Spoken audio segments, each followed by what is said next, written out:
In February 2009, Disney Channel launched Disney XD. The purpose of the channel was to create content specifically aimed towards boys, since Disney Channel was oftentimes targeted to girls. When the channel first started, it was obvious that was their intention because its programming literally looked like an 8-year-old boy's bedroom. Every single bumper was boy-oriented. There wasn't a single girl in sight. And to maximize that idea, all of the stuff mentioned earlier extended into the shows that they will both acquire and produce. The channel's very early on marketing was mainly centered around the release of their first 2 original shows. One of them was Aaron Stone, a show that launched the exact same day as the network. Its premise was centered around a teenager who was recruited to become the real-life version of a fictional video game character from the video game Hero Rising. The other show though? Well, this show was quite different. This one was a comedy, not a drama. Matter of fact, this was their first real sitcom.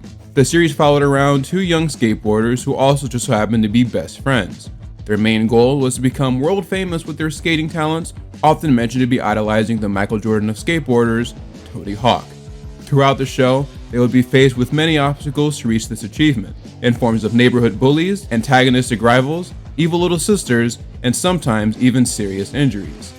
Nevertheless, the duo always got up, no matter how many times they'd be pushed down by countless adversities. Thing is though, as Disney XD started to become a more fleshed out network, they would go on to produce other shows, some of which became bona fide hits. That led to this show getting pushed back into the minds of both kids and the network in general, only to truly be remembered by a few people.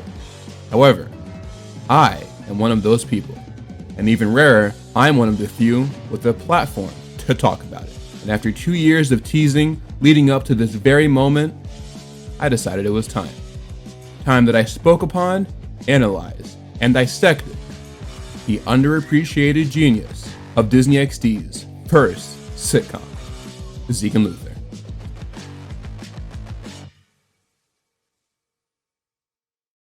We made it. We finally made it. A video 2.5 years in the making. For those unaware, since the beginning of my channel, I have referenced Zeke and Luther at least once in almost all of my videos, teasing this very event right here. The Zeke and Luther multi-hour retrospective. This has been the plan pretty much since the beginning, and I'm really glad that we're finally here. We'll talk more about my connection with the show and why I like it so much a little later though, because that's a whole nother can of worms. For now though, let's go back all the way to the year 2008. Now, I spoke about this briefly in my opener, and I expanded even more about it in my Kickin' It video, which no doubt you guys have seen by now, but yes, Disney XD was made to be a boys' version of Disney Channel, more or less. In the summer of 2008, plans to relaunch the channel Toon Disney into it were announced. Now you might be asking why I'm covering all of this background information regarding the channel when I should really only just be focusing on the show, but I do have a reason. You see, I didn't talk about any of this in my Kickin' It video because Kickin' It was just another show on the network. It came out a few years after it was already established. No, Zeke and Luther is different. This and Aaron Stone were the 2 main shows that were used to advertise and establish this new channel, along with some of the other prominent shows from around that time like Phineas and Ferb, Even Stevens, Sweet Life, and even some of the Marvel and DC animated shows as well. I won't get too much into this though, as I do want to make a Disney XD retrospective as a whole one day, but going back to Zeke and Luther, it played a huge part in setting up the channel for the next few years or so. While Aaron Stone tried to capitalize on the video game / superhero aspect of boyhood, Zeke and Luther, along with some other obscure programs they'd air from time to time, was supposed to capitalize on the sports aspect. More specifically, the so-called extreme sports. After all, it was Disney XD. The pilot for Zeke and Luther was officially ordered in February 2008, back when the plans for XD were kept under wraps and people thought the show would just air on Toon Disney. Even as a kid, I remember both the arrival of Zeke and Luther and the network it would air on being big deals. They also sent some of the cast members out everywhere to help advertise the show. I mean, everywhere. Disney even sent them on a Zeke and Luther European tour, as they called it. There were also kid-targeted online blogs and newspapers that the crew did a lot of interviews for, and speaking of interviews, Disney even sent them out to appear on talk shows.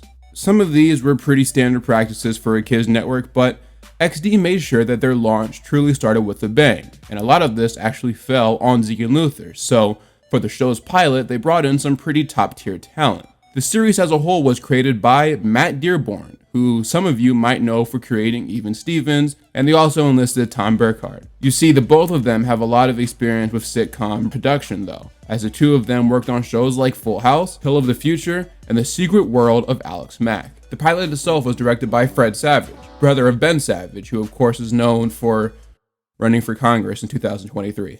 It began production later in 2008, with it being officially slated to air in the summer of 2009. Now that all of that stuff is out of the way, I can't think of a better way to get into the show than by, well, getting into the show. It's time we officially dive in to the series. Except, well, there's one thing I should probably mention. Usually when most people do videos like this, they start by reviewing the first episode or pilot. But Zeke and Luther's case is a little weird because the pilot of that show didn't actually air until episode 4. Now, I want to get into why this change potentially happened a little later, but I wanted to use this time to announce that because of this and a few other reasons, just like in the Kickin' It video, I will be going through this series by production order, not airing order. That's the order that I watched it in for this video, and I think it honestly improved my rewatch. So if you want to follow along in the order I'm watching it in, I will provide a list in the description of the entire show's production order. Now, we can finally get into the show. Starting with Season 1, Episode 4, the pilot. Monday nights, only on Disney XD. Get set to shred. I felt really good about that takeoff. It felt like a majestic eagle. I'm fine. My name is Zeke, And this is my best friend, Luther. Skateboarding is about hard work, dedication, and having major guttage. You got that? Non-stop party.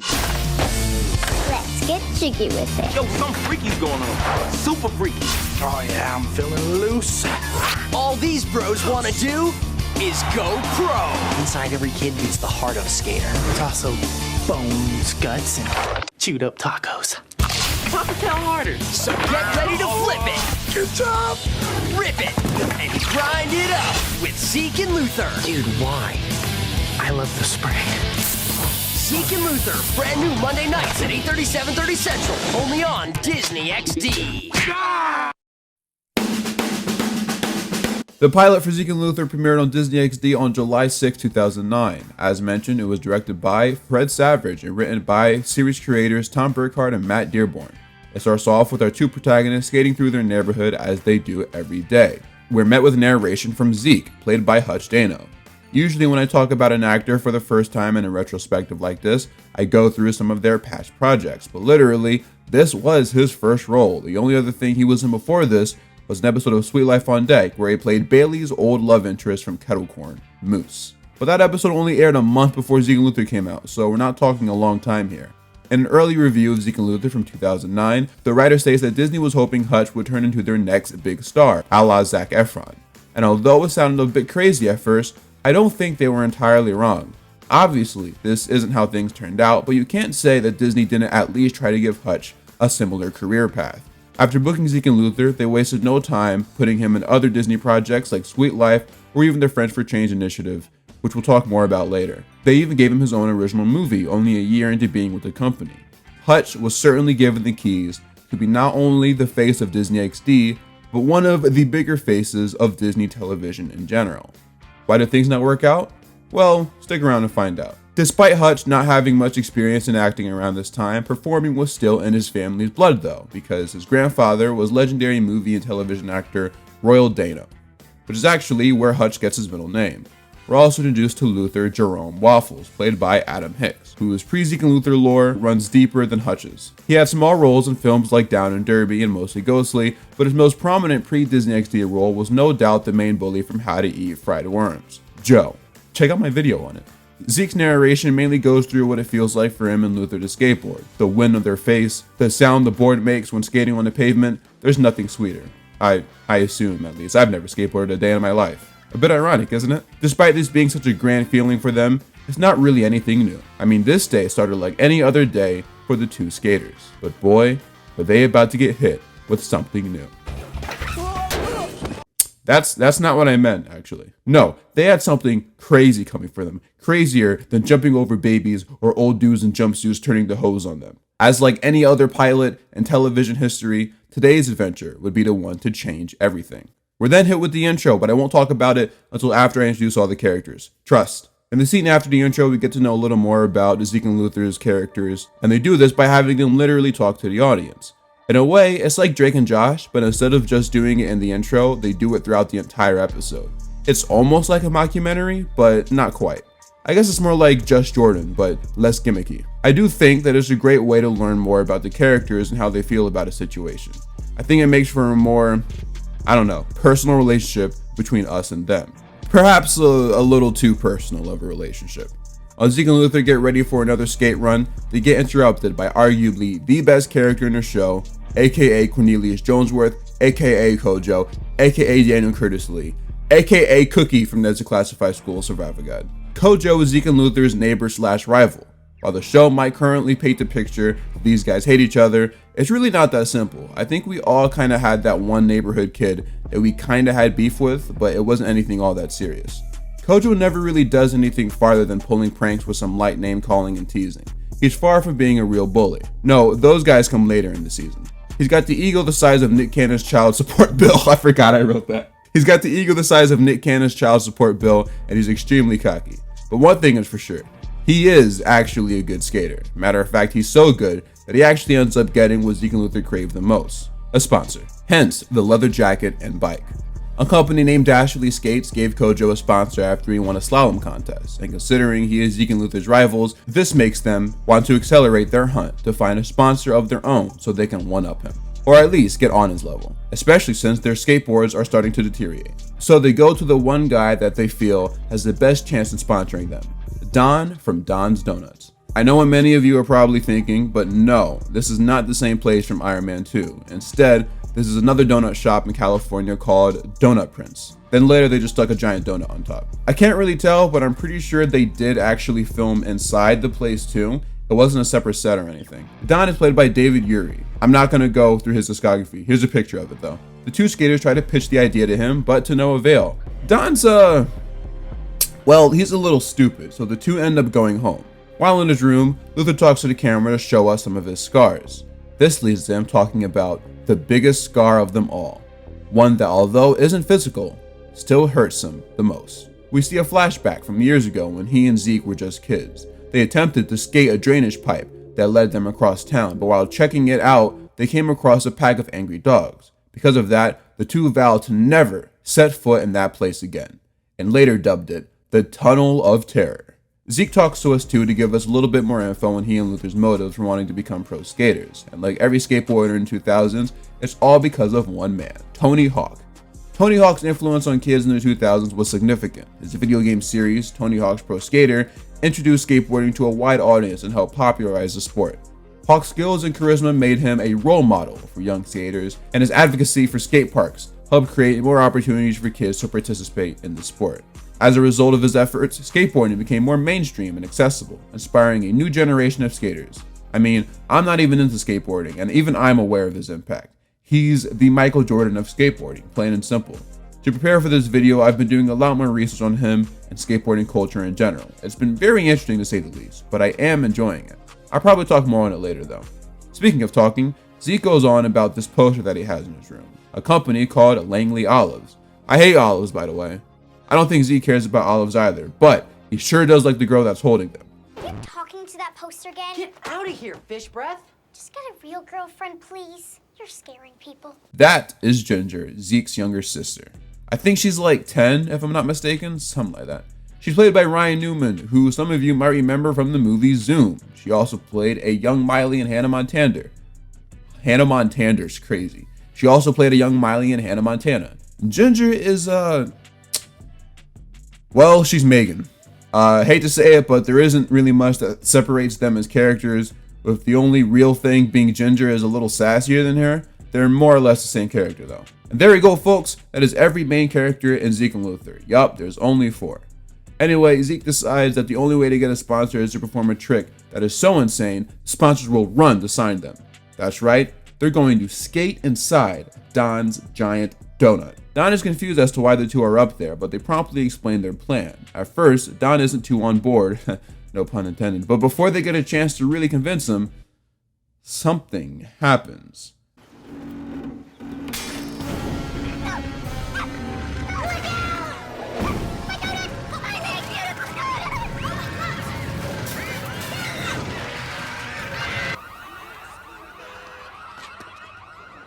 gone, you have every right to be angry. Just as Luther and I have every right to run! Carve it up. We'll be right back to Zeke and Luther on Disney XD. Kickflip and grind. Now back to Zeke and Luther on Disney XD. After the commercial, Zeke and Luther contemplate their next move, but they're interrupted by Ginger, who informs Zeke that she needs to take this pie their mom baked over to the new neighbor's yard. And as it turns out, the neighbor just so happens to be the Langley Olive Girl, aka Zeke's crush. Apparently Olivia is actually aware of the two though, because word got around that they were going to skate in the giant donut. She's a bit disappointed, however, when she finds out they won't be doing it anymore on account of her loving daffy stunts. Hearing this, Zeke immediately snaps back to reality and tells her that they have another stunt in the works. He and Luther are going to skate inside the Tunnel of Terror, something they vowed to never do again. Luther is shook by this until he realizes that Zeke has a poster of the Olive Girl in his room. Putting two and two together, Luther tells Zeke that the only reason why he wants to impress her so much is because he likes her. I do not! Then why do you have a shrine to her? That's not mine. Someone must have just broke in and set that up. That's hilarious. Zeke and Luther have a bit of a tussle, which, to their credit, isn't anything out of the ordinary for the two. This time, things were different though. Caught in the crossfire, Zeke accidentally yanked out Luther's one armpit hair, something that throughout the episode is revealed to be really important to them. This leads Luther to storm out of Zeke's room, but not before yanking his armpit hair out of his hand. That's a crazy sentence, I'm not gonna lie. Zeke is, of course, apologetic over this, but he doesn't have much time to mope about it. After all, he now has to attempt the biggest skating stunt of his life, the Tunnel of Terror. Fortunately, Zeke is well rested and ready for the stunt because he's going to need to lock in now more than ever, especially without his best friend on his side. Word got out that Zeke would be attempting this stunt, so a lot of people from town are there to watch him, including Kojo, Olivia, Ginger, and Diamond Jim Dantley from Dantley Skateboards. It seems like everyone is there to support Zeke, but Luther. Scratch that, he's here now. Only to get back his CD collection from Zeke though. Zeke straps on his helmet and turns on his flashlights so he can do the impossible. I mean, it's probably not impossible, but I don't know, it just sounded cool. Everyone then goes over to the other side of the tunnel, awaiting for Zeke's arrival. But then, something peculiar happens. Oh, I do hope this is ripping it up in there. Did you guys catch that? Let's play it again. Oh, I do hope this is ripping it up in there. No, you guys still didn't. Hold on, let's run that back a few more times. Oh, I do hope this is ripping it up in there. Hope this is ripping it up in there. This is ripping it up in there. Olivia calls Zeke Goose. Now you might be saying, oh, it's probably just because she's from a foreign land and she has all sorts of wacky sayings and nicknames for people. But no, that's not what this is at all. See, you guys remember when I said that in 2008, Disney greenlit a pilot for a show called Zeke and Luther? I lied. They didn't pick up a show called Zeke and Luther. They picked up a show called Mongoose and Luther. That's right. Zeke's original name was going to be Mongoose. And because this pilot was filmed before the show really began production, while they were filming it, the script said Mongoose. Now you're probably wondering, why is this the first time that they're calling him Mongoose? It's technically not. They've actually been calling him Mongoose throughout this entire episode. But when the show was officially picked up and this aired on TV, they realized they couldn't let that air. So they just decided to cut to a different angle every time the name Mongoose was said and instead dub it with Zeke so it wasn't noticeable. That's why every time his name is said, we don't actually see it being said. Check it out. So, your mommy bought you a new jacket. Show and tell's over. Thanks for stopping by. Yeah, my mother didn't buy this for me, Zeke. It's from the time when me and Zeke, we tried to board the old drainage pipe that runs from here to Gilroy. I can't. You take it, Minnie Munch. Zeke, give your skateboarding fantasy a rest. I'm Luther Waffles and he's Zeke. Little darling, make no mistake, Zeke is doomed. Then there are other times where it is on camera, but it's cut in a way where you just can't really tell. Zeke. Diamond Jim Dantley. And even funnier, There's a scene where they're all chanting, "Go Zeke," but when you look at their mouths, they're all literally just saying mongoose. Now this begs a question. Why did Olivia say goose when they could have just redubbed it? Well, either they forgot, the action wasn't available for the ADR session, or it's exactly what I said earlier. They left it in because people wouldn't second guess it. And yes, I waited until now to tell you because it makes the most sense. Very interesting stuff indeed in my personal opinion. Back in the tunnel, Zeke is skating his tail off but unfortunately wipes out after tripping on his shopping cart. This leads to his skateboard riding all by itself out of the tunnel, making everybody assume the worst. Oh, Olivia, wait. I'll give you a ride. It's okay. I'd rather walk. Oh, it's all good. I'll just ride next to you, make sure no one creepy follows you home. That's a good joke. Luther decides that he needs to go in there to see for himself what really happened to Zeke. So he gears up and rides in, hoping to find his best friend. But so far, he only really finds his pants. Like, just his pants. Eventually, though, Zeke spots Luther and calls him over. He tells him that the dogs are as vicious as they remember. They even took his pants off. Those are some freaky dogs, bruh. As time passes, the two make up, and Zeke especially apologizes for the way he handled things. But unfortunately for them, the sweet moment of theirs might be their last. As the vicious dogs slowly start to approach them, the two say goodbye, bracing for a gruesome demise. Oh, hold on, that rhymed. That rhymed. The two say goodbye, bracing for a gruesome demise, but as it turns out, the dogs that they were so incredibly scared of aren't really all that scary at all. I mean, except that one. That one still looks like he means business. Zeke remembers that Luther was snacking on dog treats earlier in the episode, but don't ask. So he tells him to fork over the bag so he can pass it out to the dogs. And that is how they make the great escape. Although things didn't go as planned for the duo, this embarrassing adventure was not a total waste. The Liver Nubs company, who made the dog treats they used to escape, reached out to the boys after what happened and decided to sponsor them. Like I said, that wasn't how they planned things to go. But with a step in the right direction and having each other by their side, they knew that this was only for the beginning. Because no matter how hairy a situation gets for them, as long as they just stick together, by the time the next day rolls out, they'll have everything just fine.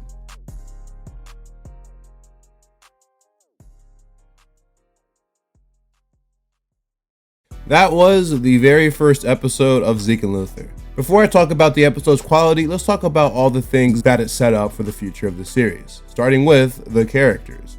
Zeke and Luther's friendship in this episode is portrayed to be like an old Honda. It might be a little shaky sometimes, but it's still really reliable no matter how many miles you have on it. And no, I am not sponsored by Honda, but my Element currently has almost 200,000 miles on it and is still as strong as an ox. Even if they're faced with situations that might cause them to fight or turn their back on each other, like a Ben Affleck and J-Lo relationship, those feelings do not last long. Sure, that's kind of how it is for a lot of sitcom friends, but as time goes on, we'll see more layers that I think set them apart. The pair have a lot of drive and hunger to become the next best skaters, and clearly, they're willing to go through great lengths to do it, which is another thing you'll see from this point on.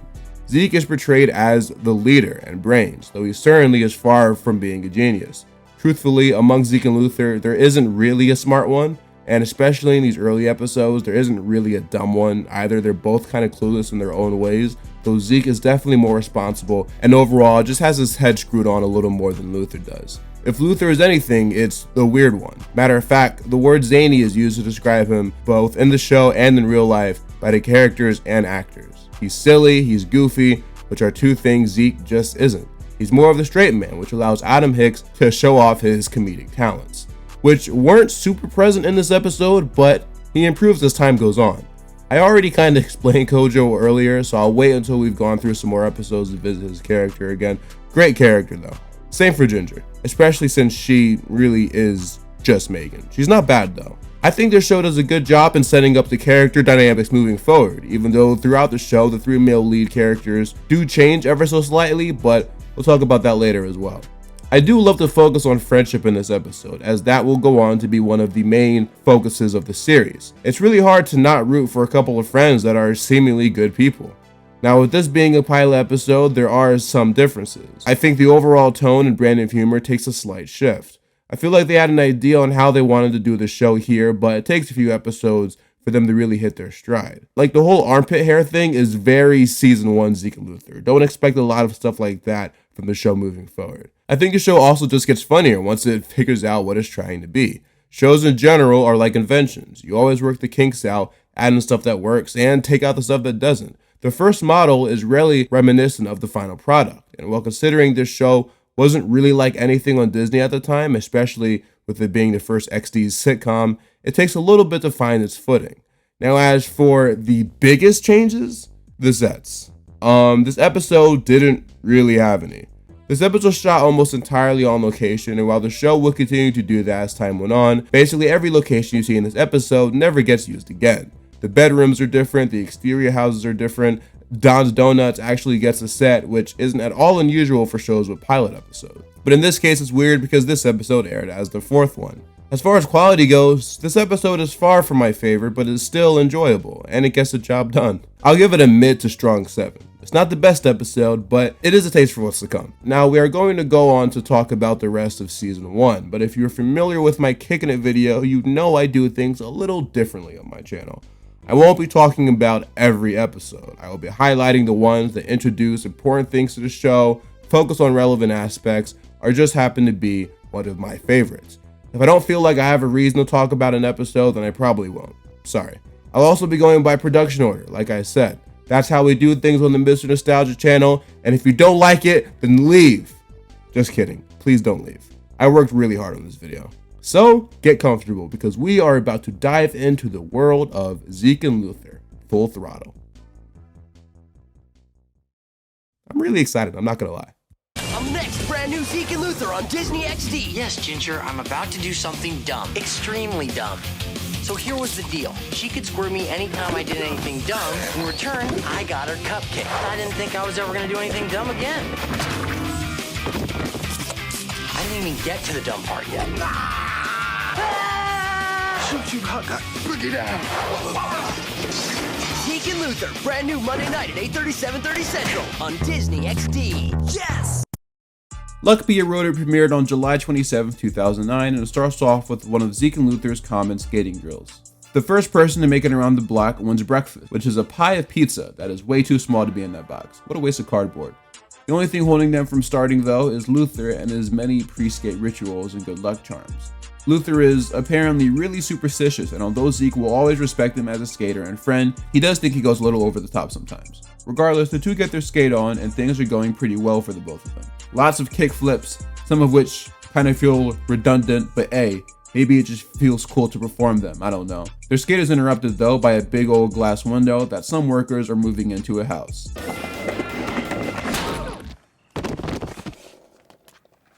You okay? I think I broke my jaw. That scene really bothered me because I actually have issues with my TMJ, which is that thing that connects your jaw to your skull, so occasionally I feel pain, and sometimes I even hear cracking while I'm talking or yawning. Ugh. None of that is important though, because finally I can talk about the show's theme song. Visually, it doesn't add much to the table aside from the colorful checkerboard patterns which are often seen during the show's transition scenes. Music-wise though, this is a really interesting song. I don't know if I can play the whole thing because of copyright, but I mean, I don't know, I feel like you know what this song sounds like if you watch this video. Just look it up. The instrumental is heavy on guitars and drums, and growing up I always just assumed it was rock, but I think one day my dad just walked by as I was watching and said something about it actually being ska music. So I did some research, and yeah, I can definitely see why he would say that. You can no doubt hear the influence. And this style of music is consistent throughout the rest of the show, with some of the OST using either reprises of the song or ones that sound pretty similar to it. And I do think it fits the vibe of the show really well. The lyrics, on the other hand, are pretty catchy, but it wasn't until I rewatched the show as a teen until I realized they don't make any sense. Like, what exactly is happening in this song?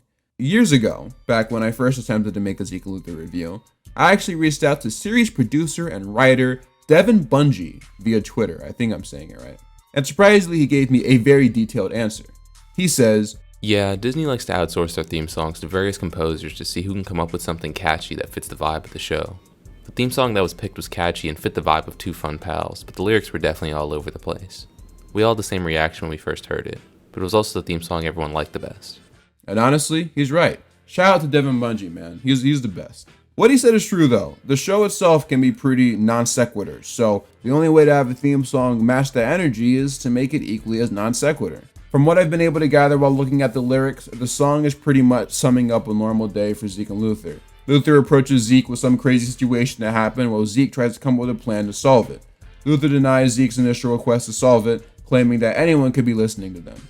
Then towards the middle of the intro, the two lock in and really try to figure out the best way to solve whatever issue they're in. There's a surprising emphasis on pizza being, I guess, a way for them to unwind amidst their sticky situation, even though we all know the main Zeke and Luther food is donuts. And then with the lines, calm down, it's only Tuesday, and then later, calm down, because I'm a genius, it's only Thursday, and by tomorrow we'll have everything just fine, we get the idea that days have passed since their problem, whatever it is, first started. And really, all they need to do, you know what, this is kind of stupid, not the intro, but the fact that I'm actually sitting here breaking down this lyrics. Tell you what though, they do have a point. Pizza is the ultimate stress reliever, so you know I had to pick up a pie myself. Can I use this as a tax write-off now that I've inserted it into the video? Man, I hope so. After the intro, we see the boys come back from their skateboarding escapade. While Luther has been out of shape over their neighbor Jumpsuit Johnson locking a mouse he found in his yard in a cage, Zeke points out that they have bigger fish to fry. While they were gone, Kojo decided to help himself to the guy's celebratory pizza. And although usually he'd do something like this out of spite, he actually has a reason to celebrate of his own. You see, he posted a video of him, while blindfolded mind you, nailing a rail slide that has amassed 20k views in a couple weeks. Kojo starts showboating in front of his two rivals, and so to one-up him, Zeke says that he and Luther are about to post a clip that'll outdo his. They even hired a professional video dude to film it, but it's obvious that they fibbed on that part. Before they're able to finish their conversation though, Luther spots the mouse from earlier who must have escaped from Jumpsuit's hands. This just makes Kojo even more confident that they won't be able to come up with a video that'll pass his in views or quality. Desperate times call for desperate measures, so Zeke decides to ask his sister Ginger if she knows anyone that's in the videography. And as a matter of fact, she does. There's a kid in her class named Garrett, but everyone calls him Stinky Cass. Stinky Cass is this kid who we see earlier in the episode that has a huge crush on Ginger, but Ginger always turns him down, mostly due to his, well, Stinky Cass. He later becomes a recurring character in this show, mostly in the Ginger subplots, considering their connection. Despite her hate for her brother, she actually does give him Stinky Cass' contact information, but not without a cost. Eventually, the two link up, and Cass agrees to help Zeke out as long as he puts in a good word with his sister. Kojo, being the instigator that he is, rolls by and notices what's going on. Despite his antagonizing demeanor, Cass doesn't back down from Kojo, claiming that he's going to deliver Zeke one of the best skating videos of all time. The next scene, we see the two skaters getting ready to create their skate video when Zeke notices Luther has adopted that little mouse, and has even given him a name, Lucky, because he plans on him being his new lucky charm. After going through his superstitious shenanigans, Luther is finally ready to shoot his video with Zeke, so the two skate off and attempt to make something beautiful. And so far, things are looking good for them. They even managed to perform an ollie with a corn snatch, something I don't even think Tony Hawk has done. The duo celebrate as they've successfully created the epic skateboarding video that they desired. That night, the two hold a premiere for said video and have seemingly invited the entire neighborhood, even Kojo and Olivia Masterson. Surely, things have to go right considering Zeke and Fire just crushed, right? Before rolling the tape, Zeke shouts out Stinky Cass for his work behind the camera. Luther goes to turn it on, but the mouse has devoured the tape. Everyone gets up and leaves in disappointment, with some of them sharing words with the two before exiting. I'm gonna need a bigger bottle.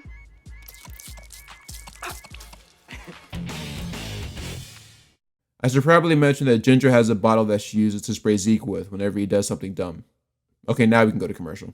Hey everybody, I'm Adam Hicks. And I'm Hutch Dano from Zeke and Luther. Hit it, my boy likes hockey and I like to rhyme. I'll tell you all about it if you ever had the time. He's got the moves as you can see. And you watching all this On Disney XD. Yeah. Whoa. After the break, Zeke lays into Luther about what happened and says from this point on, no more Lucky Charms. So Luther begins to pack them up for a speedy disposal. However, Luther notices that Lucky himself is missing. So he looks all over for him, only for him to notice from Zeke's window that Jumpsuit Johnson somehow got his hands on him. Oh yeah, so speaking of Jumpsuit Johnson, I should probably talk about him. Jumpsuit, or Reginald Johnson, is one of Zeke's neighbors, and like many adults in the show, he has an issue with skateboarders. And what's funny is, technically, this is not the first time we see him. In the pilot, Zeke and Luther get sprayed with water during the episode's intro, and the man in that scene is actually wearing the same jumpsuit that Johnson is wearing. I guess maybe Jumpsuit was originally supposed to be played by this guy, but when the show eventually got picked up, they recast him. Luther starts freaking out over this and tries to convince Zeke to help him get Lucky back, but Zeke denies him considering how freaky of a dude Jumpsuit is. Perhaps I should use a different word now that kind of means something else. Creepy? Scary? I don't know. It's not until Luther starts crying to Zeke when he finally agrees to help him. So while dressed in ninja costumes, the pair make their attempt to steal Lucky back from Jumpsuit Johnson. The thing is though, they get kind of distracted thanks to all the cool stuff in his garage. You see, Jumpsuit at one point in time was an astronaut, but he was never able to make it to the moon. Because of this, now he has all this cool stuff in his garage, like the G-Force modulation attenuator. Now, I remember when I first rewatched this episode, I got this weird wave of nostalgia during this scene. And I could be wrong, but I'm pretty sure Disney XD did some sort of cross-promotion promo between this episode and the G-Force movie. To add to this, G-Force released on July 19th, 2009, and this episode of Zeke and Luther aired about a week later. I don't know, I could be wrong, and I most likely am, but just thought I'd point that out. Maybe someone else remembers them doing something like that. Zeke finds Lucky, but Luther gets really fixated on the G-Force thingy, so he gets in and tries it. And it starts to spin him around and around and around and around, like one of those rides you see at fairs.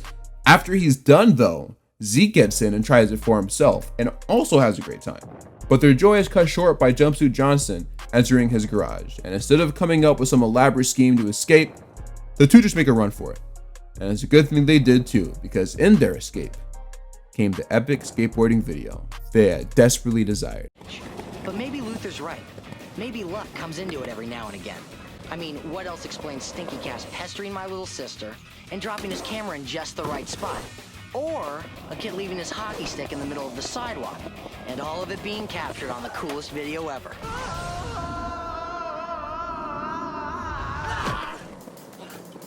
There's gotta be some luck in that. Their video was so impressive that they even received a compliment from Ginger. You know how hard a video has to be in order for that to happen? Even Kojo can't even come up with anything too negative to say. Zeke and Luther do their patented handshake called Slow Butter. Top 5 handshakes in all of fiction, right? You got Zach and Cody's, Arnold and Gerald's, Ned and Peter's, the Woogity from Rocket Power. Yeah, I'd say Slow Butter is right up there. Luther heads out, but Zeke reminds him to bring Lucky, who is now officially the lucky charm of both of them. Unfortunately, we never see him again though. It was fun while it lasted. As for the episode itself, I think it's really fun and it was a good way to start off the duo's highly desired quest for fame. It's not one of my favorites, but just like the pilot, I think it served its purpose. It also introduced Stinky Cass to a mix of characters, and throughout season 1 and 2, he kind of pinballs back and forth between being a nuisance to Ginger and being an actual friend. While Zeke and Luther are pretty different people, and this episode obviously shows that, at the end of the day, they want the same thing. And ultimately, that's what drives their friendship. But what happens when a rift really starts to open in their friendship? That's what we'll find out in the next episode we're going to cover.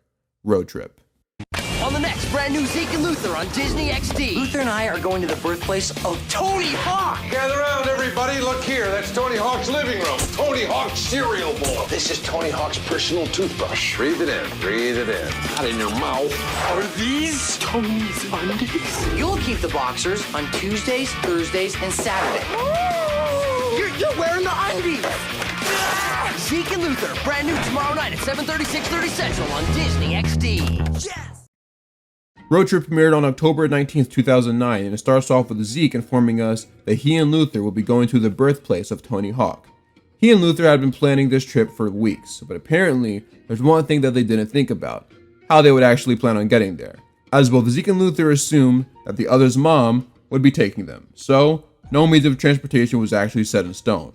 Because of this, the two decided to just road trip it, using only their skateboards. So I guess in the world of Zeke and Luther, Tony Hawk was born somewhere else, because in real life he was born in the San Diego area, which is very, very far from Gilroy, California. It would not be skatable. But regardless, Zeke and Luther head back home to pack their bags, with Luther packing just a little too heavily. The duo begin to skate their way to Tony Hawk's childhood home, and hey, look, it's a shot from the intro. Along the way, they encounter Kojo, who previously showboated in front of them with his motorcycle. Well, as it turns out, on his way to Hawk's house, his bike decided to die. Zeke and Luther talk trash to him for a little bit before ultimately deciding to, in the spirit of Tony Hawk, let Kojo come with them on their road trip. So they extend the invite and Kojo accepts. And the B-plot we're introduced to Ginger's best friend, Poochie Magruder, who, like Stinky Cass, is mostly prominent in the Ginger plots. She's Ginger's #1 hype man, and for the most part is her accomplice in her dastardly deeds and pranks. She's like, I guess the same age as Ginger, but they kind of have her acting like a baby considering she's always saying, yay! I'm not the biggest Poochie fan though, and honestly, her existence makes me bring up one of my first real issues with the show: mediocre B-plots. You see, the show is titled Zeke and Luther, but has 4 series regulars. While it's safe to say that Kojo would be in the A-plots with Zeke and Luther regularly, this usually leaves Ginger on her own with either Cast or Poochie. And see, it's not that these plots are truly horrible, it's just that, well, Zeke and Luther and Disney XD were always advertised as a really male-heavy show. The A-plots are usually filled with dumb teenage boy activity, and it works really well for the show. However, whenever we switch to a Ginger plot, it feels like a completely different show sometimes. It is not that the plots are bad, they just don't really fit the show. Now I bring this up, but ironically this isn't one of those plots. I think this plot does fit the show, considering it mainly focuses on Ginger and Poochie trying to set up a prank for Zeke whenever he returns from his trip. After brainstorming new and original ideas, she eventually lands on renting out his room to German tourists. The end. While skating to Tony's house, Luther trips and bangs his head on a fire hydrant, and to make matters worse, he ends up losing a tooth. Now, normally, this would be bad news for any 15-year-old, but Luther's case is different, as that was actually his final baby tooth that had just been stuck in there for years. And in honor of this important day, Luther decides to give it to his best friend Zeke, and Zeke accepts it. That's kind of gross. Not even kinda, that's just horrible. But anyway, the 3 arrive at the Hawk house and are greeted by the tour host, who politely lets them in. They see some interesting places, like Tony's living room, dining room, kitchen, and bedroom. Zeke and Luther, and to some extent Kojo, are amazed by all of these places. But it isn't until after the tour that the duo will see something that entices them the most: a pair of Tony Hawk's childhood underwear. Okay, the tour guide is selling it for $30, and after pulling some strings, Zeke and Luther are able to buy it in full.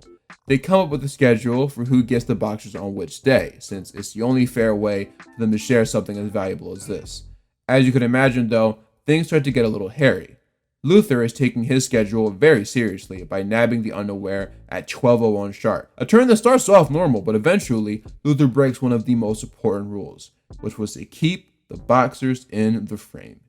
He puts them on a stuffed bear and does some not so standard playing with it. The weirdest thing he does though is drink grape juice with the bear, which goes exactly how you would expect. What the heck? Where's my magnifying glass? Grape juice? Luther! Zeke confronts Luther about the stain on the boxers. He tells him how he failed not only him, but Tony Hawk as well.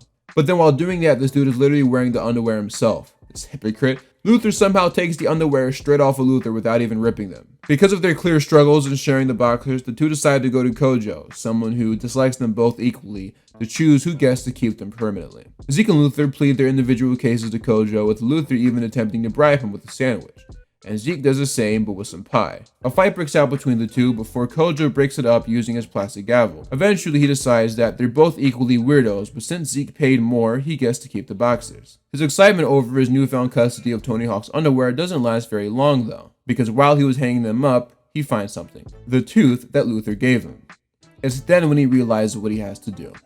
He goes to Luther's house and tells him that the boxers, should he choose to accept, are all his. Luther asks why the sudden change of heart, and that's when Luther goes on to explain that when he found the baby tooth that he lost during the road trip, he remembered exactly how he lost it, and the fact that he gave it to him to keep. All of that reminded him how much of a great friend he is, giving him his tooth without asking for anything in return. Luther shares his appreciation for Zeke's move here and says he can visit the boxers anytime that he wants. Zeke takes him up on the offer and the two hang out that very night, eating corn dogs and looking at the pair of underwear that almost broke their friendship. That is until Zeke notices something off. The toning that's signed onto the underwear is actually spelled with an I instead of a Y. It appears that the pair have been swindled, and no, I'm not talking about the movie, though you should probably watch my video on it. The director of that movie actually directed some episodes of Zeke and Luther too, funny enough. So this episode doesn't really introduce much into the Zeke and Luther world. However, I did want to talk about it for a few reasons. 1, this episode does introduce Poochie Magruder, so had to cover that. 2, the boys' admiration for Tony Hawk is further explored, leading to a pretty big payoff later in the series. And 3, the most interesting reason of them all: This episode is the exact kind of trope that Zeke and Luther avoids later on. Here's what I mean by that. One of the things I like about this show is how it generally avoids stereotypical kids sitcom tropes, but this isn't something that really becomes a thing until season 2. The first 3 episodes, production-wise, kind of deal with the same thing. Zeke and Luther fight, they realize that friendship is important, they become friends again. I like Sweet Life, but they would do the same tired routine with Maddie in London almost every episode, and it got really annoying. So while I'm glad Zeke and Luther do this much less going forward, I did want to point out that yes, even this show does it too. At the very least, this episode kind of changes it up though. I mean, at least they're fighting over something kinda unique, like a pair of underpants, right? Kinda? Also too, despite these guys being bros and teenage boys, I like how this show isn't opposed to getting a little sappy with their relationship. I'm not gonna lie, man, these guys can be kind of adorable sometimes. I guess this is it, bro. I love you. Ditto, dude. Hey, Luth, aren't you forgetting something? It's our lucky charm. Oh, you're so cute. My last baby tooth. Yes! Congratulations, Luth. You're officially a man. I want you to have it. Okay, you're my best bud. Sure, his baby tooth was still bloody and had this weird gunk on it, but it came from the heart, so it meant a lot to me. Out of the 3 we've covered so far, this episode is my least favorite, simply because I'm tired of seeing these two fight. I'd much rather see them appear in their own plots separately from each other than argue. And well, fortunately for us, we get that in the next episode. And even more fortunate, it's a much better one. Brand new Zeke and Luther on Disney XD. Zeke and Luther perfect their skater look. Dude, what's up with your lid? I supersized it. I gotta tweak my style. I could whip you up something. You wanna make me something to wear? What's with the color? It supports the cape. The only reason he's wearing that thing is because the Olive Girl made it for him. This baby's a skater's dream. Whoa! Whoa! Zeke and Luther, brand new Monday night at 8:30, 7:30 Central on Disney XD. Yes! Cape Fear premiered on July 13th, 2009, and out of all the episodes we've covered so far, I think I remember this one the most. A workout session between the two skaters gets interrupted by Olivia Masterson, who's fresh off a photo shoot. While Zeke is trying to impress Olivia with his muscles, Luther gets distracted by some nerd across the street, who seemingly stole his look. His name is Ozzy Kephart, played by Nate Hartley, who you might recognize for his roles on shows like iCarly, Jonas, and Hannah Montana. It's funny, I found this interview from a premiere of some Jonas thing, where Nate is interviewed, and at one point he's asked to say something to his fans. Hey man, I mean no disrespect, but there's no way Nate Hartley had fans, right? I mean like, period, but also too, especially before Zeke and Luther even premiered. And if you were a Nate Hartley fan, please let me know in the comments below. Even more interesting though, is that in said interview he said that he would be doing episodes for a show called The Adventures of Zeke and Luther, which at first could be viewed as him just misremembering the name of the show, but no, this checks out. I think at one point the show was going to be called The Adventures of Zeke and Luther, because in an even older interview with Daniel Curtis Lee, he also mentions the show was called The Adventures of Zeke and Luther, and apparently it was originally slated for an April release instead of a June release date. Y'all gotta stop playing with me, man. I'm pulling up from Curryland with these deep cuts and crazy finds. I do not play when it comes to Zeke and Luther lore. Y'all thought it was just a joke, but I'm really about that life. Respectfully, no one else is gonna dig that up in a Zeke and Luther video. I was made to review this show, which is kind of sad, I guess, but whatever. Anyway, Luther engages in a chase scene with Ozzy, but eventually crashes due to a pile of leaves. Hey, Beanpole! You copied my look! So what? It's a free country. Back at Zeke's school, Zeke explains to Olivia that the reason why Luther is so upset over Ozzy stealing his look is because a look is everything to a skater. I'm not sure how true that is in real life, but in this show it's absolutely accurate. Each of the main 3 skaters have their own distinct looks. For example, Luther can often be seen wearing flannel and tees with monkeys on them, which might actually be something Adam Hicks himself requested, since his own merchandise that he had around that time featured monkeys. Kojo, at least for the first season, usually had his patented yellow and black leather jacket, though eventually as time passes, he does ditch the jacket. They kind of do a bunch of different stuff with him. Sometimes he even wears clothes similar to Zeke, but for the most part, he does have his own style, a few of them actually. Then we have Zeke, who claims to have his own style of black jeans and a graphic tee, but Olivia brings out a good point. He kind of just resembles all the other skaters out there. He doesn't believe her at first, but after looking at a few different examples of skaters in his room, he confesses that his style could use some tweaking. and Olivia offers to help him do that. All he has to do is swing by her house for a fitting. Zeke accepts this offer, but questions what a fitting is, and Luther breaks it down for him. Zeke is fine by this until she mentions neck measurements being a part of a fitting, which worries him because he gets really nervous and sweaty when people get around his neck area. It's something that runs in his family. So Luther shares what he does when he gets nervous. Scatting. Skee-bop the doodly bop, skee-bop the doodly doo, da-da-da-da-da-doo. So Zeke heads over to Olivia's house and begins the fitting process. And as she heads toward his neck, he takes Luther's advice and, well, scats. Olivia is very confused by this, but her confusion will have to wait as she has to pick up the phone. Instead of just like finding a tissue or something or using a shirt, Zeke starts wiping his sweat on Olivia's sheets, which is, well, I guess the least crazy thing he ends up doing in this scene.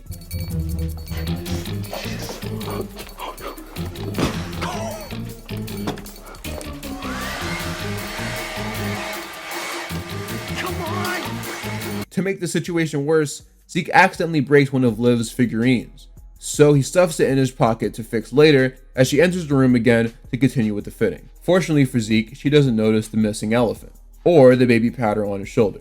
Later, while attempting to glue the elephant, Zeke gets a text from Olivia saying she's finished with the project, so he goes over there only to see that this whole time, she's been working on a vest?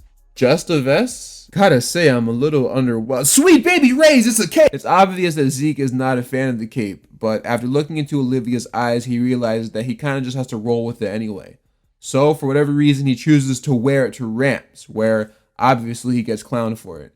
You see, Zeke broke the skater's code. Tricks before chicks. It's a price you have to pay if you want to be a real boarder. Luther confronts Zeke about the cape and slightly slips in the idea that the only reason why he's wearing it is because he likes Olivia. And at first, Zeke plays it off, but eventually he realizes it'll be a lot healthier if he just lets it out. So, he doesn't. He confesses his like for Olivia. I'm deep head over heels in like with Olivia Masterson!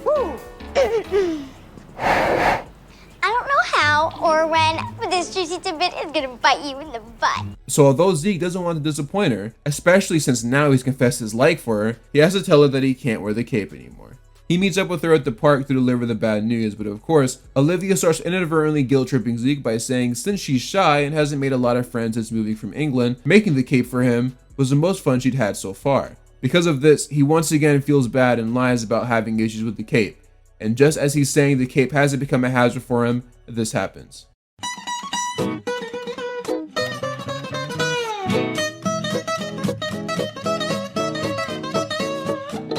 Eventually, the truck stops and Zeke falls down. And this is where he finally breaks down the truth to Olivia.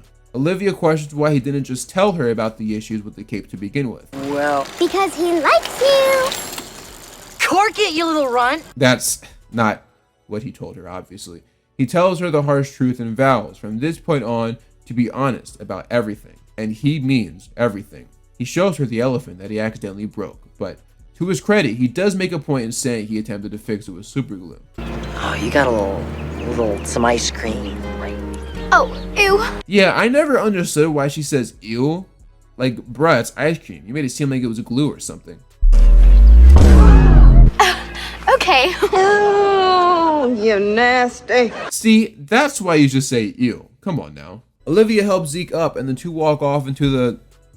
Well, I was going to say sunset, but that doesn't really apply here. The two walk off into the car, I guess. And that wraps up this episode of Zeke and Luther. Oh wait, I got a whole other plot to cover. My fault, guys. The B plot of this episode centers around Luther wanting to get his look back from Ozzy. Every time he tries to change up his look, Ozzy matches it exactly. So, Luther decides to be the bigger man and offers him some help on fighting his own look. And Ozzy accepts his offer. He spends some time getting to know him, like hobbies he's interested in and fun facts about his life. And eventually, he presents Ozzy with a helmet of his own that looks exactly like a toy store vomited onto a piece of plastic. Everything included is in reference to Ozzy's life in some way, shape, or form. And surprisingly, Ozzy is really accepting of this gift. Thank you. Yeah. So you want to be friends? Yeah. Really? No. Ironically though, Ozzy does become a character from this point on. Oftentimes, whenever there's an episode that requires 4 skaters, Ozzy fills that role up. Oops, spoilers. Oh well. At some point, Ozzy learns how to skate. Originally, he was a power walker though, and a really nerdy one at that. Though the show will kind of ditch the power walking thing for the most part, his character will remain nerdy. The main nerd of the show, actually. Which is one of the reasons why I wanted to cover this episode. Another reason why is because it continues the Zeke and Olivia plot that was set up in the pilot, and it allowed me to explore the idea of each skater having their own look. I think this episode is also pretty decent, maybe a light 7. The show itself is slowly starting to come into its own and build out its world. And the next episode that we're covering follows in similar footsteps. On Disney XD is a brand new Zeke and Luther. Zeke and Luther get a job. Make sure you give every customer that Don's Donuts smile. Perfect! And Luther makes a special delivery. The Atomic Donut Destroyer. A sprinkle of 3-alarm hot sauce. A cup of flaming chili powder. Eat them. You eat them. No, you eat them. Zeke and Luther, brand new tomorrow night at 8:30, 7:30 Central on Disney XD. Yes! Donut Jockey premiered on June 22nd, 2009, and for me, it's another memorable episode. This one starts off with Zeke and Luther coming to the conclusion that they need more skate gear, considering theirs are cooked.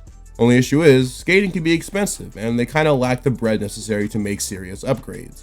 This leads them to ask Don from Don's Donuts for jobs, delivering donuts since his previous method wasn't the most practical. And after some consideration, he happily accepts their offer. The two have a map of where they need to make their deliveries, and although Zeke suggests that they make them together, Luther brings up a good point. If they split up, then they could cover more ground. But Zeke's hesitant to do that because, historically speaking, bad things tend to happen to Luther when he's on his own. But this time, Zeke decides to trust his best friend. They go their separate ways and begin making deliveries, and even though some of them are a little bizarre, things are going pretty well. That is, until Zeke has to make an odd delivery of his own. A delivery to an address on Elm Street called 19502 and a half. He questions if it's an error, but nope, there's a big old Barbie house just sitting in the lawn. He rings the door and a girl named Lisa Grubner opens it up. Oh, Zeke. So, you're working for Don now? It's Lisa, right? Yeah, your brother Kenny was in my 5th grade class. Does he still eat paste? Kenny and I aren't speaking. Okay. A weirded out Zeke delivers the order to Lisa and skates off, but before we transition to the next scene, we see Lisa order yet another donut. Off topic, but do you know where I really used to love getting donuts from? The supermarket called Giant. I don't know what it is, but those donuts were just so good. I used to work next to one too, and I probably gained 1,000,000 pounds just by grabbing one each day before my shift.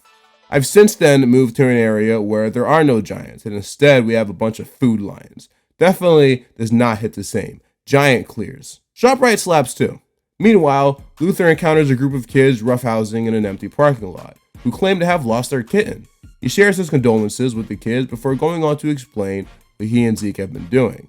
And he kind of gets guilt-tripped into giving the kids donuts, especially when he finds out that the kid's cat was allegedly named Donuts, and the van that they live in was allegedly stolen. So the kids run off with the donuts, making it obvious that none of the things they said were actually true.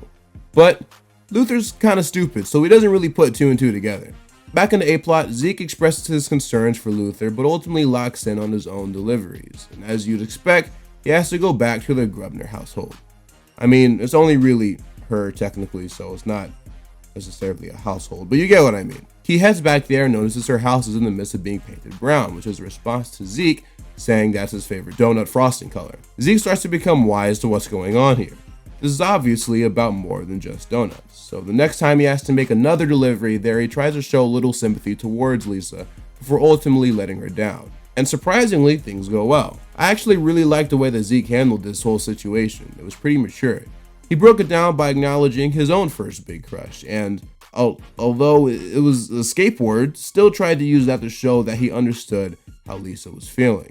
We never really find out how old Lisa is, but it's implied in this episode she's considerably younger than Zeke, and in a later episode it implies she's around the same age as Ginger, who's I think 10 or 11, so yeah, there's that. Also, with this makeup on, she looks like a mixture of Super Milk-chan and Naughty. Did y'all know Naughty's actually been a dude this whole time? I'm somehow just now realizing this. Anyway, Zeke heads out after talking to Lisa, and you'd think this is where things end between them, but nope, she appears in a bunch of episodes after this, unfortunately. Back to the B plot, Luther heads back over to that area, and turns out there is no cat named Donuts. Who would have thought? Realizing the mistake that he made, he demands the money for the donuts to eat, but they claim that they don't have any.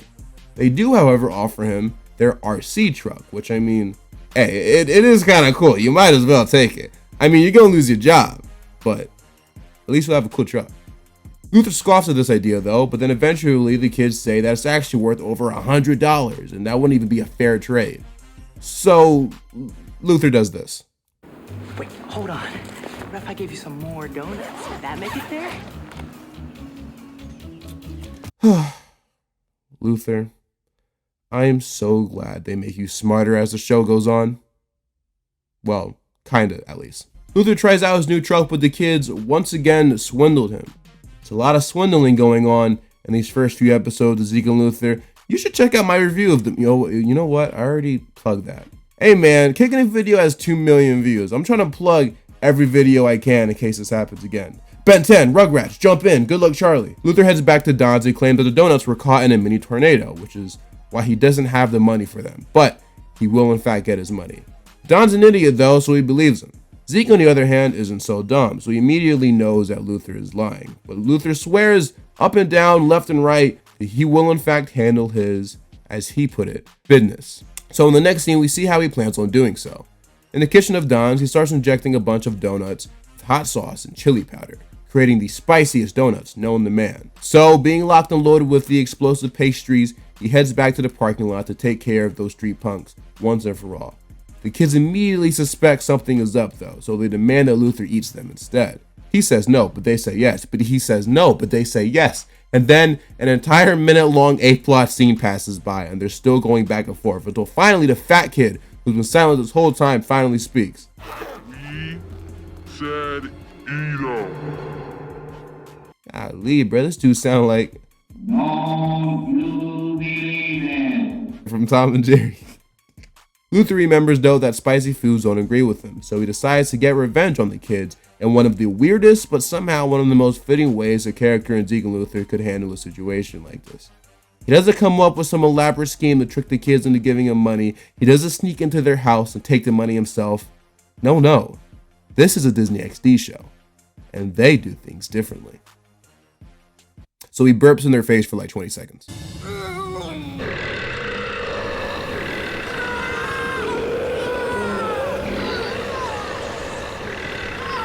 He then warns them that they better fork over the bread or else the next one's coming out the basement and not the attic. Zeke, who was watching the whole time, walks over to Luther and congratulates him for handling the situation like he said he would.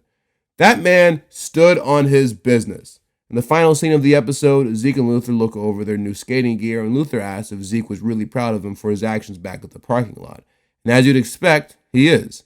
Zeke goes on to say that he handled that exactly like how he would have. He faced his problem head on and didn't hide from it. But then, when Zeke's problem from this episode shows itself, he immediately hides from it, and I don't blame him. So apparently Lisa is actually 13 and a half, which means Zeke is only about a year and a half older than her, maybe 2 years considering he's 15. This episode made it seem like they were much farther apart in age, especially considering she lives in a dollhouse. Never mind what I said earlier. Anyway, the episode ends with Luther trying to solve Zeke's little Lisa problem. As I mentioned previously, Lisa Grubner becomes a character in the show from this point on, and so it was important that I went over it. Aside from that, though, I highlighted one of the reasons why it's Zeke and Luther and not Luther and Zeke. Zeke, although not being a genius by any means, is still the smart one, and Luther works better under his, I don't want to say guidance, but his leadership. Yeah, that's better. And actually, I don't even have to spend much time talking about that, though, because the next episode also deals with a similar topic. And at least from season 1, it's one of my favorites. Ever wonder what would happen if Luther led instead of Zeke? Well, let's find out in the episode entitled Luther Leads. Hey, it's Ryan Newman here. I play Ginger on Zeke and Luther. I am like Ginger in some ways, but she's a little bit more outspoken than I am. Just when I thought you guys couldn't get any freakier. Ginger's all about tormenting her older brother Zeke. Hey, Count Dorkula. It's fun sometimes to play a couple pranks on him. Watch the original Disney XD series Zeke and Luther on Disney XD. Whoa. Luther Leads premiered on October 26, 2009, and according to an old interview with Adam Hicks, this is actually one of his favorite episodes. Gee, I wonder why. This episode takes place on the 10th anniversary of the first time Zeke and Luther skated, so throwing a party to celebrate. We see via flashback the story of Zeke and Luther's first attempt at skating. They were chilling at Don's Donuts when a random skateboard came out of nowhere. They started shaking with excitement as they knew that their lives were going to change from that point on. Then, Don reveals that he actually has footage of that event from his security cameras, but he can't show it to them because you need top-level security clearance to see it. So they decide to sneak in using a mix of Zeke's distraction and Luther's harmonica. You see, Luther has a harmonica that we've seen a couple of times in the show already, but he has the ability to play it at a certain tone that can instantly make anyone around him go to sleep. It's like a weird superpower, basically. After putting Don to sleep, the two go back there and grab the footage, hoping to relive the iconic moment. In the B-plot, Ginger accidentally bites into a golden golf ball, which Don purposely puts in a random donut in hopes that one day someone would find it and inherit the shop for whenever he decides to call it quits. So if you're interested, Ginger, all this could be yours.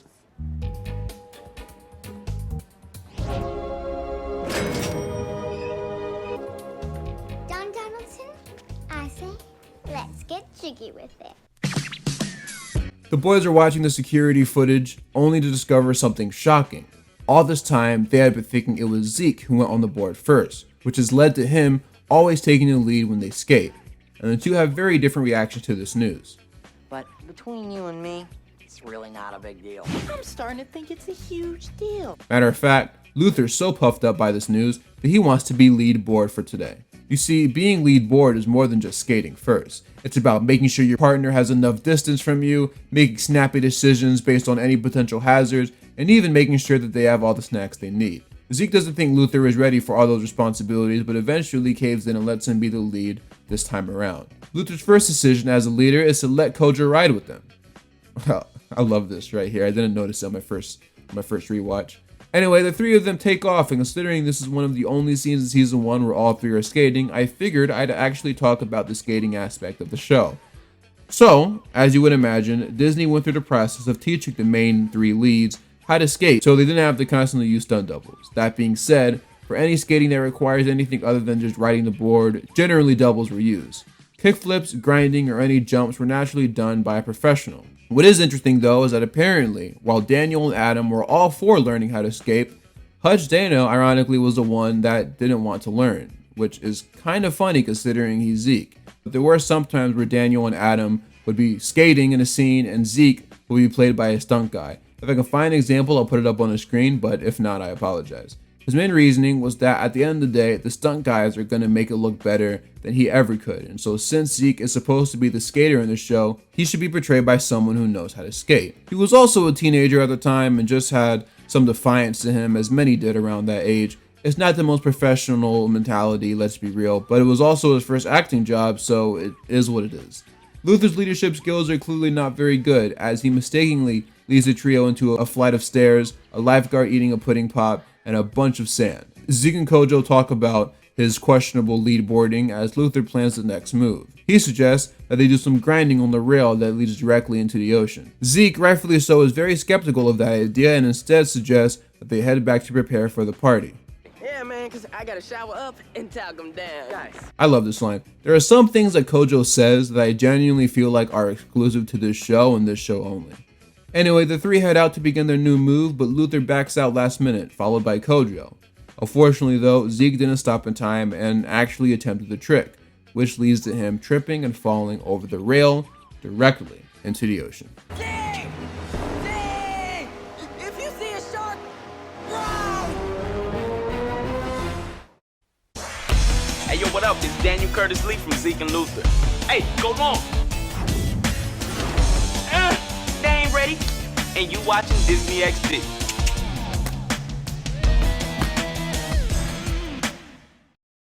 Okay, real quick, because I'm editing this and I see, like the commercial that I just played. I love how anti, like, Disney Channel, Disney XD was trying to be. Like, they didn't have the ident with a magic wand or anything. They were trying to be as cool as possible. So they had like football and like a cool, like stone background and stuff. And it's just like they were trying to be so incredibly anti-Disney. Even in the other one where it was like Hutch and Adam, where they're like rapping and stuff, and they were playing hockey. Like they were just trying so hard. It's so funny. After the commercial, Luther realizes that as the leader, it was best not to panic and instead make smart and sensible decisions. So he takes his pants off and dives in after Zeke, and Kojo vouches to bring his pants to the party. Also, that shirt is amazing, and I want it. So as it turns out, not only is this a real shirt, but it's actually officially licensed Big Bang Theory merchandise you can buy on Amazon. Sheldon even wears this shirt in the show. That's so weird. Zeke and later Luther make it out the ocean covered in seaweed, and since they kind of resemble Swamp Thing, they both get attacked by children. They also both end up getting locked up by the same lifeguard whose pudding pop they ruined, so you know he's already got some pre-existing beef with them. Zeke understandably is pretty mad at Luther over this whole ordeal, and even tries to give him the silent treatment. It doesn't last long though, as Luther has a pretty foolproof plan to escape. A plan involving his Bill Cosby harmonica.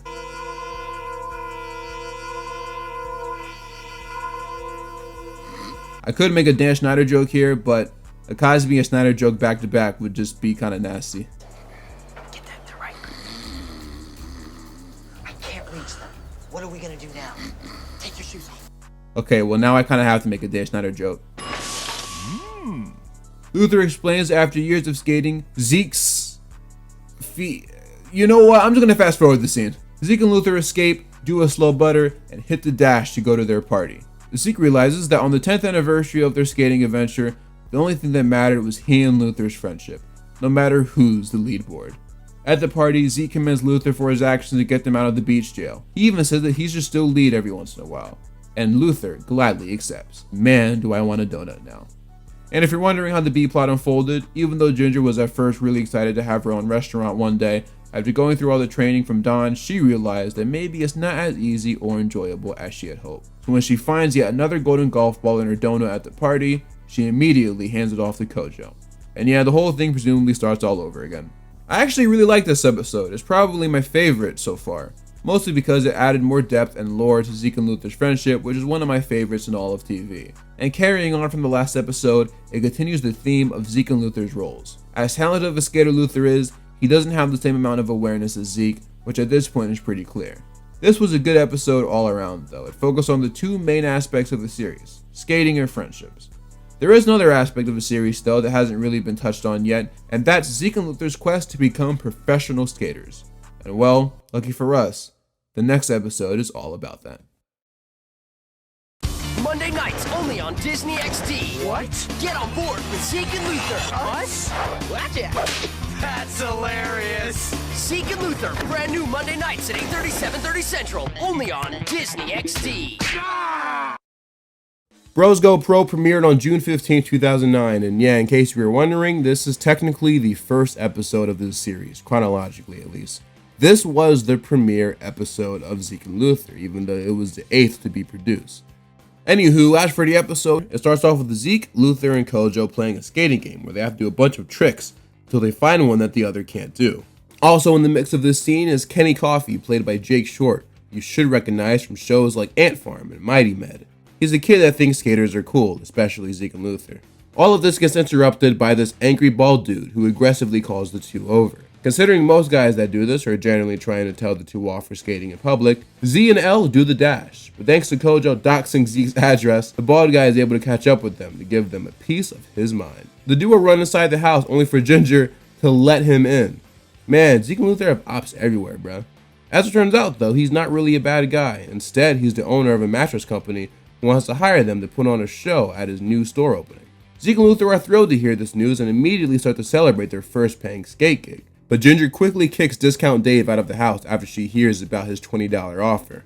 She then explains to the pair that they could have made even more money and offers the boys to make her their manager, though she's only really interested in helping them so she can take a portion of their earnings. Classic Ginger. So after some thinking, the boys officially decide to make her their manager, and her first action is to get the boys a bigger bag. And after bribing the manager with coffee, neck pillows, and a kebab, she still isn't successful, but later off camera it's revealed she was able to get them $60 a piece, which is obviously way better.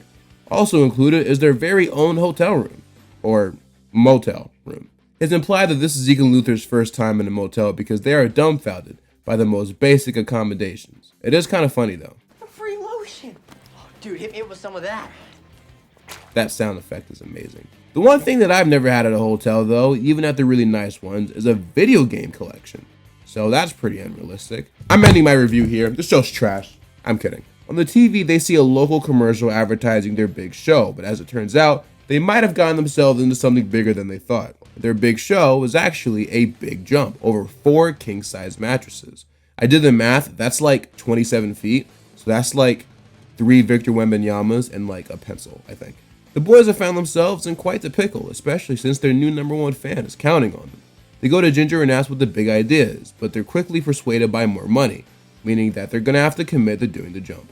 So that night they decide to watch just a little TV so they can be well rested for their show. There's one thing they both forgot to do: eat. As a result, they ordered some room service, and boy, did they ball out.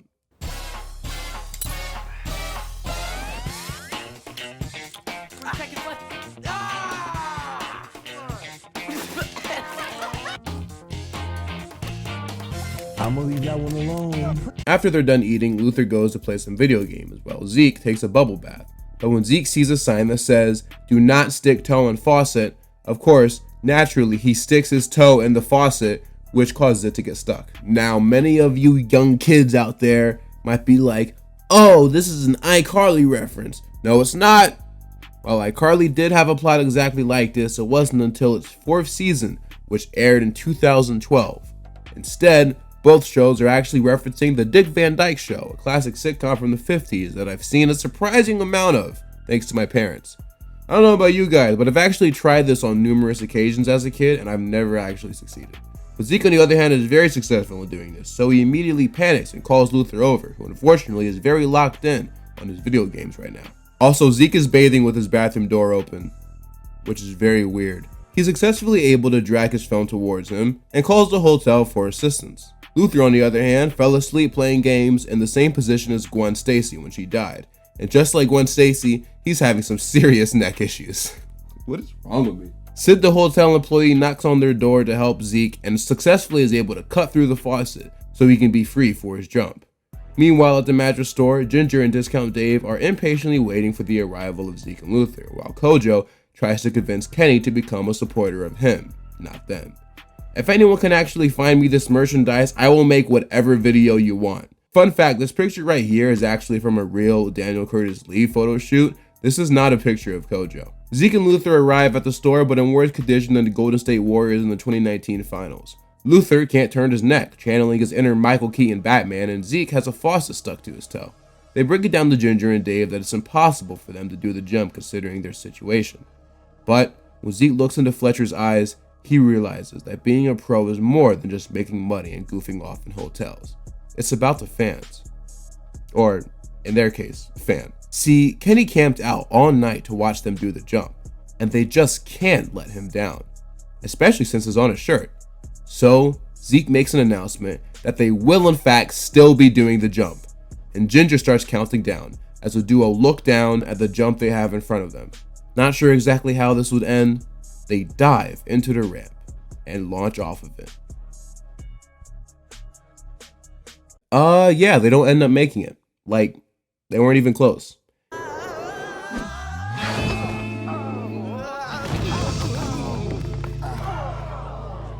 Kenny runs over, and although Zeke and Luther were expecting the worst, he actually loved it, regardless of the outcome. Hey man, I get it. I'm a Thunder fan myself, and although we fell short of extending the series against the Mavericks to 7 games, I'm always going to root for that team. Kenny asks for a pick and runs off, as Zeke and Luther reflect on their experience here with their first paying gig, and even more importantly, their first fan. Things obviously didn't go as well as they wanted to, but they are certainly on their way to greatness. The episode ends with the Ginger using the money she made from handling the boys to pay off all of the motel damages. This leaves Zeke and Luther with 2 whole quarters, which they will happily spend on jawbreakers. In my opinion, this is definitely the best episode of the show so far. I'd even say it's the first real great episode and the turning point of the series. It's funny too because I remember during my rewatch, I was actually concerned that season 1 wasn't as good as I remembered, but not. This is where things really get good. I don't blame them for making this their first episode, even though the pilot airing in the middle of the season made things a little confusing. This is not only a really good episode, but a great starting point for the series. I think the pilot is a better first episode, but Bros Go Pro is just a better episode in general. I will say, I think it probably would have worked more if it aired later in the season, just because in terms of their story, I like the idea of them getting a small sponsor first, then having a viral video, then getting their first paying gig. Maybe you could argue the sponsor should have happened later, which is fair, and could have actually played a role into why the episodes were moved, but I'm happy with the production order way of telling the story. This is one of the best episodes of the series, and I'm glad to report that more episodes of this quality come after this, like the next one. On Disney XD is a brand new Zeke and Luther. Zeke and Luther fling themselves into trouble. Hot chili pie! What's going on? Who's out there? Run! Oh, game over, man! We assume new identities, disguises, new names. Great day for a bike ride, huh? Sure is, fellow biking enthusiast. Wait a minute. Christ, he's onto his pedal faster. Zeke and Luther, brand new Monday night at 8:30, 7:30 Central on Disney XD. Crash and Learn aired on June 29th, 2009. While going through Jumpsuit Johnson's trash to see if there's anything worth taking, the boys come across some super stretchy astronaut material and think it could be used for something awesome. Jumpsuit, however, catches them before they can take it and scolds them. Zeke and Luther end up taking it anyway after Jumpsuit went back into his house, and they plan on using it to generate more speed so they can do cooler tricks off of ramps. As the boys are setting it up, Kojo pays them a visit. Kojo, come on, we're working here. Oh, me too. Places to go and chicks to impress. One of my, female ladies. Yeah, this is the thing with Kojo. He calls women female ladies, and I've never really heard them described like that, but I don't know, I guess he's not wrong. Zeke explains that one of the things we should know about Kojo is that he's always after his turkey jerky. So, turkey jerky is another food along with donuts that the gang primarily eats. While donuts are more of a sit down and chill food, turkey jerky is the on-the-go skating snack, which is why Zeke keeps it behind his ear. Zeke and Luther get their contraption up and running, but they have a hard time deciding who goes first. So they literally spend an entire day playing rock, paper, scissors, and eventually Luther gets the W. Unfortunately though, his celebration leads him to accidentally pulling the ripcord, which sends them flying directly into a flower garden. And guess whose flower garden they land on? That's right, Jumpsuit Johnson's. The duo runs back into Zeke's house and watch him from there. And although things seem bad, overall they're not stressing too much and believe in a few days things will go by. That is until they hear cop cars. But even with this being the case, the two decide to just lay low and pretend like nothing happened. You freaks see what happened to Jumpsuit? Someone toasted his flower garden. To this day, I will never understand why Daniel Curtis Lee over-enunciated flower garden like that. He does not talk like that for the rest of the show. Eventually, a cop pulls up the ramps, which is the place where all the skaters hang out and is located behind a strip mall. He orders the skaters to report to Jumpsuit Johnson's house immediately, and all of them do so. The cop's name is Deputy Corn, because of course it is. There are some truly crazy names in this show. He tells the kids that he plans on getting justice for Jumpsuit's flower garden, and shows them the evidence that'll be the main one used in the investigation, that being turkey jerky that was left on the crime scene. So all of them are supposed to bite into a fresh piece of jerky so they can compare bite marks with the one that was left behind. Zeke believes that he's screwed considering that was in fact his jerky, so after he and Luther bite into the new one, they decide to just lay low for a bit and operate under different identities and disguises. They even ditched the skateboards for a tandem bike. Issue is though, when Jumpsuit pulls up next to the boys with a bike of his own, Luther accidentally lets their identities slip. Well, you fellas have a great day. You too, Jumpsuit. So a chase scene happens, which leads to Zeke and Luther riding their bikes down a flight of stairs. They're able to escape via garbage truck though. Hey, they playing a dangerous game, man. Y'all ever read that creepypasta for recess? Shout out my man Vince. While in the truck, the boys come across a newspaper. One that states, local radio host eats car. Whoa, that's nuts. But also, Kojo got nabbed for the crime. Also, you guys should actually pause this video right here and read the newspaper. It's actually kind of funny. Kojo gets interrogated by Jumpsuit and Deputy Corn since his teeth marks match the teeth marks on the jerky. However, while Kojo admits that those were in fact his teeth marks, he also shares that it wasn't him that did it. You see, Kojo, I guess, just doesn't want to buy his own jerky, so he's always trying to steal Zeke's, as we see in flashbacks from earlier in the episode. Not now, sugar dumpling. I'm being framed. I love that line. So Zeke and Luther decide that since Kojo has done all sorts of lame stuff to them over the years, letting him take the fall for the crime is fair payback. Even if he didn't do it this time, he's always doing something, so neither Zeke or Luther feel guilty about Kojo taking the heat for it. Things take a bit of a turn though, when Jumpsuit Johnson knocks on the boys' door to invite them over to dinner to apologize for always putting the blame on them all these years, when in all actuality, it's been Kojo this whole time, at least to him. The punishment for Kojo is 6 months of hard lawn care, which, yeah, that's tough. I hate lawn care with a passion. So later that day, Zeke and Luther eat at the Johnson household and get to meet his wife. Issue is, though, Luther starts to feel bad over the whole situation, but Zeke is adamant on not coming clean. That is, however, until he starts to hallucinate seeing Kojo everywhere. Zeke, pass the yams. Zeke eventually gives into the pressure and comes clean. He announces that it wasn't Kojo who ruined their garden, and instead, it was he and Luther, and they are both very sorry. Hold on, I love this scene right here. So we will gladly take the punishment. Right after we eat this delicious meatloaf. Bruh, that silverware drop sound kills me every time. So after doing the right thing, Zeke and Luther gladly take the lawn care punishment. But because they lied, Johnson threw in an extra chore. Yeah, okay. That's enough. Crash and Learn is another really strong episode of the show, as it focuses on Zeke and Luther's true characters and values. Despite being delinquents, they do have their morals, and at the end of the day, are just good guys. This makes it easier to root for them, and ultimately it helps me enjoy the show more. And I didn't even intentionally write it this way, but that actually ties into the next episode we're going to talk about, Skate Camp. Up next, brand new Zeke and Luther on Disney XD. Zeke and Luther start their own skate camp. Inside every kid beats the heart of a skater. Base pad's a little snug. But can they find the skater inside Ozzy? Sometimes you are gonna fall. I've got a way to make you safe. My popping hurt my ears. If I give up on Ozzy, I might as well give up on being a pro skateboarder. I'm skateboarding. Ozzy, step off the board! Zeke and Luther, brand new Monday night at 8:30, 7:30 Central on Disney XD. Yes! Skate Camp premiered on July 20th, 2009. Let's start with the B-plot just to get out of the way. The B-plot centers around Ginger and the return of Lisa Grubner from the Donut Jockey episode. The two of them find out that they're both into music, specifically flute playing. We're also introduced to Kirby Cheddar. Not Kirby Buckets, because that's a different show, but Kirby Cheddar. So we got Deputy Corn, Luther Waffles, Kirby Cheddar. They love naming people after foods in the show. They start playing together, but eventually they both start arguing about who was stepping on whose cue and who's the better flute player altogether. So to settle that once and for all, they meet up at Don's to have a flute battle. And things get weird. It ends in a draw, but before Lisa leaves, she mentioned how she does gymnastics, and of course, Ginger does too. So we can assume that another competition happens off camera. Too bad we're not gonna see it. Oh well. The A-plot though centers around Zeke and Luther, who have decided to open up their own skate camp because, as Zeke puts it, in every kid beats the heart of a skater. That's deep, Zeke. But they're also totally doing it to make some bread as well. Just thought I'd point that out. After hanging out flyers around town, the pair rally up enough kids to start their camp. Luther starts off with attendance and quickly notices something is off, as Ozzy Kephart from the Cape Fear episode has enrolled in the camp, despite being at least 8 years older than everyone else. Although he doesn't like skating, he does enjoy camp, so that's why he decided to join. Plus, technically the flyer said all ages are welcome, so he has the right to be there.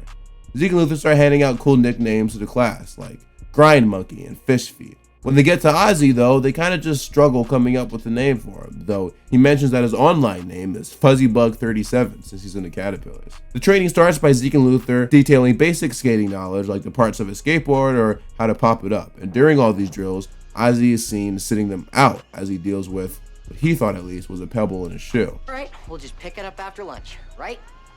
Of course, sire. Alrighty then.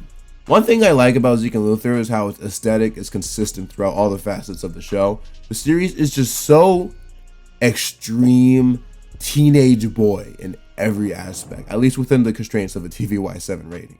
They aren't worried about what's proper or conventional. Whatever makes sense in their head is the right way to do it. And this scene where they have to serve the kids lunch is such a good example of that. Like, it never occurs to them to have a knife or a spoon to help the kids put the jelly on the bread. They just have the kids reach in and scoop it out, which, yeah, is gross, but it's just so Zeke and Luther, I don't know how to explain it.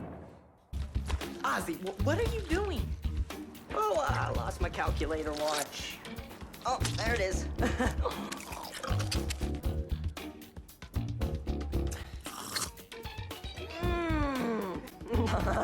My sense of humor might be broken because I always laugh at this scene. Zeke and Luther are determined to help Ozzy become a skater by any means necessary, even though he is a complete weenie. But this becomes increasingly difficult after Ozzy has a little accident, and even though he got out with only a scratch on him, he's decided to give up skating forever. Yeah, we got Kawhi Leonard over here, just giving up on basketball after getting injured. What's funny is I'm writing this on October 24th, 2024, and currently Kawhi Leonard is injured. I'm willing to bet that Kawhi Leonard will still be injured by the time this comes out. Although the skate camp has ended, Zeke is still a bit bummed that they weren't able to turn Ozzy into a skater, so he and Luther visit him to see how he's doing, and boy is he milking this situation. However, after looking at Ozzy's wall, he notices a trend. He seems to always start a sport, but chickens out at the slightest inconvenience. So while skating home, Zeke talks about how they can't give up on Ozzy because if he continues to act like this, then he's going to be a quitter for the rest of his life. They come up with a plan involving a rare caterpillar sighting to get Ozzy out of bed. This leads to a confrontation with Zeke and Luther where he admits that he was just simply scared. Thing is though, Ozzy fully accepts that he's a quitter and doesn't see an issue with it. But Zeke tells him that it all ends here. He's not going to quit on this sport like he did all the other ones. No, he will become a skater. So they show him the ropes by demonstrating that falling isn't as bad as it seems, so he shouldn't fear it. But they still wrap him up in bubble wrap so he doesn't get hurt. But after he falls, he claims that the bubble wrap hurt his ears, which is the final straw for Zeke. Even he's had enough of Ozzy's shenanigans. It's not until Ozzy leaves when Zeke realizes the key to getting him back on the board: caterpillars. So he catches up with them and drops some knowledge on him. There comes a time in every caterpillar's life where they have to get out of their comfort zone, aka cocoon, and transform into a butterfly. And that's all Ozzy needs to do. So after realizing this, Ozzy finally has the motivation he needs to get back to skateboarding. He gets back on the board, strikes a weird pose, and takes off like a butterfly. Unfortunately though, they do all this near a hill, which is quite possibly the worst possible place to do something like that, so Ozzy has a hard time stopping. Zeke goes after him, and when he catches up, tells Ozzy to jump on his board. After a fun little sequence, they both crash into a bush. You'd think, given Ozzy's character, he would once again announce his dislike for skating, but he actually loved the experience. Luther catches up with Zeke as Ozzy walks away, and they both realize that from now on, he's just gonna have to learn the same way all skaters do, from trial and error. Unfortunately though, Zeke and Luther's good deed doesn't come without its cons, as Ozzy is starting to hang around ramps full time, which is getting pretty annoying for the two. But Ozzy does share his gratitude to the boys for helping him out, and thanks to them, he's finally accomplished something. And at the end of the day, that's all that matters. This episode of Zeke and Luther is another solid one that showcases the boys' passion for skateboarding and wanting to share that passion with other people, especially with Ozzy. They could have easily given up on him or treated him a certain way considering he's a complete weenie, but they stuck with him and ultimately they helped him accomplish one of his goals, which I genuinely feel like you don't see a lot of in kids' TV. It's pretty refreshing to see, and like I mentioned earlier, Ozzy does become a skater from this point on, and he's often seen hanging out with Zeke, Luther, and even Koja as the series progresses. One character dynamic we haven't touched on in a while though is the relationship between Zeke and his sister Ginger, and well, the next episode is all about that. Yo, what's poppin', people? It's Daniel Curtis Lee, Kojo from Zeke and Luther. At every skate park, there's always one cat who thinks he's better than everyone else, and that's Kojo. Open your eyes and watch the real deal. Even if he doesn't have the coolest tricks, he's always gonna say, oh, that was nothing. He like antagonizes everybody. Dig it! Bye, losers. He's always trying to be like Mr. Man, and it never ever works. Watch the original Disney XD series, Zeke and Luther, on Disney XD. Yeah! Not My Sister's Keeper debuted on November 9th, 2009. The episode centers around Zeke and Luther entering a contest for a skateboard where the winner is determined by who can keep their hand on the board the longest, and everyone is getting prepared for it. Some are more prepared than others. Unfortunately though, Zeke's aunt is having a baby, so he's now tasked with babysitting Ginger at the same time and day as the contest while his parents are on a trip. You know, this actually makes me want to bring up something interesting about the show that I haven't acknowledged yet. I don't know if you've noticed, but so far we haven't seen Zeke or Luther's parents throughout the entire series, and yeah, that's done on purpose. Creator Matt Dearborn said in an interview, "In Zeke and Luther, we have no parents. You don't see them, you don't hear about them. We are trying to recreate a childhood that's about being outside and making your own rules, as opposed to a parent walking in and asking if your room is clean and your homework done. We don't have any of that stuff. We don't have a high school principal or teacher. Usually you need those parental figures to relay the stakes in the story. we let the boys find the stakes themselves. I do actually really like this, as it creates a more unique world compared to other Disney and even kids shows in general. The show isn't anti-adults completely though, because obviously we have Jumpsuit Johnson and Don, and later more adult characters appear, but there aren't any adults that are really essential to the story, and like Matt Dearborn says, it allows for Zeke and Luther to find stakes instead of stakes coming to them. This shot right here is the most we ever see of Zeke's parents, and we don't even hear them speak. It's like Charlie Brown without the... Zeke lays very strict rules for Ginger. He doesn't want any hijinks, shenanigans, or tomfoolery, because he is not trying to get in trouble again. Ginger tells him he has nothing to worry about because she has a flute recital next week, so she'll be practicing all day. But, just in case, Zeke has a backup plan involving Ozzy, dressing up as him to keep an eye on her. Luther questions how this would even work, but Zeke promises that Ginger barely even looks at him when they talk, and they even test that out. So, later at Don's, the contest is about to commence, as Kojo does his best LeBron James impression, and Luther does his best Tommy Pickles impression. All hands are on the board, and the contest is about to start, but just as Don starts counting down, two guys come in at the last minute hoping to crash the party. And these guys are the Plunks. Charlie and Doyce Plunk are brothers who come from a long history of barbers, and the main way they harass people is by giving them unwanted haircuts. Hold on, bruh. This dude look like Grant Williams.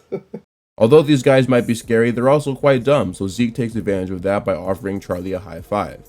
And this idiot actually goes for it. Then later he tells Doyce to check his watch and ends up getting him out. The Plunks demand that the next time they see each other, it'll be on site, like WWW. That's stupid. Meanwhile, Ozzy calls Zeke while playing a VR game to assure him that Ginger is still in her room practicing her flute. And even though he's a little annoyed that Ozzy is wrecking his room, he is glad to know that she's still at the house and not cooking up another scheme.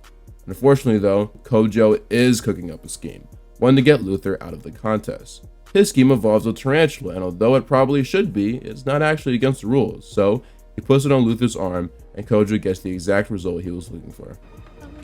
Yeah. I'm gonna tell you something, but don't freak out. Ah, you can tell me anything. Spider. Left shoulder. Now that he's out the game, Luther vows to help Zeke win at all costs. And although Zeke appreciates the offer, he actually just wants him to go to his house to look after Ginger since he's not too sure how good of a job Ozzy is doing.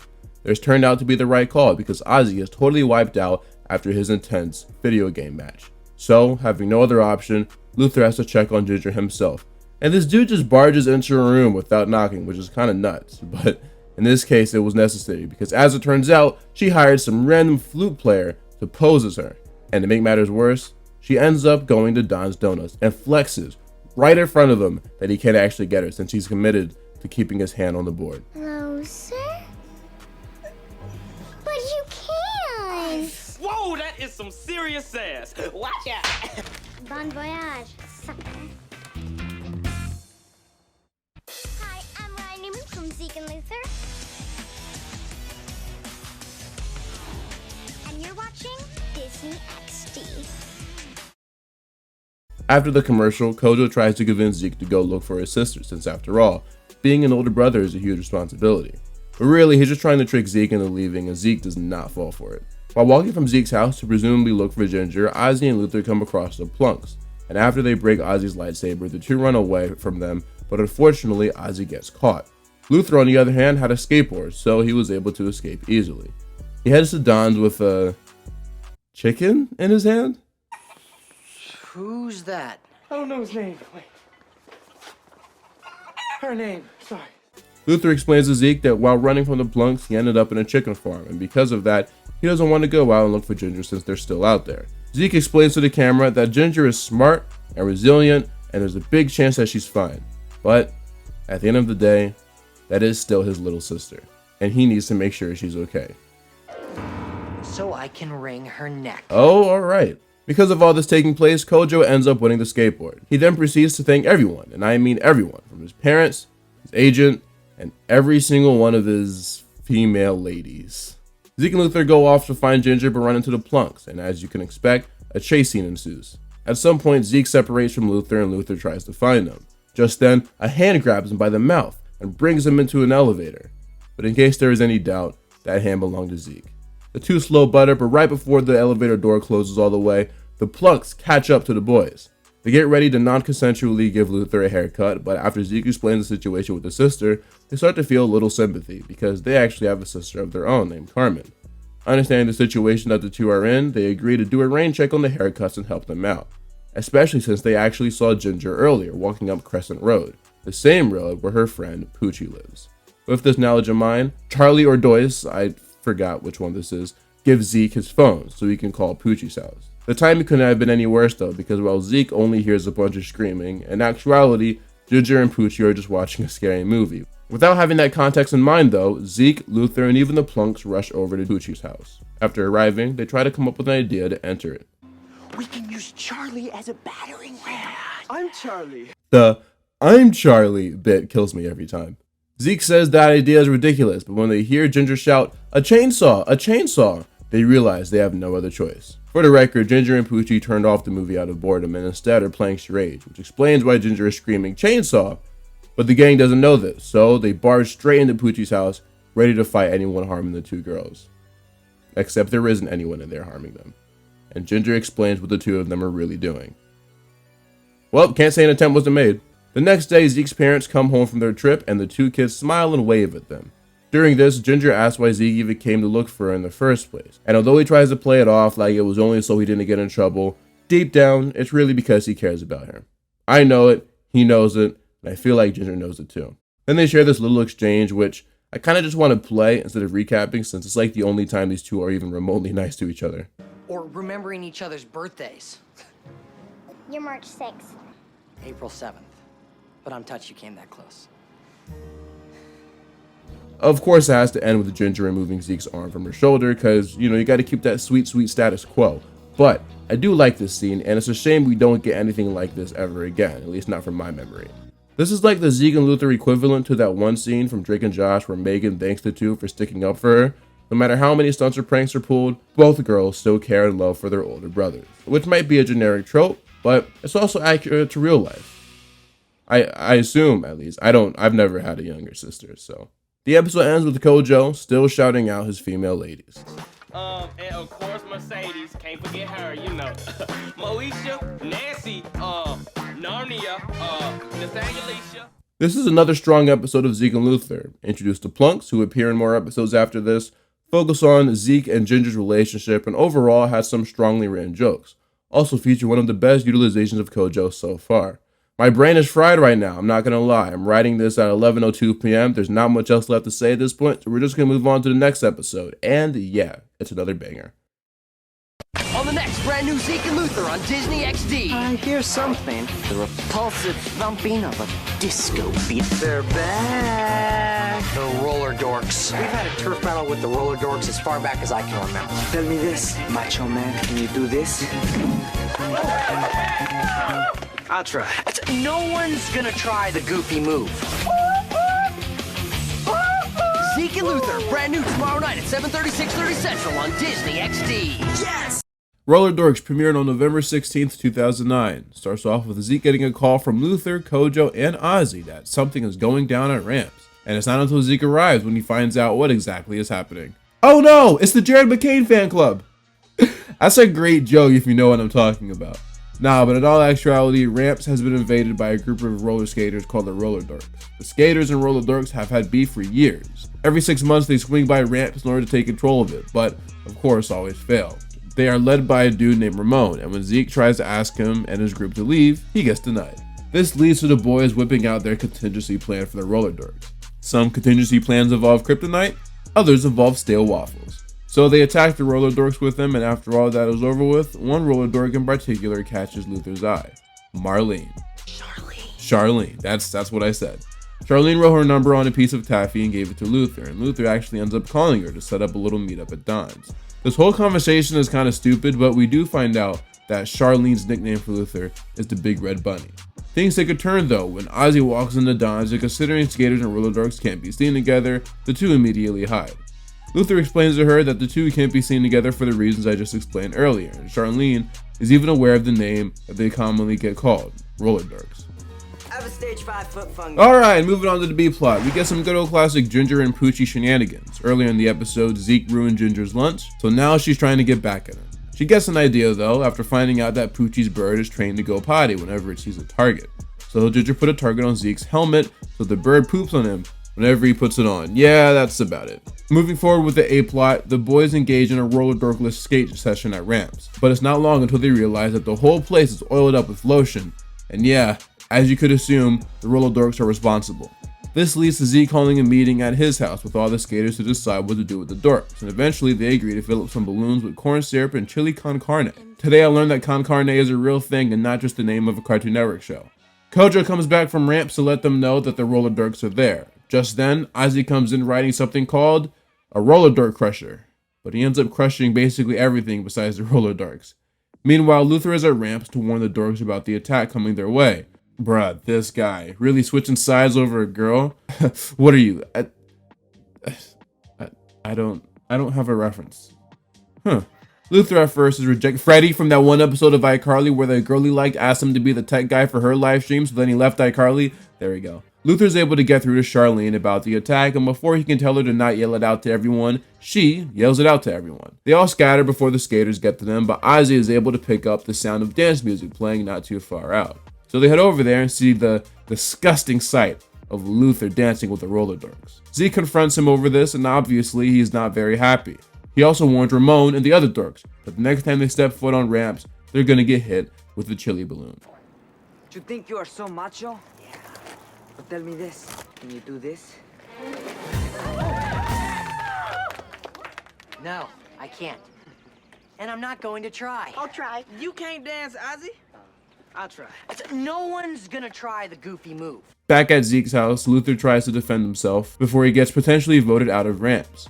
It seems like no one wants to hear it though, because everyone votes for him to be banned for a year. Everyone besides Zeke at least. Later though, Zeke comes up with the idea that Luther gets to stay in ramps as long as he breaks up with Charlene. Luther agrees to these terms, and Kojo vows to go with him, since he's broken tons of girls' hearts. Meanwhile, Zeke gets invited to ramps by Ramon to discuss a way to settle their turf war once and for all.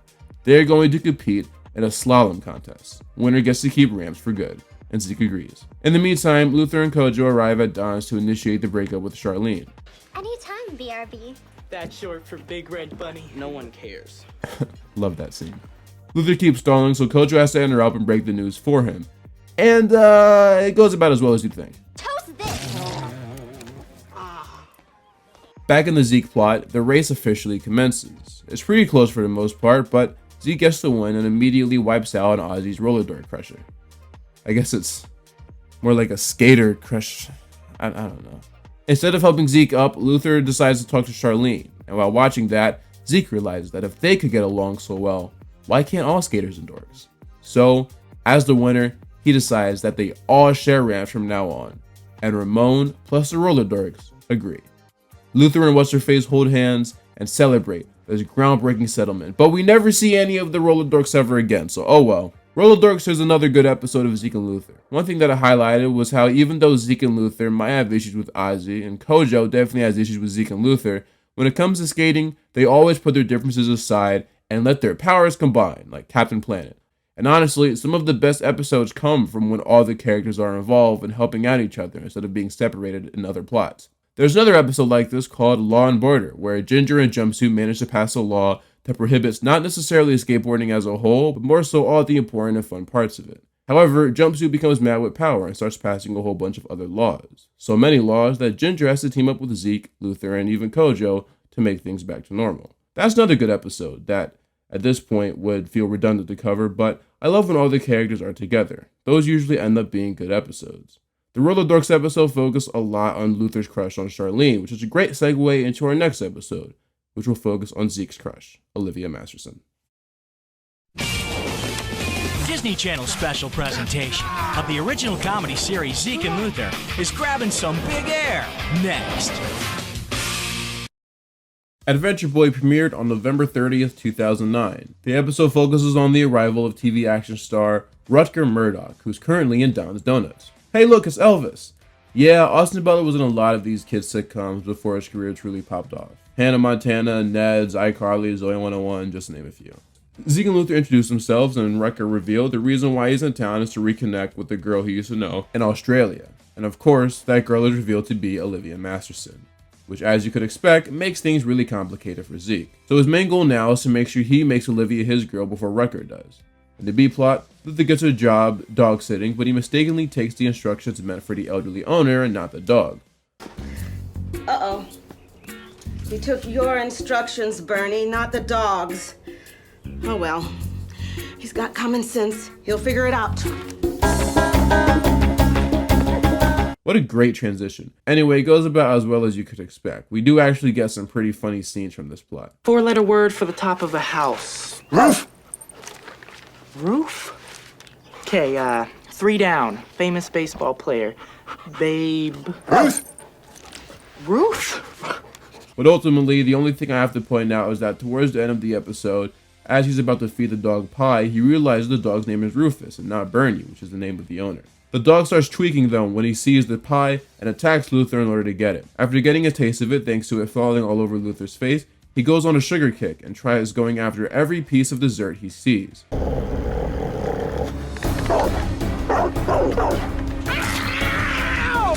just got fudge now! This all actually is important to the A-plot though, so that's why I'm explaining it. Just sit tight for the payoff. Anyway, back to the A-plot, Zeke successfully asks out Olivia on a date, but he struggles with what to actually do since he's never been on one. So he went online to find a relationship specialist. Gee, I wonder who it is. The doctor is in the house. Of course. Kojo gives Zeke some advice regarding eye contact and listening. He's not really interested in that though, and instead just asks what he should do for the actual date. And Kojo actually does give some really good advice. Rutger is Adventure Boy. He's a TV star, which means he has clout, aura, and well, let's be honest, money. So he's gonna have to do something that Rutger simply can't. And the only thing he knows how to do is skate. So he decides that he'll take her on a skate date. Kojo thinks that idea is stupid, but Zeke goes for it anyway. Things are going pretty well. He even made Olivia her own skateboard. I feel like this is the only time they ever acknowledge Zeke's skateboard making skills. You'd think they'd talk about it more. He tries to teach her some fundamentals about skating, and she's seemingly getting the hang of it. That is, until she looks back at Zeke instead of keeping her eyes on the road, and well, faces the consequences for doing that.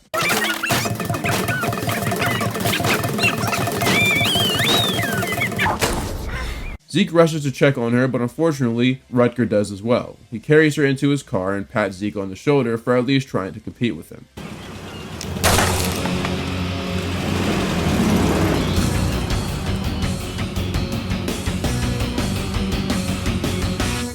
Disney Channel special presentation of the original comedy series Zeke and Luther will be right back.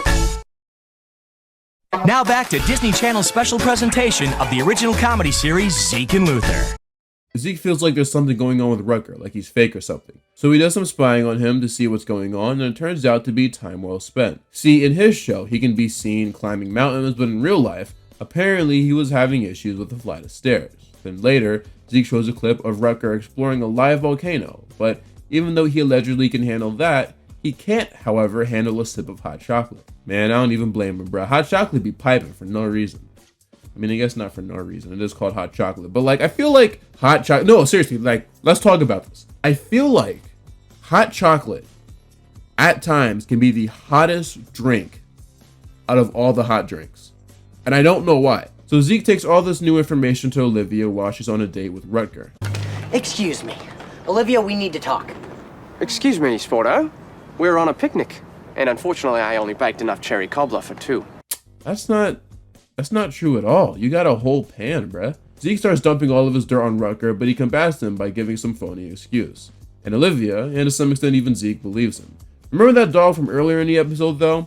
Well, his dessert rampage is about to work in Zeke's favor. He starts running towards the picnic area where Olivia and Adventure Boy are, and he's especially worried because they're eating cobbler. So the two rush over there to help them out. A cop, whose name is Deputy Dingle, blocked off the area though, so Zeke comes up with a plan involving a Luther distraction. Oh yeah, so Deputy Dingle's been in a few episodes this season so far, but they've all come after the debut of Deputy Korn.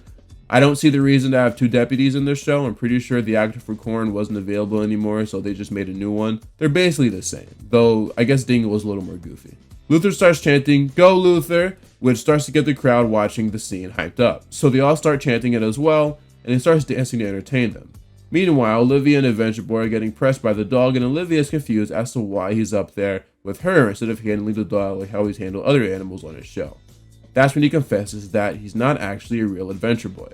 Matter of fact, stuntmen do all the real work while he just sits in the studio. Saw that coming a mile away. He's a fraud. You're a phony! Zeke swoops in though and tells Olivia to throw him the cobbler. From there, he skates away with it to lure Rufus away from the two.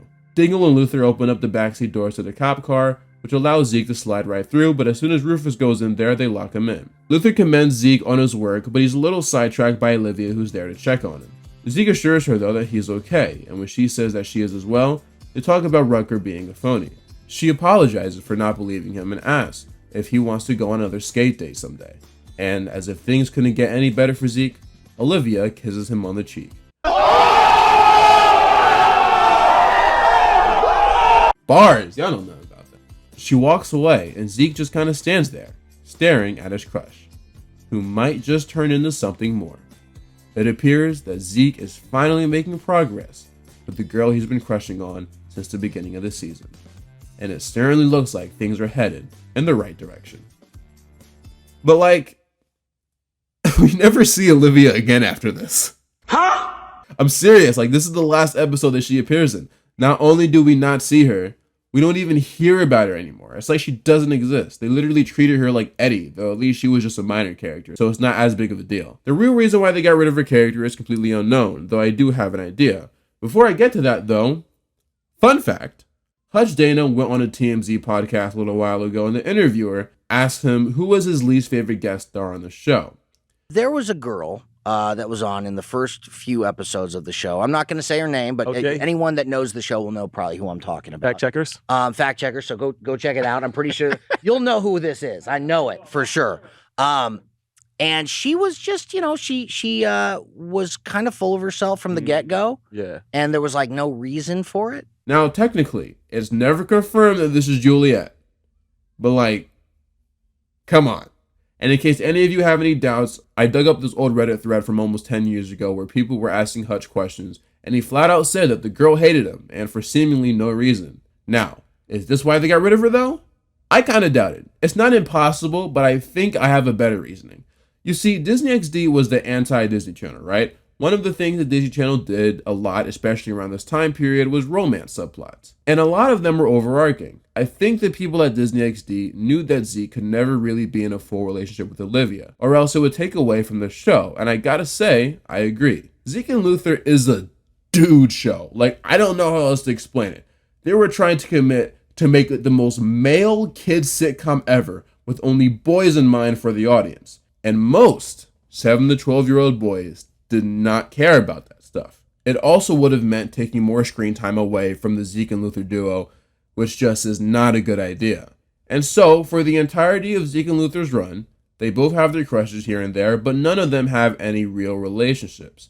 And I am so glad, because it definitely would have ruined what they were trying to accomplish here. Later, Disney XD loosens up on the whole creating shows only for guys thing, as it never would make sitcoms like Kickin' It, for example, that would have an overarching romance story. And actually, the creation of Star vs. the Forces of Evil solidifies that XD had basically given up on the whole boys only thing. They realized for the network to grow, they had to make shows that appealed to everyone, which is fine. Realistically, there was nowhere they could go with Olivia that wouldn't break the status quo of the show, so they kind of just wrote her off. She probably moved back to Australia or something, I don't know. As for the quality of the episode though, I do really like this one. I think it's really solid and continues the streak of banger episodes. Oddly enough, even though they never pick it up again, I feel like it was a nice little ending to Olivia and Zeke's story, which is mainly why I chose to talk about it. Also, Elvis was in it, and I can't forget about him. Now though, we've approached the last episode we will be talking about, which just so happens to be the last episode of the season. Let's see how they wrap everything up.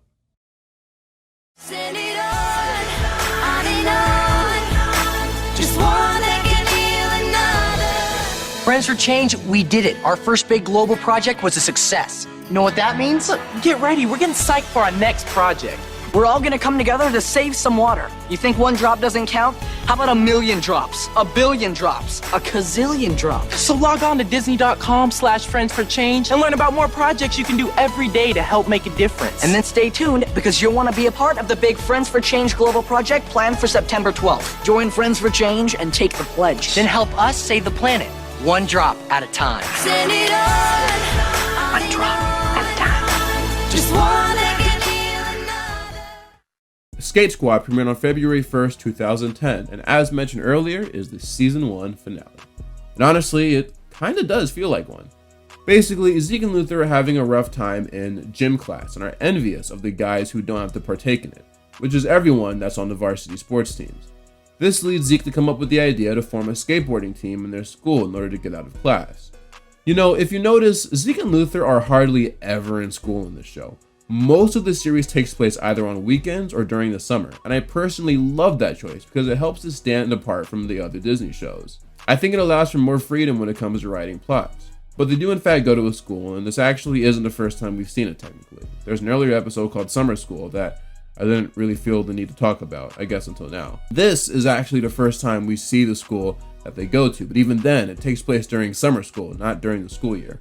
Off the top of my head, I think there were only 4 episodes in the show that take place during school, so yeah, that's definitely different compared to other Disney shows. The only thing preventing them from making this an actual team is the lack of guys, so they solved this by recruiting Kojo and Ozzy. They both agreed, which means now they have to go to the school principal for approval. Zeke knows that it'll take a little convincing, so knowing that the principal loves cats, he wears a shirt that'll surely pique her interest.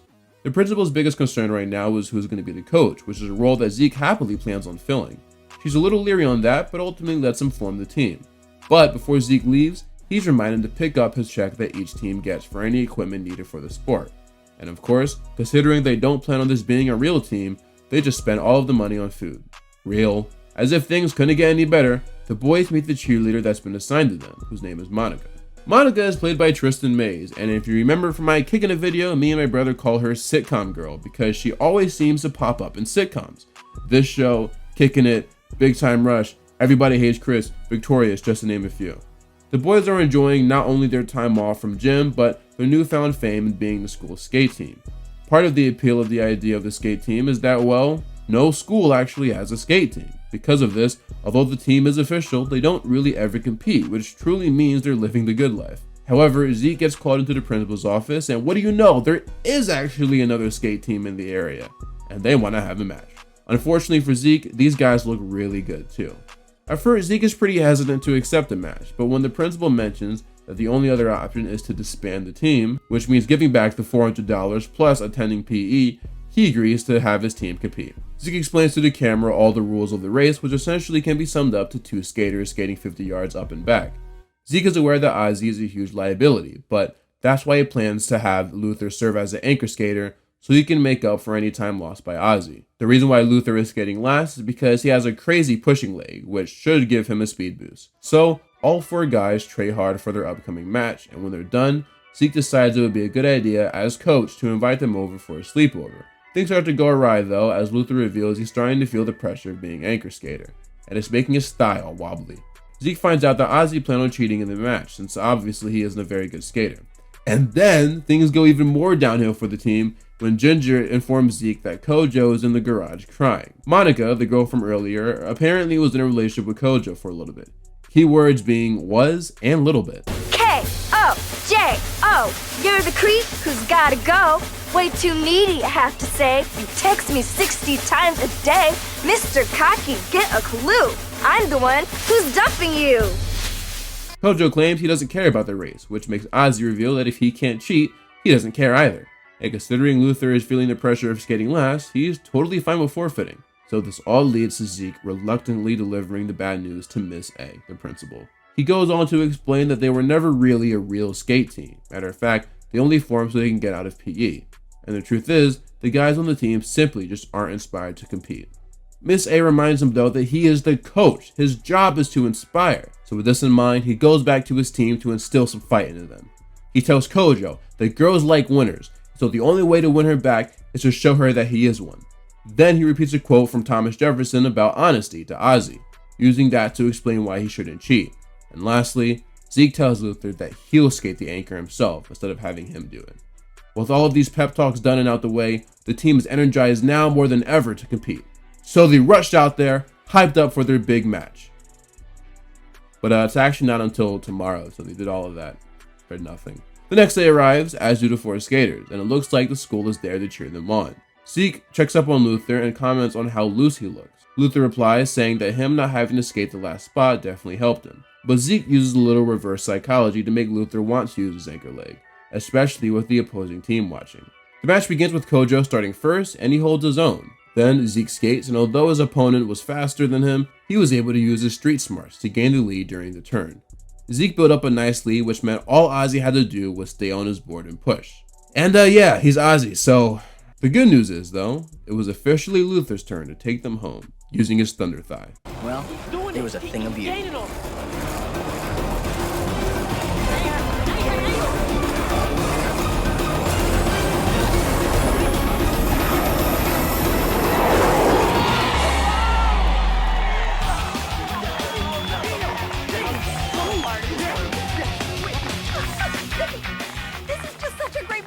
We did it all for you, Miss Aldretti.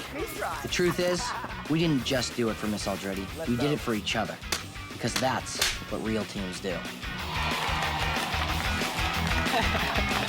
That's incredible. I know, right? In the final scene of the episode, it was revealed that the team they skated against was the only other skate team in California, which means season 1 ends with Zeke, Luther, Kojo, and Ozzy technically winning state. It seems like, though, the team might have bonded a little too much. I actually need some clean undies. There you have it, folks. That was the last episode of Zeke and Luther season 1. And honestly, I thought it was a really nice way to wrap everything up, and the episode itself was good too. I think I mentioned this before, but the show is at its best when all of the characters are in one plot instead of having subplots, and this episode is an example of that. I really do love seeing all 4 of these guys together and interacting with each other. I also like the idea of ending the season with an achievement, even though it is a small one.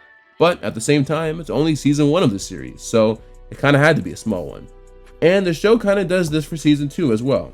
I say kinda because, well, you'll see when I get there. But yeah, man, really strong episode to end what I think was a really strong introductory season of Zeke and Luther.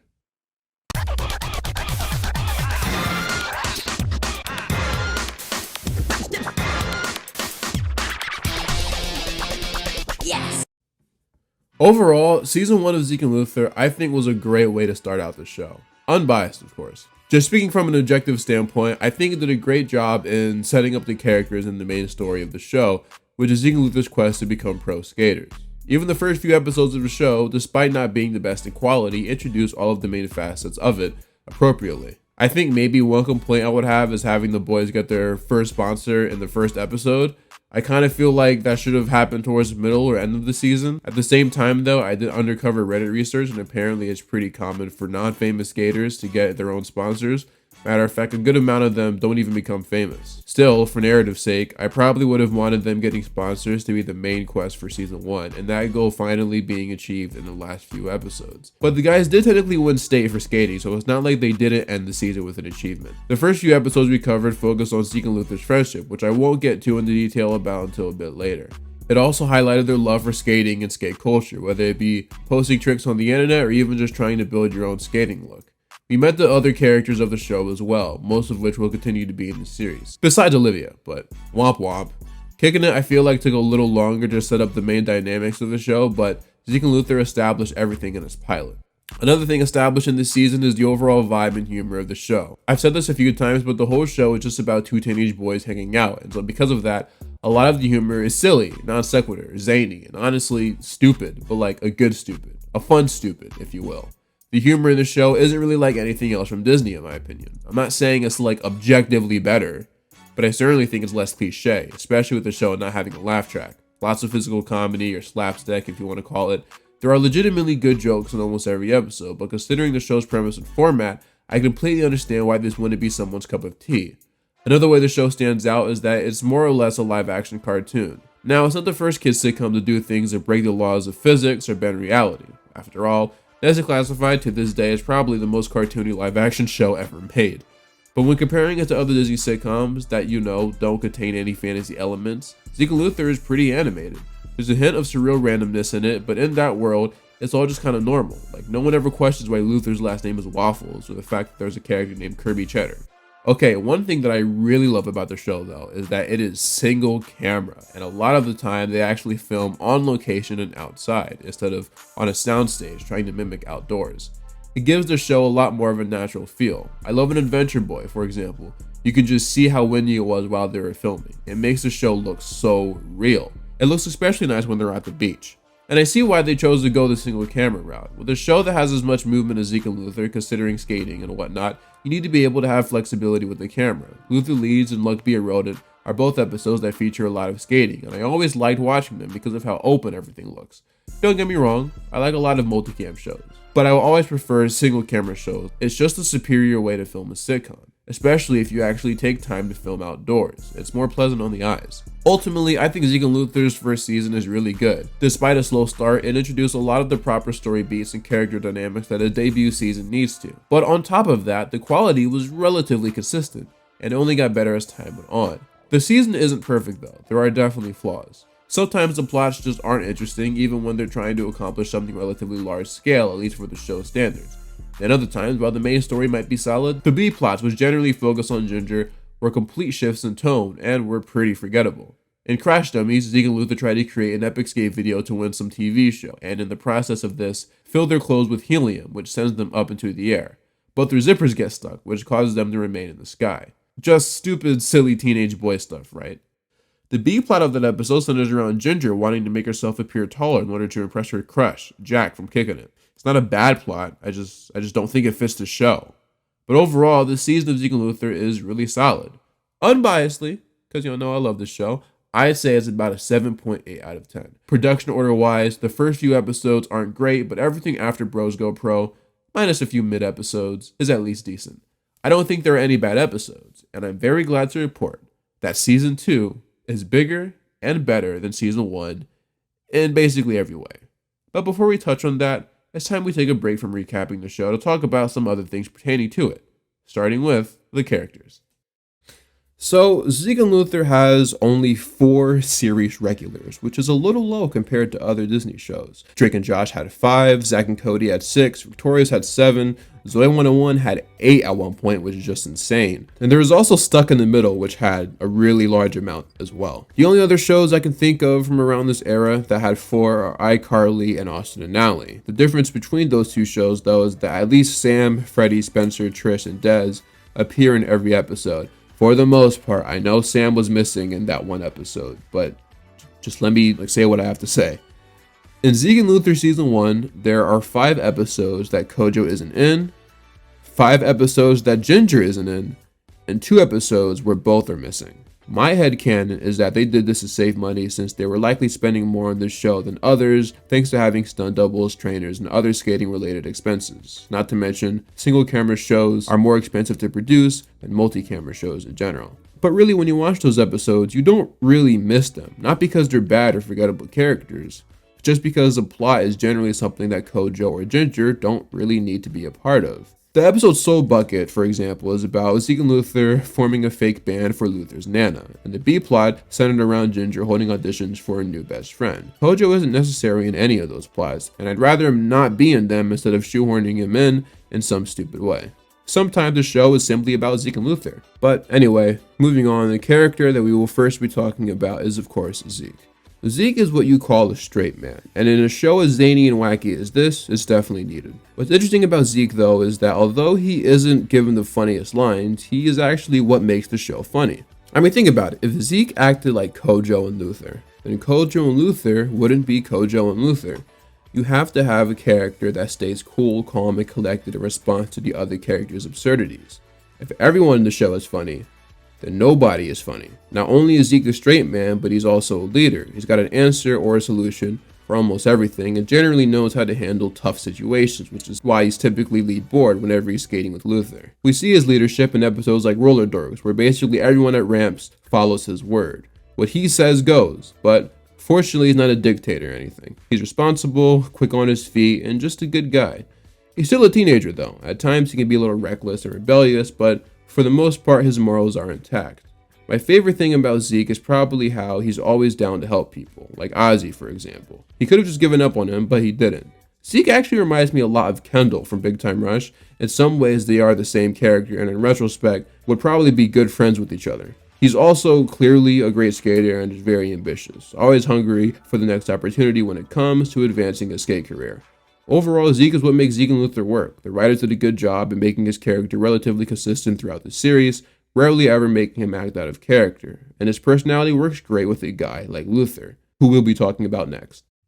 Luther Waffles is an interesting guy. I've said this before, but he's definitely the oddball comedic relief type character. So far though, he's always been depicted to have a sensitive side to him, having a soft spot for kids and small rodents, while also being the one to tell Zeke he needed to come clean about ruining Jumpsuit's garden.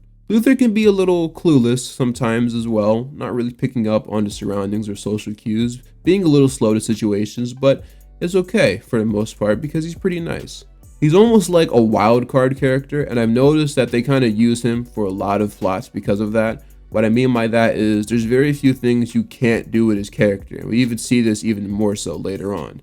Like Zeke, he's got a drive for being the best skater ever, and although he's not as good as Zeke, still can hold his own, as we see in the many scenes where they do tricks or in chase sequences. And then there's Ginger, who I've spoken about before. She's more or less just Megan, honestly. She still plays a good role in the show though. I think she's better utilized in plots involving Zeke than when she has her own beat plots featuring her peers like Stinky Cass and Poochie. Not My Sister's Keeper is probably the best Zeke and Ginger episode of the show and sums up their relationship perfectly.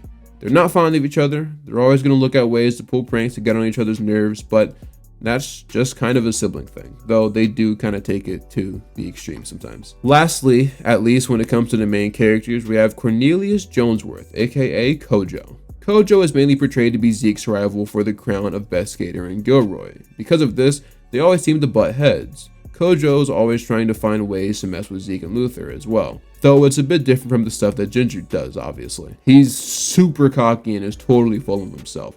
This dude makes his own merchandise, bruh. He genuinely thinks he's the coolest person of all time, and at least in season 1 has this cool guy / bad boy persona to him. But I think it's kind of implied that it's more so an act, because there's been times where he drops that personality and shows his true self, especially when he's caught off guard. Imagine if Guy Gardner was in this show, but that's Kojo. And for my sports fans, imagine if Anthony Edwards was in this show, that's Kojo. Any chance he gets, he's just trying to flaunt himself because his ego is huge. Additionally, he has his own vocabulary, and it's more than just terms and phrases, so there are some sentences that I only feel like Kojo would say. Even though he's Zeke and Luther's rival, there are times where they can be pretty chill with each other. They're not always at odds. If they need to team up, they will, and rarely argue when they do. Zeke and Luther utilizes his characters a little differently than most Disney sitcoms. A lot of shows try to have an A plot and a B plot where they split the characters up so everyone gets close to equal screen time. Zeke and Luther isn't always like that though. Kojo is usually always in the A plots with Zeke and Luther, whereas the B plots are generally spent on Ginger. But also, there are just some episodes where the focus is truly on Zeke and Luther. In the episode Skate Squad, for example, Ginger is only in 2 very small scenes, only one of them really having anything to do with the plot. Like, she for real has 2 lines in the whole episode. Cape Fear is kind of the same thing. The plot is so Zeke and Luther centered, but Kojo and Ginger only have 2 scenes. I'm sure this is normal in some TV shows, but coming from watching Kickin' It, where every episode had an A plot and a B plot, it's just a little weird. However, it does make sense because the show is about Zeke and Luther. And it doesn't make much sense to have multiple Ginger and Kojo B plots where they spend time together because it would just be weird. They barely even interact in this show, actually. It's kind of funny. I can only think of a few scenes where they're actually like in the same scene. Although with this being the case, I do think a B plot where an uninspired Ginger and Kojo team up to brainstorm new ways to wreak havoc on the 2 boys would have been a good and easy idea, but for whatever reason, we never get it. We get a couple Ozzy and Ginger plots for some stupid reason though, but never a Ginger and Kojo plot. The rest of Zeke and Luther's cast are filled out by recurring characters, like most shows. Throughout the season, we've been introduced to characters like Jumpsuit Johnson, Don Donaldson, Lisa Grubner, Olivia Masterson, Poochie Magruder, and Ozzy Kephart. Out of these characters, Ozzy gets the most spotlight moving forward, appearing in a pretty good amount of episodes in seasons 2 and 3. Unfortunately, I'm not a big Ozzy guy. I don't think he's a good character, and honestly, since we're talking about it, outside of the main 4, Zeke and Luther has a pretty poor cast of characters. I don't like Don, I don't like Ozzy, I don't like Lisa. Poochie's tolerable, but still isn't very memorable, and I can take or leave Olivia. The only really supporting characters I really like are Jumpsuit Johnson, Nana Waffles, and Carl. Now, I don't think I've really mentioned or talked about the latter 2 because they haven't been in any of the episodes that I've covered. So yeah, while we never see Zeke and Luther's parents, we do see Luther's grandparents. Nana Waffles is Luther's grandmother and Carl is Nana's husband, as it's implied that Luther's actual grandfather passed away some time ago. Luther and his Nana have a really strong connection. He really does love that woman. Carl is that one tough old guy that probably won't like you until he gets to know you, because he and Luther kind of have a back and forth thing going on, but it's mainly just banter that some families do. You bamboozled me. Can it, you sack of weeds? Want to play again? Set him up, kid. You see what I mean? Like, yeah, if you do something stupid, he won't mince words, but at the same time, he's not Jumpsuit Johnson where he just doesn't like anyone. Plus, he loves Nana Waffles, so there's that. I wish we saw more of Carl, honestly. He's kind of goated. We were also introduced to more characters like Deputy Dinkle and Kirby Cheddar, but they get a lot more screen time in Season 2, so no use going through them now. But yeah, man, those are the Zeke and Luther characters. My favorite is Kojo, followed by Luther, followed by Zeke, but I like all three in their own way, and over time, this ranking does fluctuate. The main characters are pretty solid, but the recurring characters could use some work. Overall, though, Zeke and Luther has some pretty enjoyable characters. Now on to the next segment of this review. Where we connect with the latest Disney games. Hey guys, everybody's logged on? Because it's time to Get connected! I met Hutch Dano and Adam Hicks from Disney XD, Zeke and Luther. We got together to hang out and throw our own party at Disney's Toontown Online. Well, why don't you tell us more about the show? The show centers around two 15-year-old skateboarders and they're trying to make it to the big time. Every day at work, it's like a party. Speaking of parties, I was just about to log on to Toontown Online. You guys want to check it out? Yeah. Okay, well, let's go. The guys and I signed on at Toontown.com, and after tricking out our tunes in-game, we joined our friends to play a few mini-games, like the underwater ring game. So I know your characters, Zeke and Luther, catch mad air on skateboards. How much air do you think you could catch in a cannon in a Toontown Online party? It was great hanging out with those guys. They even gave me a little parting gift, Toontown style. I'd say that last vlog was quite a sweet success. Shut your Get connected! Brought to you by Toontown.com. For a show that focuses less on music than almost any other Disney series, Zeke and Luther has a surprisingly rich history with it. Granted, it's not to the level of, say, Victorious or Hannah Montana, but there are quite a few songs that were either made for Zeke and Luther or by cast members of the show, and a lot of this starts with Daniel Curtis Lee.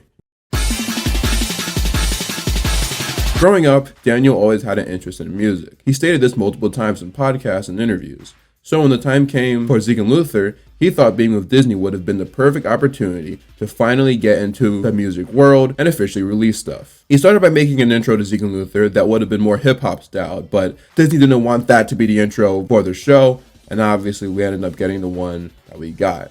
But as it turned out, Adam Hicks was also into making music as well, and eventually Disney gave the two the green light to make music for the network. Now look, this isn't Disney's only attempt at making rap music for the channel. Orlando Brown, Kyle Massey, and even Rashawn Fagan would occasionally do rap stuff. Even the older brother from Ant Farm released a cover of Summertime by Will Smith. Like, isn't that weird? That's like, I bet you didn't know that until now, but he did. And it's not very good, but he did do it. But no, these attempts with Daniel and Adam actually felt different. There was real effort put into these two songs to make them feel like, well, events. There were promos advertising the arrival of 2009's You Can't Touch This, a song that I remember being extremely excited for, even though it was just a cover.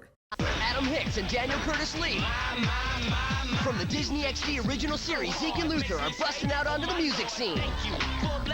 Catch the world premiere of You Can't Touch This tomorrow night at 8:25, only on Disney XD.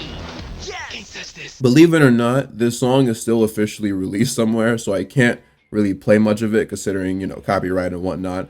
But you can always look this one up. It's fine. Was never a big fan of the original, so it's kind of hard for me to truly enjoy this one, but the music video is pretty cool. They even had Brandon Michael Smith and Chelsea Kane from Sunny with a Chance of Jonas. I actually had a theory that this video was filmed around the same time and same area as Starstruck, which is why Brandon and Chelsea, two of the stars in that movie, were in it. I remember being confused as to who this girl even was because, like, I never watched Jonas. I for real thought she was just a random girl. Something worth pointing out is the fact that they might be in character in this. Like, it kind of starts with Daniel trying to jump over his mom's van since she parked on the sidewalk, and Hutch and Adam telling him There's no way he can clear that. And overall, there is a heavy skateboarding presence in this video. There's even a ramp. So pretending just for a second that this is canon to Zeke and Luther, just for fun. Is this technically the first and only time we see Kojo's mom? She pops up at the end when he tries to actually jump over the van. Like, I know it's likely just made to be adjacent to the show and not actually part of it, but I don't know, man, it's kind of my headcanon that this is what Kojo's mom looks like. With this song being mostly a cover, Daniel and Adam never really got a chance to write real lyrics and test how good their pen is. And well, fortunately, the second song they made together, albeit still being a cover, features mostly original lyrics, that being 2010's In the Summertime. Now this one slaps. Like, I still unironically listen to it.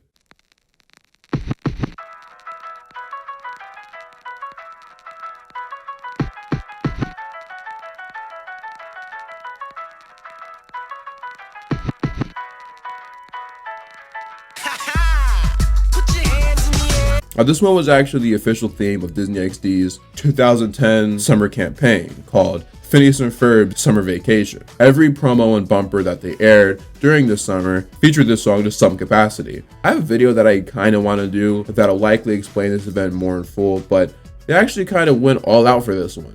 Anyway, like You Can't Touch Us, Disney XD made promos advertising some of the people that were in the video, like Perry King star Mitchell Musso, for example. No school, parties, hanging out with all your friends, kicking it in the sun.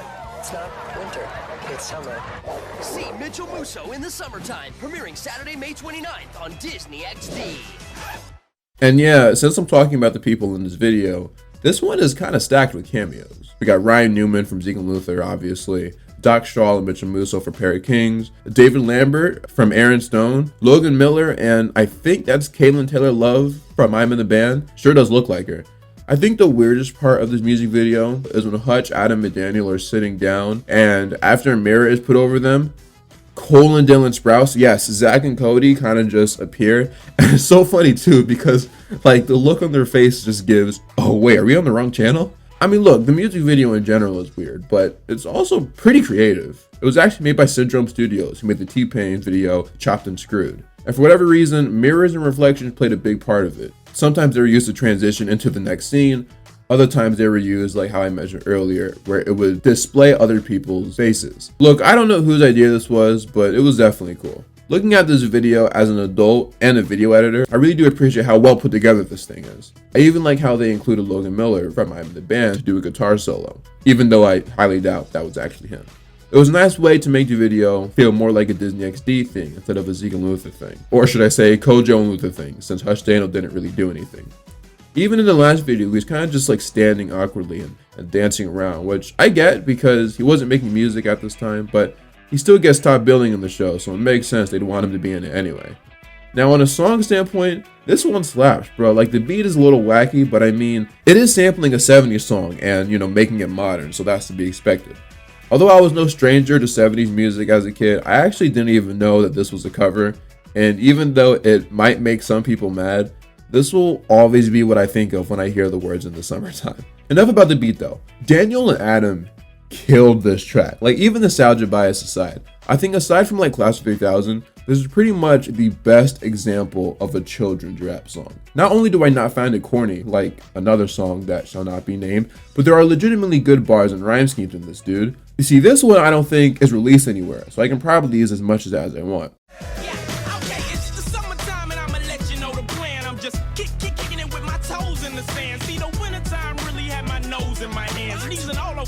I'm like I'm cold, y'all, but man, summertime, okay, screaming everybody blow up like the sun. The day won't even start unless I show up. Hold on. He said, like the sun, the day won't even start unless I show. Did y'all hear? Come on, that's a bar. You see that summertime healing got me feeling like a million. See the faces of the children as emotions hit the ceiling. All the water that I'm spilling as I'm chilling like a villain. If you feeling what we giving, then you need to admit it. Come on, y'all silly talking about some lemonade mouth. The Terminate slaps, but Adam went in on this song. Again, bars. You guys don't know anything about that. Check it a minute, I'm feeling like I need to relax. Okay, the summertime is here and yet we ain't giving it back. Dandy passed me the beat and now I'm being that. Swimming pool water on my feet, it got me leaving tracks. But I ain't really tripping, just dripping from the sweat, y'all. Summertime, and we the type of cold you can't catch, dog. young fella, you win! I know y'all heard that. It's summertime, and we the type of cold you can't get. He's saying that they are cold. They are cold-blooded individuals. But, like, they aren't cold as in achoo, you know what I mean? Y'all don't even... I think this is the best rap song that Disney ever put out.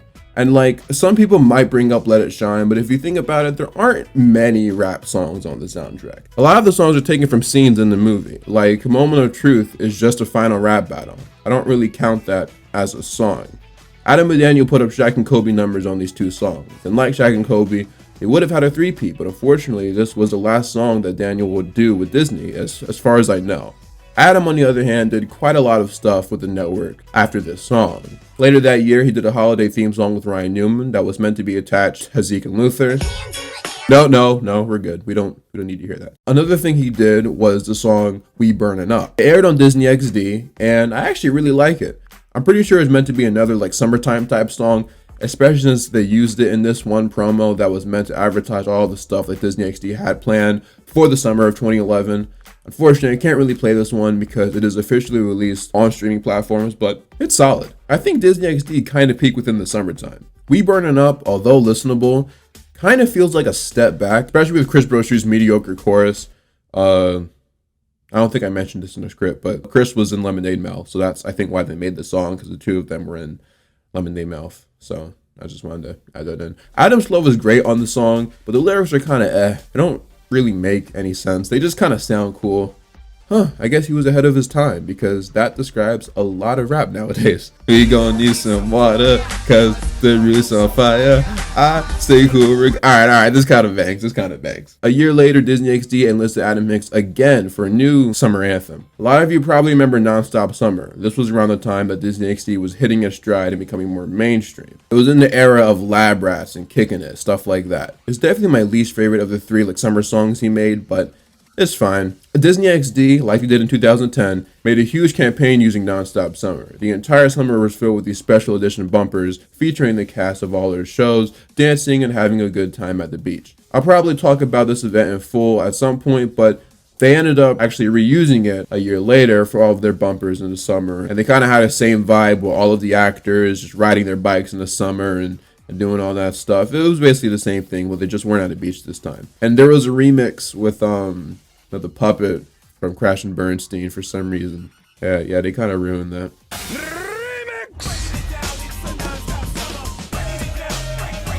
Adam also made a couple songs for the Shake It Up soundtrack. My favorite of the two being Dance for Life, featuring Drew Seeley. Obviously, he was part of the Lemonade Mouth cast. Don't really need to share anything with that one. You guys know what Lemonade Mouth is at this point.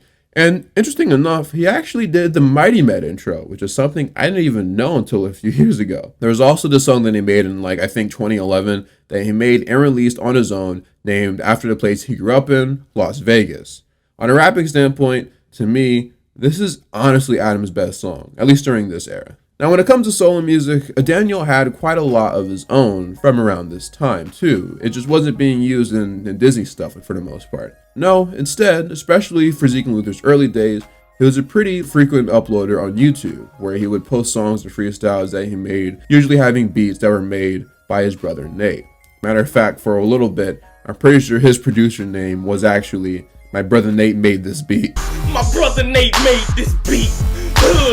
Yeah. Young fly cat from Long Beach, and my brother Nate is definitely on that beat. Generally, the freestyle videos will start with the two of them chilling, then Daniel would ask Nate what he should rap about. And from there, Daniel will go on for a minute or two, rapping about that topic, and at times I do question how many of these were truly freestyles, because one, sometimes he would just off rip go, oh, already got a chorus for this one. Like, how? In 0.4 seconds? And then two, well, these are pretty solid most of the time. Some of them just feel written, but if they truly are freestyles, then more power to them. Like, some of it is but there are some legit good bars in these videos. What up, Japan? Konnichiwa, people. Ain't nobody like me, and my crib is a cathedral. In Brazil, they speak a different language, but all say wow when they see the car we came in. Arson! That fire on the beat. Let them dudes know if they all tired, take a seat. And we standing up, take advantage of the fact that I am colder than the winter up in Canada. And I'm so me. I was with the rap game, but I'm in too deep. Baby, you gon' think about me when you sleep. Recite my lines too, that's all you think. Yeah, indubitably, I'm a child prodigy. Anyone you following is probably not quality. Got him choking up, it's hard to swallow me. And I'm so dope, Coke tried to bottle me. Hey, he was pushing it with that one. I'm so dope, Coke tried to bottle me. It's a double entendre because, you know, I think kids would probably think, oh, Coca-Cola, I think Coca-Cola's dope. But no, anyway.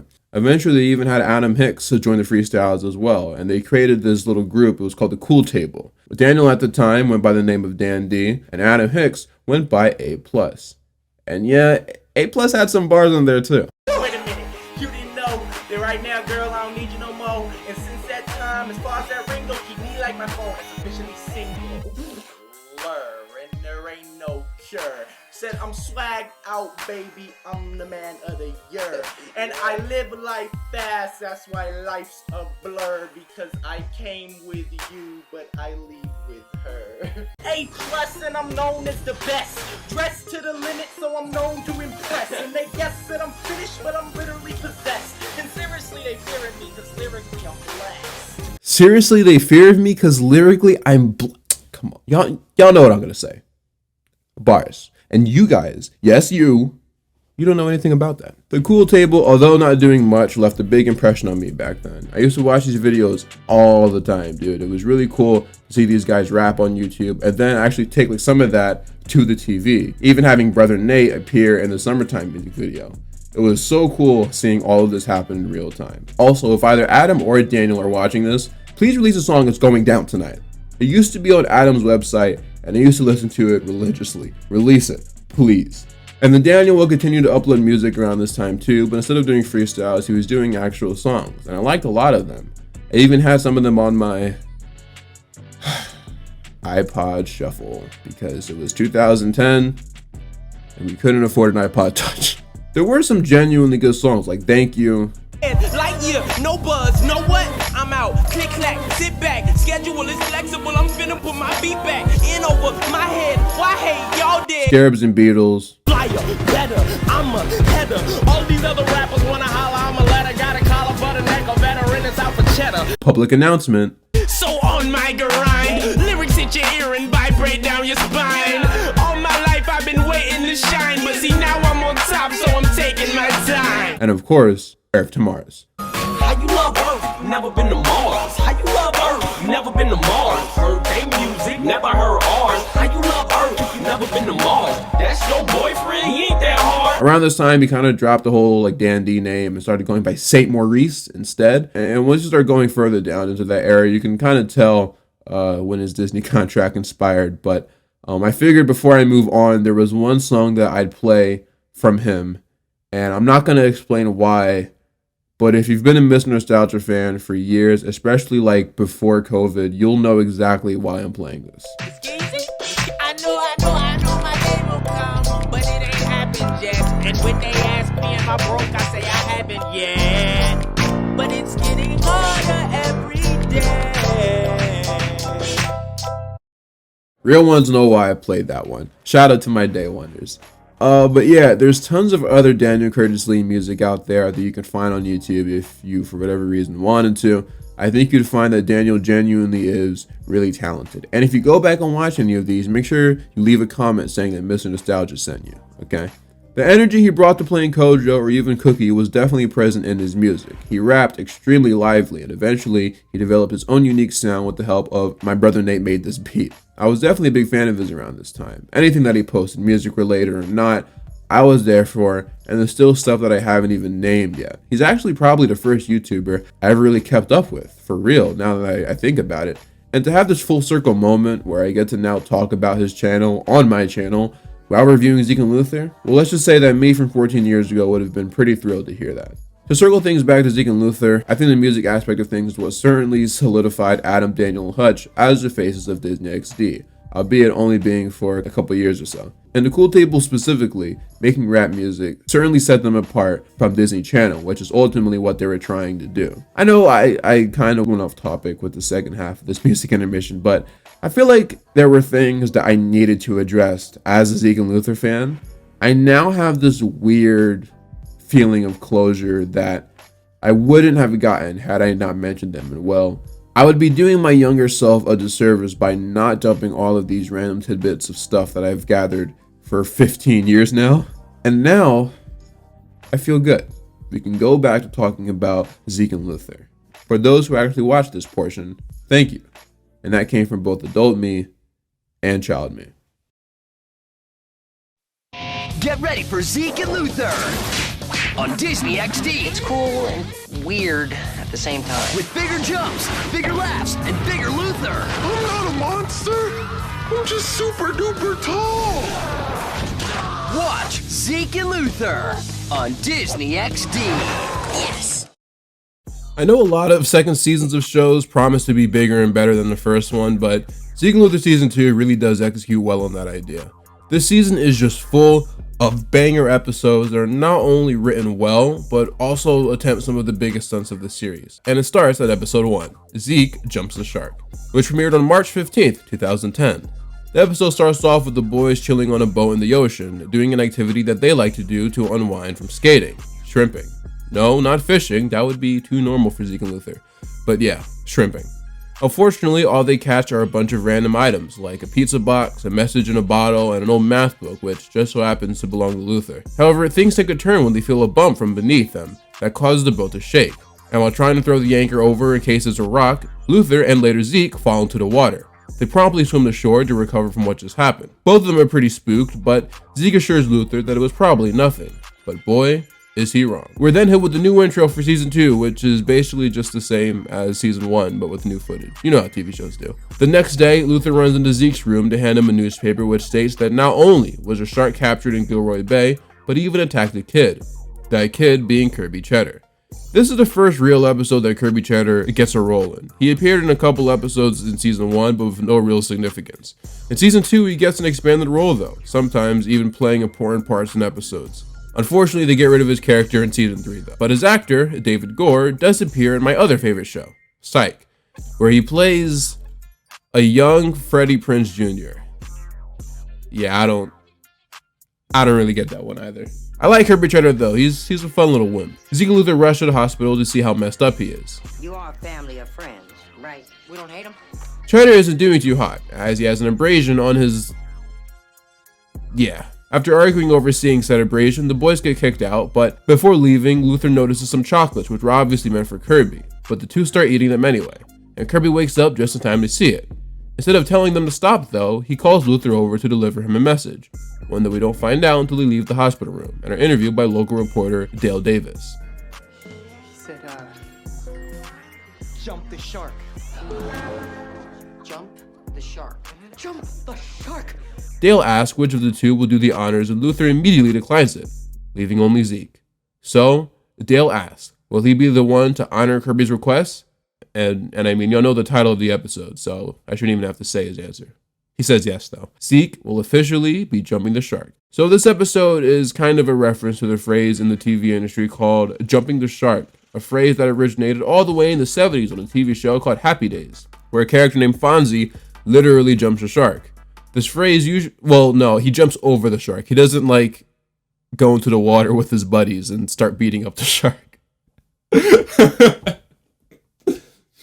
At least I don't think so. I've never actually watched Happy Days, but the phrase usually is used to signal the beginning of the end of a show where they do stuff like this to garner more views, since generally shows decline over the years and dip ratings-wise. And trust me, I'm a Flash fan, so I know what that's like. Zeke and Luther, though, is obviously only in its second season, so they haven't actually reached a point where they've metaphorically jumped a shark, and considering there's only 3 seasons, they never really do. But instead, they chose to start off season 2 with an actual shark jump, still being in reference to the phrase, but in a literal sense. Anyway, Zeke heads down to the shark tank with Luther to try to get an idea on what he's roped himself into. The jump is about 25 feet, which he mentions he's kinda done before. This is definitely a reference to the Bros Go Pro episode, where he and Luther almost jump over all those mattresses, which was a 27-foot jump. But just in case he falls, they look at the shark itself, and yeah, he's pretty big, and that freaks the two out. Meanwhile, in the B-plot, Ginger starts holding auditions for a new brother, and she eventually lands on this dude named Monty, who's basically just SpongeBob. And I mean that in the sense that he's nice, really nice. So much so that Ginger has to train him to be mean, basically, since that was her and Zeke's entire relationship. Back at Zeke's house, Zeke looks at his Tony shrine and basically prays to him. Oh, hold on, he wants some privacy. Let's head to the hospital to see what Luther's doing in the meantime. While giving Kirby a little made-up fairy tale to convince him to go back on his request to jump the shark, Kirby reveals that he never actually said that. He simply told Luther to not bump the cart, since he was right near it, and he didn't want to bump it, or else his lime jello, which he hadn't eaten yet, would fall to the floor. Luther gets excited because this means Zeke no longer has to jump the shark, and in his exit, he ends up bumping the cart anyway, causing Kirby's lime jello to land on the floor. Luther runs to Zeke and tells him he's off the hook, and when Zeke hears this, he doesn't cancel the jump. Matter of fact, he doubles down on it, confirming again on live TV that he's still gonna do it. Did you get that? We'll be right back to Zeke and Luther, part of Phineas and Ferb Summer Vacation on Disney XD. Disney XD takes you behind the scenes of the newest episode of Zeke and Luther. Get ready to jump the shark. I don't like sharks. I'm a big shark fan. In art class, I used to always draw a shark in the water. Sharks are cool, but I don't want to be in a shark tank, you know? Like, I love you from a distance. Find out what happens when Skater meets Shark. An epic episode of Zeke and Luther premieres Monday, March 15th. Yes! Only on Disney XD. Now back to Zeke and Luther, part of Phineas and Ferb Summer Vacation on Disney XD.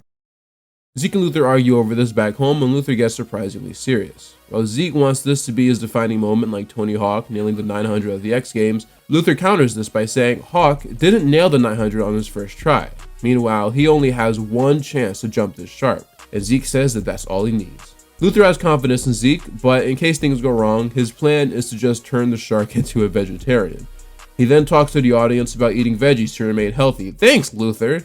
On Zeke's side of things, it's not going so easy. After having nightmares about the shark, he wakes up to something called the juice. It's when the skater's nerves get so bad that he can't even do the simplest tricks. So he heads to Don's Donuts where Kojo is putting on a performance for the ladies. And when they see me, they say, here comes Dreamy. They're talking about me. Yeah.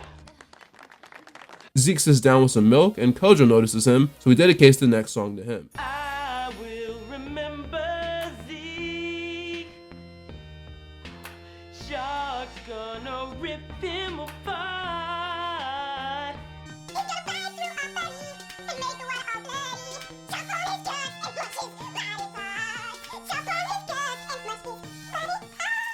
In the B plot, Ginger continues her training with Monty. Wasn't Monty the name of the wheelchair kid in Little Bill? Yes, he was. Crazy pull. Ginger makes him make her breakfast, and while he did a pretty decent job, he still gets hit with an insult anyway. Only thing is, he doesn't respond back to her because unlike Zeke, he doesn't believe in name calling. It's obvious that this whole arrangement won't last long.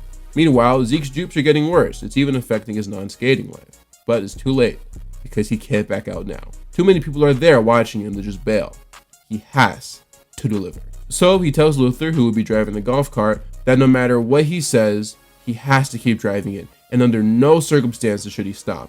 He needs to do the exact opposite of whatever he says.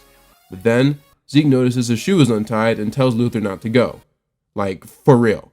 But they both take off, zooming down the street and approaching the tank. And right as Zeke gets there, he rides the ramp and does his big jump.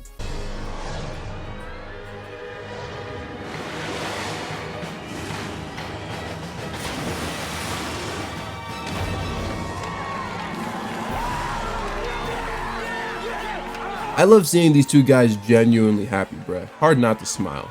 Zeke has accomplished his first big moment as a skater, with basically the entire town of Gilroy there to support him and cheer him on. This also means that since he lived, Monty is no longer needed, so Ginger dismisses him. And the two bros slow butter in celebration of Zeke's great achievement. What a way to start a season, am I right? Zeke Jumps the Shark is a great episode, one of the show's best so far. Had some high stakes that, although we know will work out in the end, still made for an entertaining episode, and is truly just a taste of what's to come for the rest of the season. For now though, we're going to slow things down and talk about an episode with a bit of a smaller scale, Plunk Hunting. Shredding it on the next brand new Zeke and Luther. Nana, what's wrong? We got here as fast as we could. Two boys took it. What'd they take? My wig! Isn't that it right there? This is my wig. Let's leave them. They stole my sleeves, painted my arms, shaved my eyebrows. You know what? We're going after the Plunks, and we're getting your Nana's wig back. Can I wash my arms first? Zeke and Luther, brand new Monday night at 7:30, 6:30 Central on Disney XD. Yeah! Plunk Hunting premiered on May 10th, 2010, and it starts off with Kojo, Zeke, and Luther performing tricks at ramps. Whatever game they were playing, Zeke ended up winning, which happens every time. And he tells that to Kojo, but Kojo's unresponsive because he no longer goes by that name. Instead, he goes by The Truth. This dude trying to be Paul Pierce so bad.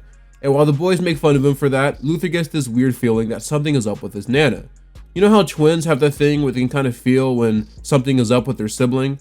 Well, Luther has that with his Nana, considering how close the two are.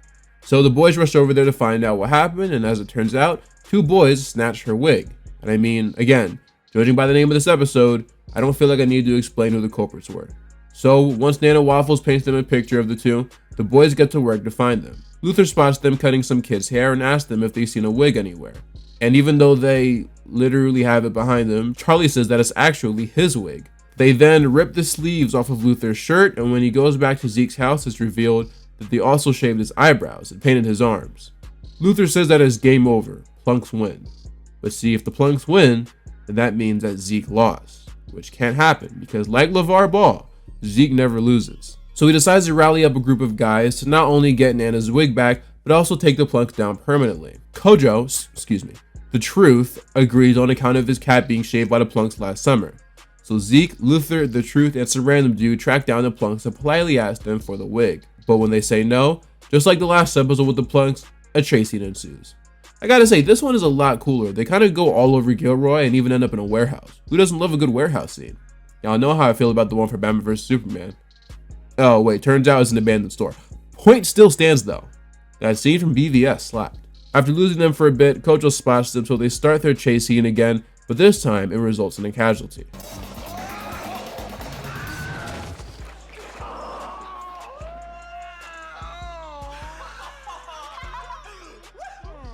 You okay?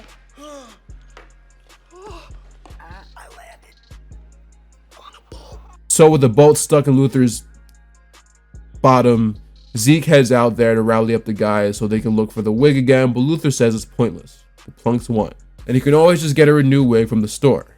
But Zeke's competitive nature makes it impossible for him to give up. So he decides to do some research on the Plunks using his computer. But when he realizes he accidentally left a pie on his PC, he's forced to ask Ginger to use hers. She allows him to do it, but not without paying a price. So she looks at her catalog of spray bottles, which is something she started using last season. Meanwhile, Luther is at the doctor's office where we meet for the very first time Dr. Chili Ricardo, played by Carlos Lacamara? Carlos, La Cámara. I want to make sure I get it right. La Cámara. Who you probably recognize from Mighty Med. Dr. Ricardo actually becomes a recurring character from this point on, appearing in 3 episodes? Huh, I thought he was in more than that. While researching the Plunks, he finds out some of their fears, which include balding, split ends, bad hair, but the worst of all, doctors. So he plans on using this to his advantage. Back at the doctor's office, unfortunately, Dr. Ricardo brought his daughter to work as it's Take Your Kids to Work Day. So while he's being inspected, she's taking a bunch of photos and word kind of gets out. More and more people start to crowd into the office, all of this happening right before Dr. Ricardo attempts to take the bull out of Luther. Fortunately though, attempting this causes immense pain to Luther, so much so that he goes on a rampage, breaking stuff in the doctor's office. Man, he's freaking out like me when I found out Katie went to the Warriors. Anyway, the plan to take on the Plunks is to use the Truth as bait, while Zeke and Luther, dressed as doctors, wait. Luther's sitting down on a bag of marshmallows since the boat is still there. That's tough, bruh, ruining a perfectly good bag of marshmallows.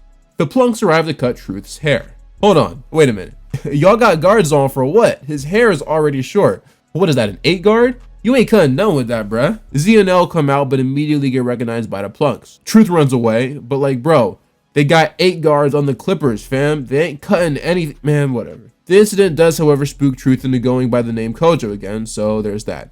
Zeke realizes that there's only one option left. He'll thank me for this later.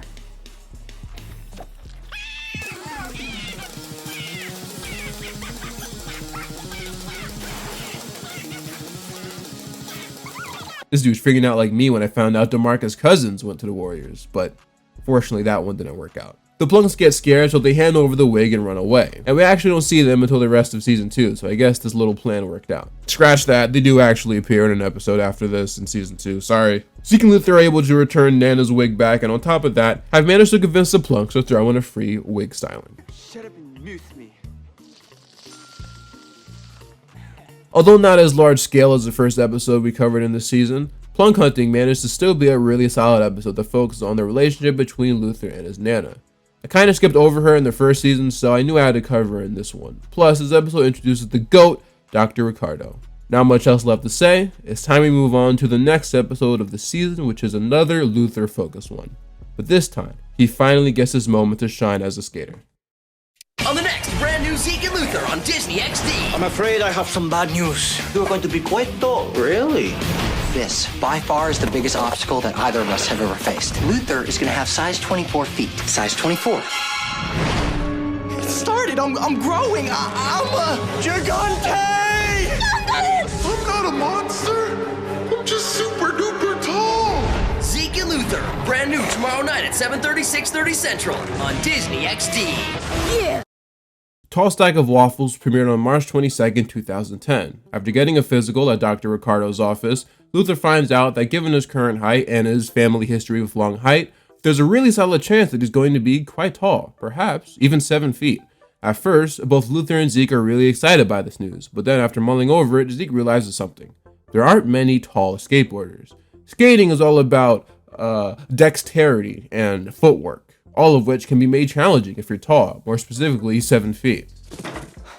I can't mention this to Luth yet. He's too sensitive. I gotta break it to him gently. Very gently. Your skating days are over, fool. Luther says that this won't be an issue because there's tons of tall skaters. Issue is though, Tony Hawk is the tallest one and even he's just 6'2". Luther will allegedly be 7 feet, so Kojo tells him to face the fact that his skating days will eventually be done. Just then, Zeke arrives, so Luther tells him to tell Kojo that his height won't impact his skating career. But instead of doing that, he just gives Luther a bunch of odd pep talks. When life gives you lemons, you make lemonade. You feed a cold and you starve a fever. Righty tighty, lefty loosey. The turkey goes gobble gobble. It's just one small step for man, and one giant leap for mankind. And bingo was in fact his name-o. Luther obviously isn't encouraged at all by this, so he goes home. After taking a shower, Luther talks to us about the possibility that Dr. Ricardo was simply wrong. What if he won't actually end up being that tall? But all his doubt goes out the window when he puts on one of his t-shirts that he has apparently outgrown. This leads Luther to have a daydream where he's like 1,000,000 feet tall. Just like me when I stand on my money. That's not true. Zeke starts freaking out over this too, considering they're best friends and they've been in this together since day one. Apparently when he's nervous, he cuts watermelons. I love how he uses CD to do it though. Very the opposite of Tamir. While enjoying said watermelon, he gets a text from Luther telling him to meet at dawn. So he heads down there to see them basically giving a retirement party to Luther on behalf of his skating career going down the toilet. Can I just say, they always manage to find the greatest shirts for Luther in this show. The two that he's worn in this episode already have both been S tier. Bro, wait, is that Shaggy in the background? What's he doing here? Anyway, Kojo gets on stage to say some nice things about Luther. Uh-oh, this can't be good. I remember the first time I laid eyes on Luther Waffles. I was at the mall shopping for a shirt because I had a date with Janice Herrera. Nice girl. First, she only liked me for my looks, then she discovered my romantical side, which is good for those quiet nights when the two of us are playing hide the potato. Watch out! Zeke later gets on stage, but his words aren't all that nice. You're a total dill muncher and you're not retiring. Luther tells him that it is in fact his time to move on though, as he finds a new passion. But Zeke can't let this happen, so he scours the internet for an inspirational sports story that he can use to make Luther want to skate again. And he lands on a dude named Kentucky, the world's largest cross rider. And as it turns out, Luther decided to join the choir, hence why he's dressed like this. Tucky goes on to explain that ever since he was a kid, he loved to ride motorcycles, but unfortunately got addicted to cream puffs, which caused him to pack on the pounds. Because of that, everyone told him that he's too big to ride cross, but he never gave up, and even placed 4th in a tournament, which is like, I mean, that's cool, I guess. Luth, don't you see? He overcame his obstacles. He reached deep down, way inside. That's amazing. What are you doing? I'm such a child, bro. This scene is hilarious. Tuggy hops on his bike and shows off his moves. Hey, Unc still got it. Hey, look, it's Ginger. I forgot she was in this episode. For his last trick, Kentucky is about to jump through the Ring of Doom. Luther asks if he thinks there's still a chance he can become a pro skater, and Zeke says that Kentucky is his answer. Only thing is though, this dude wipes out the ramp due to his weight, so yeah, maybe not the best example. But Zeke gives Luther the words of encouragement he was likely looking for earlier, stating that with their friendship, they could accomplish anything. Which might be cheesy, but it's true. As long as the two stick together, they can accomplish anything they want. Except the 4th season, I guess, but you know. So with this in mind, Luther asks Zeke that if what he's saying is true, then does that mean he can jump through the Ring of Doom? And that's when Zeke tells the camera that his pep talk might have been a little too peppy, considering that jump is bigger than anything Luther had accomplished in his life. But Luther decides to try it out anyway, likely inspired by Zeke's pep talk. He skates towards the ramp and, well, you know what happens next. He died! No, I'm playing.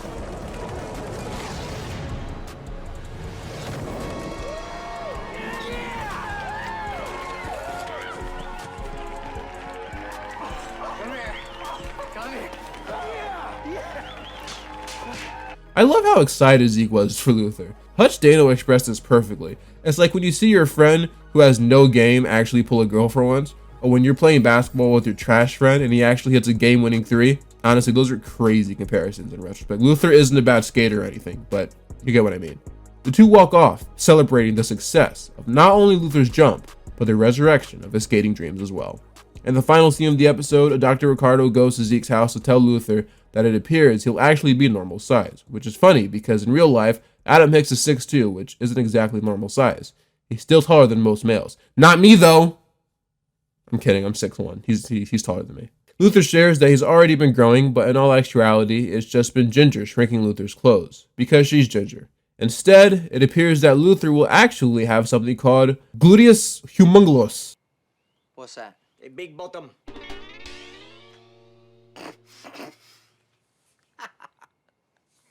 That's hilarious, bro. So will you. What? And the episode ends with Zeke daydreaming about what that would actually be like, and needless to say, he's freaked out. Tall Stack of Waffles was another really solid episode of the series. So far, the season has made an effort to showcase the advancements in Zeke and Luther's skating lives, considering 2 of the episodes we've covered so far are about them making big jumps. But in that, they've managed to still tell really fun and entertaining stories. This episode also introduced Kentucky to the show, who, believe it or not, actually makes another appearance later down the line. But yeah, it'll be a while till we get there. For now though, we're going to talk about an episode that actually has little to nothing to do with skateboarding. Airheads. On the next brand new Zeke and Luther on Disney XD. Luth and I decided to take a little time off and try another activity. We're gonna be the best air band in air band history. I'm playing on fake drums. It's totally stupid. That's how you feel? You're fired. Are you sure you didn't air fire me? I had to prove to Zeke that my air band could kick major butt. Let's rock this. Zeke and Luther, brand new Monday night at 7:30, 6:30 Central on Disney XD. Airheads aired on March 29th. Airheads aired on March 29th, 2010. It starts off with Zeke explaining to the camera that lately he and Luther have been wiping out on even the simplest of tricks, and so to remedy that, they've decided to take the advice of Tony Hawk and go on a little break. Eventually, Luther comes up with the idea to do music for a hobby, but Zeke points out that they don't know how to play any instruments. Luther reveals that he does actually know how to play one though, air guitar.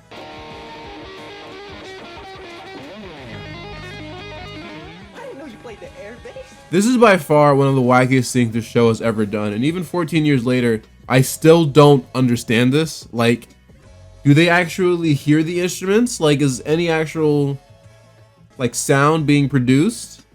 I think not, because of the stuff that happens on later in this episode, but it really is one of those things where it's best not to think about it and enjoy the absurdity of it.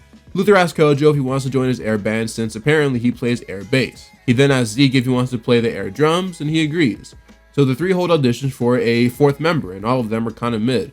This all changes though when a box spawns out of nowhere, and up from it comes some smoke, funky synth music, and Ozzy Kephart, who puts on a magnificent musical display on his air keyboard. They're all impressed and genuinely consider putting him in the band, but once they find out that he owns the smoke machine, they officially let him in. With the band officially formed, they start practicing, and it's obvious that Zeke just isn't into it as much as the others. And they all kind of notice it after they're done. They talk to him about it, and Luther tells them to just hang on, he'll improve over time.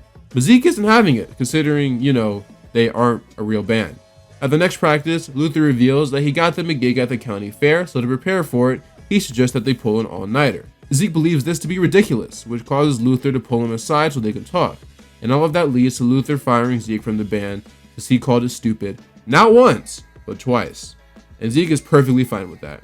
The next day, Luther reveals Zeke's replacement, Kirby Cheddar. See, I told y'all that my man was gonna get some screen time.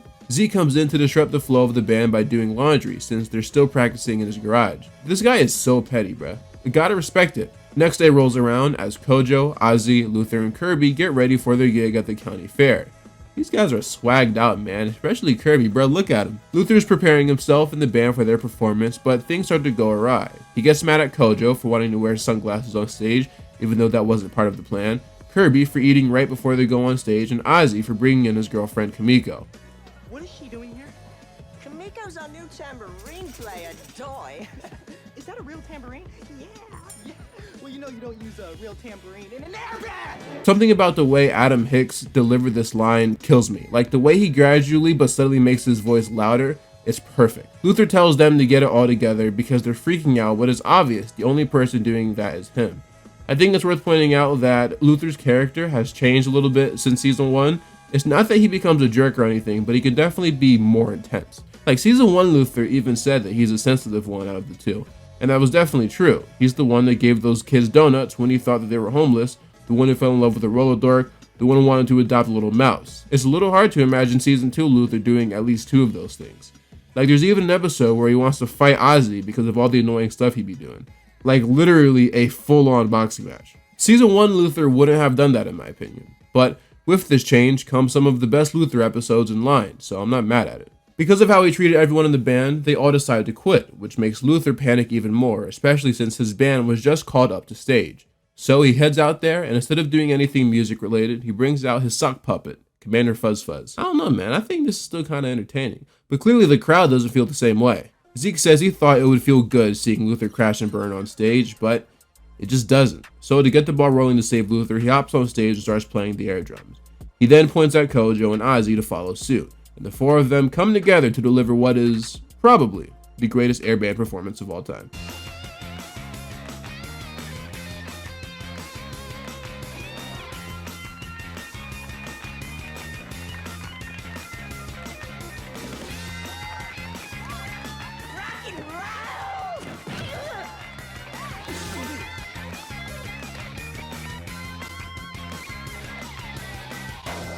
Yeah, y'all see that transition though? That's definitely going in the AMV.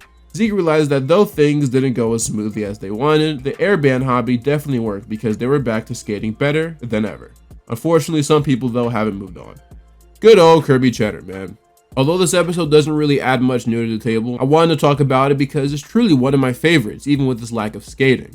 It's one of the few episodes that shows what Zeke and Luther like to do when they aren't on their boards, and surprisingly, it still ended up being one of the show's best. Additionally, like I mentioned earlier, it's such a cartoony episode that accurately displays how whack and nonsensical the world of Zeke and Luther is. I think by now the show has mastered the idea of doing dumb, weird humor tastefully. While other shows try to do dumb stuff for the sake of being dumb, Zeke and Luther knows when to dial it back and when to do it full force, and it's usually done with care instead of trying to get a cheap laugh out of kids, which is one of the reasons why I like this show. Now, on to the next episode. Shredding it on the next brand new Zeke and Luther. That dude is sick. That dude is not a dude. I have total dibs on him. Well, dibs denied. There's only one way to settle this. Head to head, you compete for her. Why don't you guys go grab your bikes and meet me back at the park in an hour? You guys ready? Yeah. Let's go. I didn't know what she was up to, but I had a feeling it wasn't gonna be a ride in the park. Zeke and Luther, brand new Monday night at 7:30, 6:30 Central on Disney XD. In Double Crush, which premiered on March 3rd, 2010, Zeke and Luther decide that if they want to become pro skaters, then they have to start acting like pro skaters, which includes getting girlfriends. Even Kojo got one for being on a TV dating show. Kojo, will you accept this rose? Of course I will, Snooker Buns. So Zeke and Luther head to ramps to try to find some girls, which is not a place to start because most of the people there are dudes, but okay. Luther spots one and decides to make his way over, but unfortunately he has no riz. Mind if I curl up in your lap? Meow. That's tough. Should have used my pickup line. Hey girl, are you a Pokemon? Because I always peek at you. I'm kidding, don't do that. Like seriously, you'll end up with a restraining order. Luther heads back to Zeke as he's talking to Kojo, and it's implied that Zeke told him what they've been doing because Kojo offered up his services. Just then though, a dude comes in on his bike and starts shredding it up at ramps, and everyone is impressed. After the biker leaves though, Zeke reluctantly asks Kojo for his help. And that's when Kojo reveals his big book of female ladies, which is exactly what it sounds like. So Kojo asks them to describe their ideal girl. Like brown hair, brown eyes. Go for about 5'4". I could even go for a 2-footer. I beg your pardon? Got Drake over here. Zeke says he's a little more simple. He just likes girls who are smart, pretty, and have a sense of humor.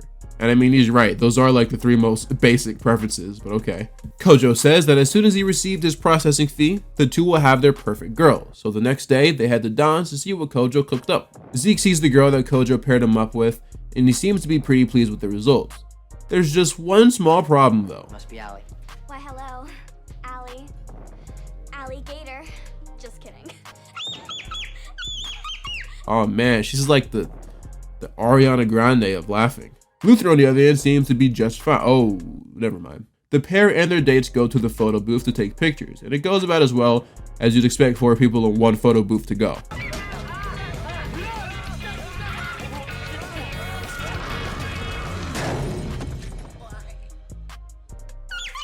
The next day at ramps, the boys agree that from now on they're not going to worry about dating, since after all, there's no such thing as a perfect girl. After he says that though, the bike dude from earlier pulls up and starts shredding it up again. But as it turns out, that dude is not a dude. Instead, it's Danielle Campbell, who you might recognize from Starstruck. Check out my video on it, please. And ironically, the boys are pretty starstruck themselves. Or awestruck, I guess. The moment I saw her, I felt like I got kicked in the stomach by an angel. She was the perfect girl. The moment I saw her, okay, I felt like I was gonna barf in her face. What does that even mean? They both seem to have fallen for Biker Girl, as they can't even agree on who takes a pic of her and her bike. After seeing the boys argue over who gets her though, Kojo comes in and says there's only one way to sell it. They compete for her, like how Kojo won his girl on his teen bachelor show. So they head to Don's to ask if she'd be down for such an arrangement, and surprisingly she agrees. Before the two leave, Biker Girl tells them they're forgetting something. They don't know each other's names. So Zeke and Luther both introduce themselves, but leave before she can introduce herself. And as it turns out, her name is Danny. Gee, I wonder how they came up with that one. So Zeke and Luther officially go head to head, and wow, this is a nice little park. I wonder where this was filmed. Immediately they start sabotaging each other's chances. It was a battle of wits, and I needed to come back with something clever. But I couldn't think of anything, so I nailed him with a rotten melon. Nature's ample bosom. The flora and the fauna. Zeke hates poetry. The guy can barely read. It's now time for Danny to decide which one of these guys she'll date. So the two deliver their final statements to convince Danny. However, she decides last minute that in order to truly decide who she wants to be with, she wants to ride bikes with them, since she could never choose someone who doesn't like to ride. To be continued. Though, the pair get their bikes, and it's obvious they haven't ridden any in years, considering all they do is skate. Once Danny pulls up and they start riding, they realize this wasn't going to be some nice ride through the park. Far from it. She meant business.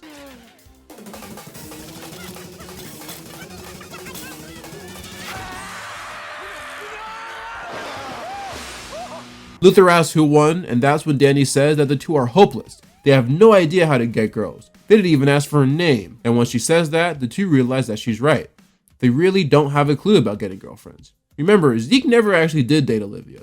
I was the bigger idiot. I was the biggest idiot in the history of idiots. And that girl is an idiot too. Luther. I know. I'm sorry, bruh. It's just, like, maybe there's something wrong with me, but this show is just hilarious. I'm having so much fun doing this video, man. I'm gonna cry if this flops. Zeke and Luther head back to Don's to apologize to her and she's pretty receptive. She invites the two to eat with her, and Zeke asks if Danny is short for anything, like Danica or Danielle. Danosaurus? Wow.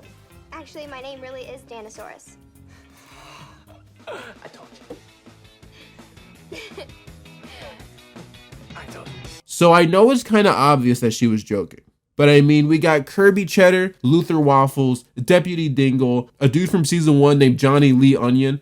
I just had to fact check this. So, fun fact, but I own the out of context Zeke and Luther Twitter account because of course I do.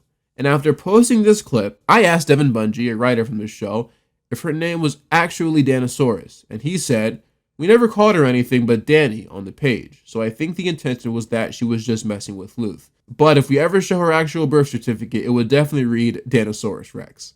Sometimes I do genuinely love my life. Shout out to Devin Bungie, man. Man, oh man, I love this episode. This episode right here is actually part of what I consider to be the best 3-episode stretch of Zeke and Luther, at least production order wise. I don't know what the writers were on when they made these episodes, but they cooked so hard. One of the reasons why I love this episode is because it kind of redid some stuff from season 1, but a lot better. If you remember, there were a few episodes in season 1 where the boys were at odds with each other, and I wasn't the biggest fan of how it was handled. This episode did it a lot better though. Even though they were fighting, they were kind of doing it in a way that brothers fight instead of just two friends. There wasn't a mushy apology scene, they just accepted they were both in the wrong and moved on because they're bros. Also was a big fan of how Kojo was used in this episode as well. He played a great mediator between the two. Speaking of Kojo, actually, this leads me straight into the next episode, which is actually, believe it or not, the first time an episode has been centered around him. It's about time. And honestly, it's probably my second favorite episode of this series. I love it. Nose grinding on the next brand new Zeke and Luther. Everyone's been gearing up for the biggest event of the year, Danley Team Street Contest. Could you tell me anything that would help us win the skate competition? Beware of the banana. You're up next. You gotta nail this. Oh, yeah. Oh, you lost the handle on that one. You ruined my run, you rotten banana. Zeke and Luther, brand new Monday night at 8:30, 7:30 Central on Disney XD. Kojo's BFF premiered on May 17th, 2010. It centers around the arrival of the Dantley Team Street Contest, the biggest skating event of the year, at least in Gilroy. So Zeke and Luther have been preparing hard for it, but they're not the only ones. Kojo wants to compete in it as well, but the only issue is, he doesn't really have any friends. So he goes to Zeke and asks if he wants to team up with him, but of course, Zeke says he's gonna stick with Luther. Speaking of Luther, in order to prepare for his match, he decides to see a psychic to find out if there's anything he can tell him that would help him win the skate competition. But after using his fake psychic powers, he ends up telling Luther to simply beware of the banana, which of course Luther doesn't take seriously. Oh, yeah, I said the word psychic. I guess I have to reference psych now.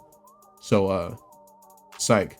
Later at ramps, people are gathering around one skater in particular, a dude named Tiki Delgado, who in the world of Zeke and Luther is one of the best young skaters around. He's like the Anthony Edwards of skating, I guess.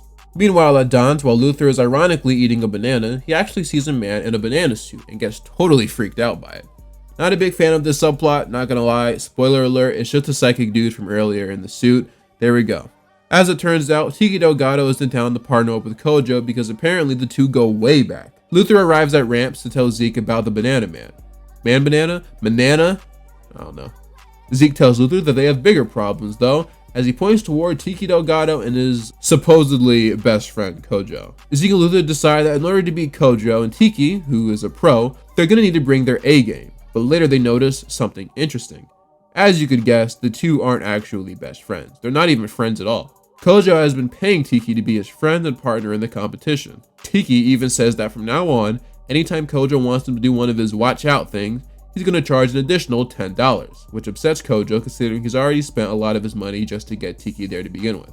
Later at the competition's first day, Zeke and Luther arrive. After spotting Tiki and Kojo, they ask them to perform a few watch outs, which Kojo doesn't want to do, but feeling the pressure to keep up the whole best friend charade, he and Tiki do it.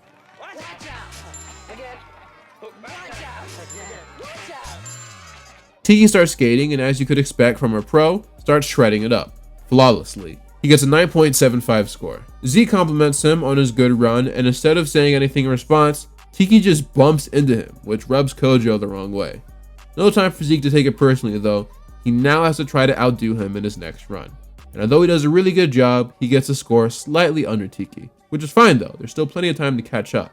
Next, Kojo starts his run, and although he does a good job in the beginning, falls off his board in the end. Despite this, he still gets a 9, which isn't a bad score at all. And then finally, it's Luther's turn to skate, and although he isn't attempting anything as big as Zeke or Tiki, he still tears it up, getting a 9.1 score. Although Zeke and Luther are still trailing behind Kojo and Tiki after day 1, the pair feel pretty positive about their chances to bring it home tomorrow. This is the opposite of how Tiki approaches the situation though, as he chastises Kojo for his run. It's weird seeing Kojo like this. There's no comeback, no ego stroking, no watch out. He's actually upset, like a normal person. And we see this in the next scene where he's sulking at Don's. Zeke notices him and asks where Tiki is, and when Kojo tries to give him some phony answer in response, Zeke tells him to cut it out because he knows he and Tiki aren't actually friends. This is when Kojo breaks down and admits that he's a rental, a runner homie even. Shout out Let It Shine. He also adds that he might be a great skater, but he isn't that great of a dude. Normally Zeke would enjoy seeing Kojo down like this, but he believes that no one should be treated like this, not even Kojo. So that night, Zeke and Luther actually help him out by teaching Tiki a little lesson. And the funnest part is, where does the bed end up?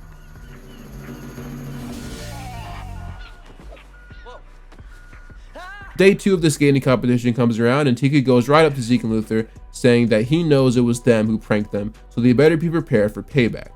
Kojo actually goes up to the two as well, but thanks them for what they did, later adding that despite this, he still has to bring it. Tiki starts skating, and I'm pretty sure the editors of this episode accidentally used some of the Kojo footage during his run. Either that or for timing purposes they merged them into one run or something, I don't know.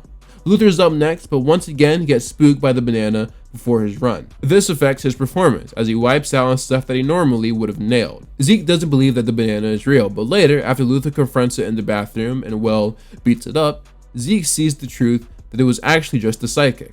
Unfortunately though, Luther's run still got a pretty bad score, so the only way for them to win is if Zeke scores a perfect 10. I believe in Zeke though. He's him. He's got that dog in him. He's locked in. He's glued to the seat. Like literally, he's glued. Luther tries to help him up as the announcer guy calls his name repeatedly. See, this is something you just don't do. Mess with another skater's run. This guy is a Grayson Allen or Draymond Green of skaters, with the way he plays dirty. Having no other option, Zeke decides to take advantage of the fact that it was a freestyle competition.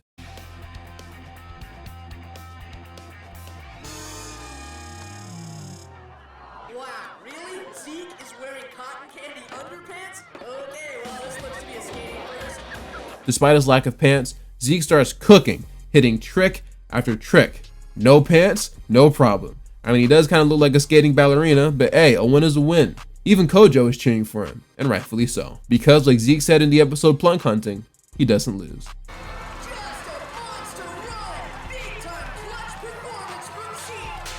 He's going to need nothing less than a perfect score to win.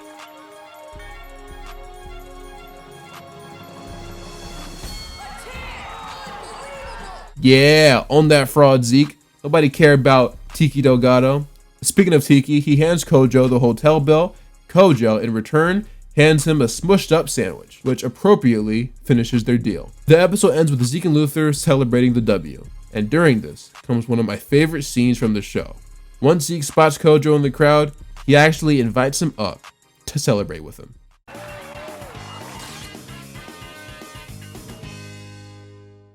Man, I love this episode, and with Kojo being my favorite character of the series, it makes sense why. This is the first episode that truly centers around him, and although I wish there were more, the episodes we do get are pretty high quality. I liked how, despite their differences, Zeke and Luther still helped out Kojo, and in return, he thanked them. And Zeke letting Kojo be in the picture was the icing on the cake. To me, this solidifies something that I always felt about these three. There's a healthy, to some extent, competitive nature that they all share, and obviously Kojo most of the time is full of himself. But we've seen on a bunch of occasions that through this, they're still able to team up and be nice to each other at times. I don't think there's really any true hate here. They're rivals, and at times I consider them to be frenemies. I think part of my issue is that the show kind of goes back and forth on how these guys feel about each other. There are episodes like this that support my frenemies point, but then there are other episodes that go back to the whole I hate you, you hate me thing. Like Zeke and Luther have invited Kojo to events, and Kojo has invited Zeke and Luther to events. If they truly hated each other, that wouldn't happen. And I get it, you gotta return to the status quo, but I do feel like at times the writers weren't sure which way to lean with them, and the finale of the show is a great example of this. But we'll get there when we get there. For now, it's time we move on to the next episode, which is another one of my favorites. On the next brand new Zeke and Luther. What snow cone flavor you want? A simple. Is that Nordic Blue? Icy. I don't know, guys. It expired 10 years ago. Curry corkin! Snack. Turned an ordinary day Possible side effects include short-term memory loss. into one strange night. Kirby's lost and it's our fault. Zeke and Luther, brand new Monday night at 8:30, 7:30 Central on Disney XD. Kirby! One Strange Night premiered on May 24th, 2010, and for some reason this episode was advertised as an event. Like in the promo, they had the actual episode title name, and I'm not sure why. There is, however, an interesting story behind this episode that we'll talk about later. As for the plot, it takes place during Tony Hawk's half birthday, which is a thing apparently. In honor of this day, the boys decide to throw a big party. One of the things they plan on having at this party is a snow cone maker, provided by Kirby Cheddar. But after hearing that he's never actually been to a party before, the boys decide to invite him. Only issue is, when you get Kirby Cheddar, you get a lot of extra baggage. Kirby's mom gives them precise instructions involving his vitamins and ointment. But the most important thing is that he doesn't miss his trombone recital, as he has a solo he needs to do. For now though, as Kirby mentions, it's time to party. After the intro, Jumpsuit Johnson walks by the two boys and tells them that if they're going to be throwing another one of their parties, they need to keep the volume down since he has an astronaut reunion. And then, as if this episode wasn't already full of recurring characters, Lisa Grubner makes an appearance. Yay! Love Lisa Grubner. She asked what time she should swing by the party, but obviously she was not invited, and for good reason. Later, Zeke and Luther prepare for the party, but are interrupted by Ginger, who says that while their parents might be okay with the party, she's not. So she tells them to pay her $20 to ensure that there won't be any unfortunate accidents. All Luther has is $1 though, which she says would be fine for now, as she's bidding on an electric zapper. Don't even want to know what that's being used for. The party has started and Zeke starts going through all the snow cone flavors, only to find out that all of them are weak. Like there's literally a plain flavor. What does that even mean? Fortunately, Kojo was invited to the party, and even more fortunate, he brought his own snow cone syrup that his dad picked up when he was in Finland. Only issue is though, it says that it expired 10 years ago. And as Kirby is trying to point that out, they all tell him to cork it, because they have some partying to do.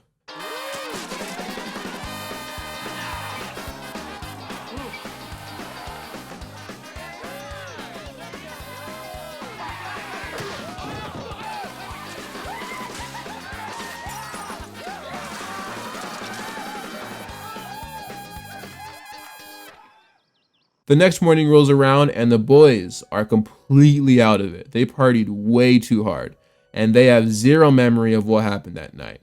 Nobody knows why Kojo has an afro wig on, why Luther's wearing a dress, and even worse, where Kirby Cheddar is. And yes, before you ask, this is clearly a parody of The Hangover. Now here's what's interesting about this episode. I tried so hard to find where I heard this. I think it was a TikTok from Adam Hicks or Hush Dana or someone, and if I find the source, I'll put it on the screen. But basically, Disney actually halted filming for this episode right in the middle of it. They did not like that this was a Hangover parody. Eventually, I don't know how, but Disney basically just let them slide. Maybe they tweaked some of the plot in order to make it work, I don't know. But yeah, this episode almost did not happen, which is nuts because it's one of the show's best. Basically a Hangover episode. I remember Disney being like worried about that episode because they didn't want to give off a bad, concept to kids, and they were going to shut down that episode. Actually, when we were filming on set, the executive that was overlooking for Disney that episode, he shut down the whole set. And because we were pretending to drink this liquid and we were pretending like we were drunk basically. And I remember him shutting it down, and then Disney actually passed it and made it an episode anyway, so it got to go on TV, but it's basically we're getting drunk. Yeah. They all start looking for Kirby as Zeke gets a call from Mrs. Cheddar, wondering why Kirby isn't picking up his phone. After hanging up, Zeke says that now they really have to start searching for him. They head to Don's where everyone is treating the three like celebrities. To make matters more interesting, Luther attempts to buy some food and reaches in his pocket to find a fat wad of cash. Luther asks Kojo to take a picture of him with his money, which when he notices that he has videos on his phone from the night prior. They start going through them, but are interrupted by Jumpsuit Johnson, who surprisingly thanks the boys for apparently giving him a moon rock. It's obvious to Zeke that the three of them did some crazy stuff the night prior.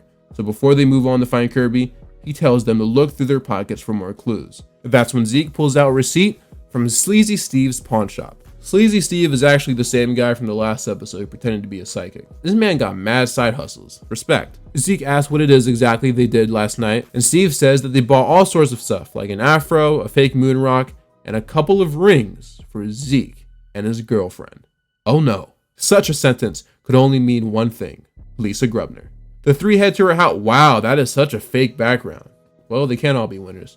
Yeah, they go back to her house to see if there's anything they can find in there that'll help them find Kirby. Zeke says that although he doesn't remember what happened last night, one thing he knows for sure is that he does not like Lisa like that. So whatever marriage ceremony they had was not real. Give him a break, Lisa. He was under the influence. Luther tells Zeke that watching the promise ceremony video might give them a lead on where Kirby went. So he's got to bite the bullet and make nice to Lisa. Why don't we watch the promise ceremony video and relive the magic? What do you say? Sugar dumpling. Okay, I can never stay mad at you. Turns out this was a good idea, as the footage contains Kirby on his trombone, plus Lisa and the three boys. And look, this is one of my favorite scenes in the entire show. I kind of just want to play it.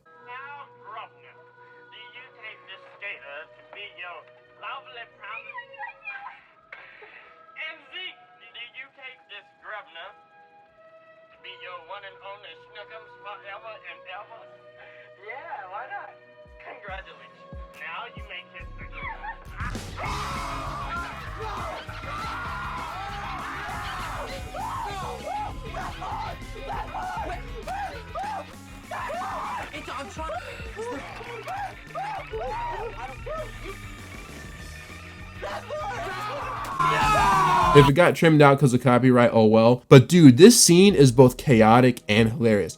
Everything from Kojo's drunken voice to Zeke saying, sure, why not? And then later seeing him see his reaction to saying that. And then of course the part where they kiss for like 20 minutes. When Zeke hits fast forward and sees that they truly kissed for that long, he lets out one last no, because that's when it hits with him what he did. Plus, I love how Luther is just swaying back and forth. Man, I'm sorry, I probably sound like a lunatic, but this show just matches my sense of humor so well. The video ends with Zeke saying that the three of them are going to go skate at the bus station. So they head over there hoping to find Kirby, but instead they just find his bone. Of course, this is when Mrs. Cheddar calls Zeke and demands to speak to Kirby. The boys kind of fumble around the phone until it lands over to Luther, who does an impromptu Kirby impression that isn't very believable. My voice sounds weird because a bug crawled up my nose. Yeah, but I'm fine. But if I wasn't, it wouldn't be Luther's fault. Zeke reassures her, though, that they will have Curry at the recital with trombone in hand, but this becomes challenging when a bus accidentally runs it over. Drastic times call for drastic measures, so, having no other choice, Zeke goes to his sister for help, with Luther paying for the fee. She does some stupid CW Felicity Cisco nonsense to hack into the whatever database to find Kirby's phone, and as it turns out, it's at Jumpsuit Johnson's house. Normally, this would be a problem, but nowadays, Jumpsuit Johnson is pretty cool with the boys. Or was. See, like we found out earlier, the moon rock was fake, but Jumpsuit somehow didn't know this, so he went to show it to his astronaut buddies and got laughed at. So he's not very responsive to the boys' plea for help when they ask about Kirby. Kojo says that all hope is lost, and he plans on moving on with his life, starting by washing his head. And you know what? Can we get a round of applause for Kojo? He killed it in this episode. Honestly, it was nice of him to even help them, considering only Zeke and Luther had any real responsibility over Kirby. My headcanon is that after the last episode, he decided to help them since they helped him. Both are pretty confused as to why Kirby's phone was detected at Jumpsuit's house, but it all comes clear once they call his phone again. Turns out his phone was in the cookie jar moonrock thing. They turn it on and look through his messages to find that his last message was simply, "Gotta go, game time." Zeke realized that this has to be in reference to Kirby wanting to play games throughout the entire night, with his favorite game being hide and seek. That's when they hear the noise of Kirby munching on his cauliflower. What a nerd. Luther carries him like a baby, which is surprisingly impressive, and gives him back to his mom. The only issue is, they still don't have a trombone. So Zeke lies and says that they went to get it polished, but in reality, he heads to Sleazy Steve's because he conveniently has a trombone for sale. However, getting it wouldn't come without a steep price. as the only thing Steve is interested in for exchange is Zeke's skateboard. And Zeke reluctantly agrees, but he does say that he'll be back for it. In the meantime though, he goes to Kirby's recital and hands him his new bone. Sure hope he cleaned it out first. He stands up and starts performing and does a pretty good job. Zeke says via narration that while it was a wild night, it did teach he and Luther a thing or two about responsibility. Plus, he's just glad that Kirby Cheddar ended up being okay. Well, as okay as Kirby Cheddar can be. In the final scene of the episode, Ginger walks into Zeke's room after being delivered a package. Huh, so that's why she bought that. The night might have been strange, but the episode was a banger. Ever since I did my first rewatch of Zeke and Luther about 8 years ago, One Strange Night has always been one of my favorite episodes, and for good reason. Aside from the Zeke, Luther, and Kojo trio working so well, the plot had a lot of twists and turns that made it an endearing watch. This episode also had a lot of characters, yet they were all handled pretty well. It didn't feel crowded, and I like how even in an episode as packed to the brim of stuff happening as this, there was still a lesson for Zeke and Luther to learn in the end. This episode contains some of the funniest scenes of the show out of all the episodes we've covered so far, and I definitely recommend watching this on Disney+. It's totally worth it. Children's shows tend to have at least one event two-parter type episode, ever since the 90s. Zeke and Luther only has 2 of them, the one we're going to cover next, and the finale. The show so far has worked well in a 20-minute format, but let's see how well it adapts to a 40-minute format. The next episode we're going to talk about is Luther Waffles and the Skateboard of Doom. Magnamax 500. One of you will make that historic ride. Just one of us? June 21st on an explosive 1-hour Zeke and Luther event. Zeke is gonna sell you out. Oh, no he wouldn't. Oh, yes he would. With their friendship on the line, find out if Zeke will save Luther. Luke, your board is gonna explode! What? Luther Waffles and the Skateboard of Doom. Premiering Monday, June 21st. Part of Phineas and Ferb's Summer Vacation on Disney XD. Oh no, this is bad! Luther Waffles and the Skateboard of Doom premiered on June 21st, 2010, right at the start of summer. Matter of fact, this episode aired during the whole Phineas and Ferb's Summer Vacation thing that I'm sure I talked about earlier. I don't know, I'm doing this video out of order. This was one of the main attractions to the whole summer-long campaign, but was it worthy of such treatment?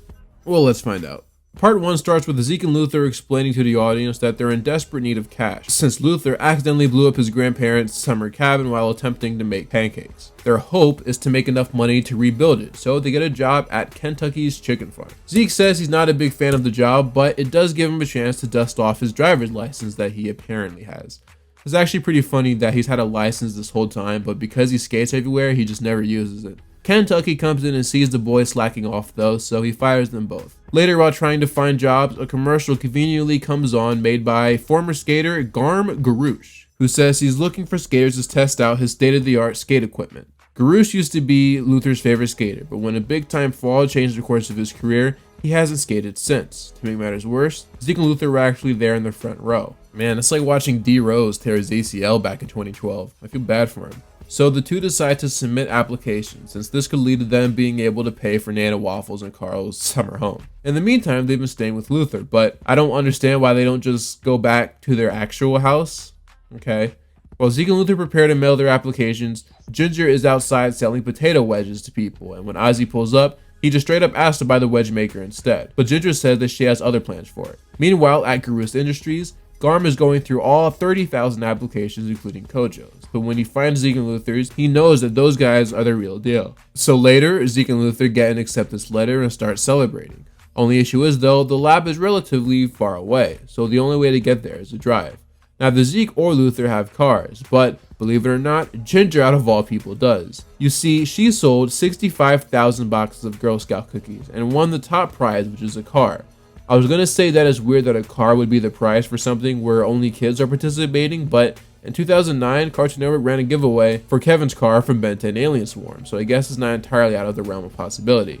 Zeke begs Ginger to let him take her car, and surprisingly, she says yes. Simultaneously, Luther is preparing his grandparents for their stay in his room, and after he leaves, Nana calls her friends to inform them they will be having a party there.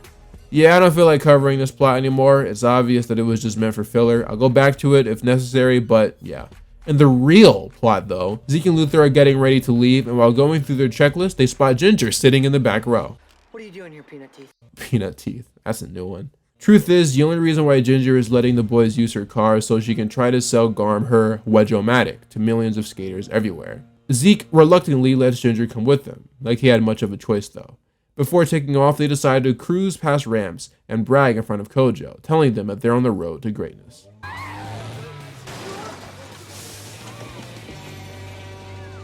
Well, will be at least. The boys take off on their 6-hour drive, and what's really cool about this scene, besides the fact that some of these shots are really nice, is that the song In the Summertime plays in the background, like the one made by Adam Hicks and Daniel Curtis Lee. I remember when I first rewatched this show years ago, I got mad hyped because I wasn't expecting it. I guess I didn't watch this episode live as a kid. Along the way, Zeke and Luther get lost and end up in some place called Area 57. Shouldn't have to explain it at this point, but this is obviously a parody of the Dwayne Johnson movie, Planet 51. Luther explains to Zeke that Area 57 is the place that the government hides stuff they don't want the public to see, like extraterrestrial stuff. This is coming from a guy who can't tie his shoelaces.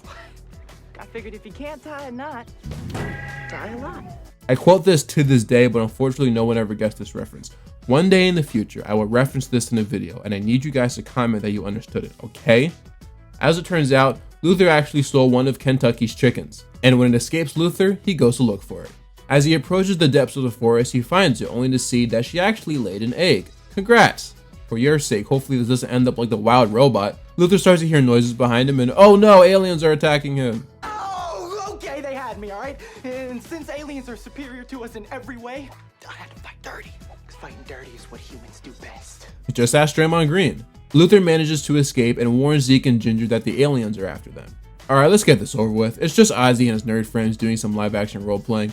No disrespect to the writers or anything, but I definitely could have done without this. Anytime Ozzy leads a plot, even if it's just a subplot, generally the results aren't great. And in an episode as important as this, now is not the time to give him such importance. I truly, but respectfully think this whole thing is the most blatant example of, hey, this is a 40-minute special, but we need some extra plots to fill in the time. This is kind of a waste of time. The only thing of value that comes from this plot is the fact that Ozzy gives Zeke and Luther directions. Can I borrow your World of Battlecraft video game when I get back? Yeah. Really? No. I love when Luther does this, bro. I think he does it like 3 times in this show. Thank you. Yeah. So you want to be friends? Yeah. Really? No. You know, kinda works. Really? No. Meanwhile, in the C, D, or E plot, I don't know at this point, Kojo decides to head to Garm's lab using his motorcycle that he apparently still has. He even busts out the leather jacket one last time. We got some early season 1 vibes going on right now. All that's missing is Kojo's theme music. So, while he does that, Zeke and Luther finally arrive at the lab and they run over Garm. Man, Zeke will tell you how to drive, LaMelo Ball. Garm is played by French Stewart, has been in a bunch of stuff.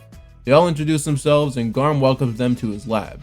The vibes are at an all-time high, but don't expect them to stay like that for too long, because Garm seems to have something up his sleeves. Will Zeke and Luther make enough money to fix Nana Waffles' summer house? Will Kojo ever make it to Garus Industries? Will Ozzy ever appear in an interesting plot again? Find out in part 2 of Luther Waffles and the Skateboard of Doom. Disney XD takes you behind the scenes of an explosive 1-hour Zeke and Luther event. Luther Waffles and the Skateboard of Doom. So we go on a little road trip. Now it looks like we're in a place called Area 57. You never know what to expect on our show. I've never been chased by aliens, let's just say that. Aliens live here. Well, you see, in any system, a phenomenon that exists in any physical, metaphysical, or epistemological... That's pretty much what this episode's about. Find out if Zeke will save Luther. Help! Luther Waffles and the Skateboard of Doom, an explosive 1-hour Zeke and Luther event, premiering Monday, June 21st, part of Phineas and Ferb's summer vacation on Disney XD. This is gonna be the biggest Zeke and Luther event you've ever seen. It's monstrous! Zeke and Luther start adjusting to their new job as skate testers. And if you need anything else? Did you need something, Zeke?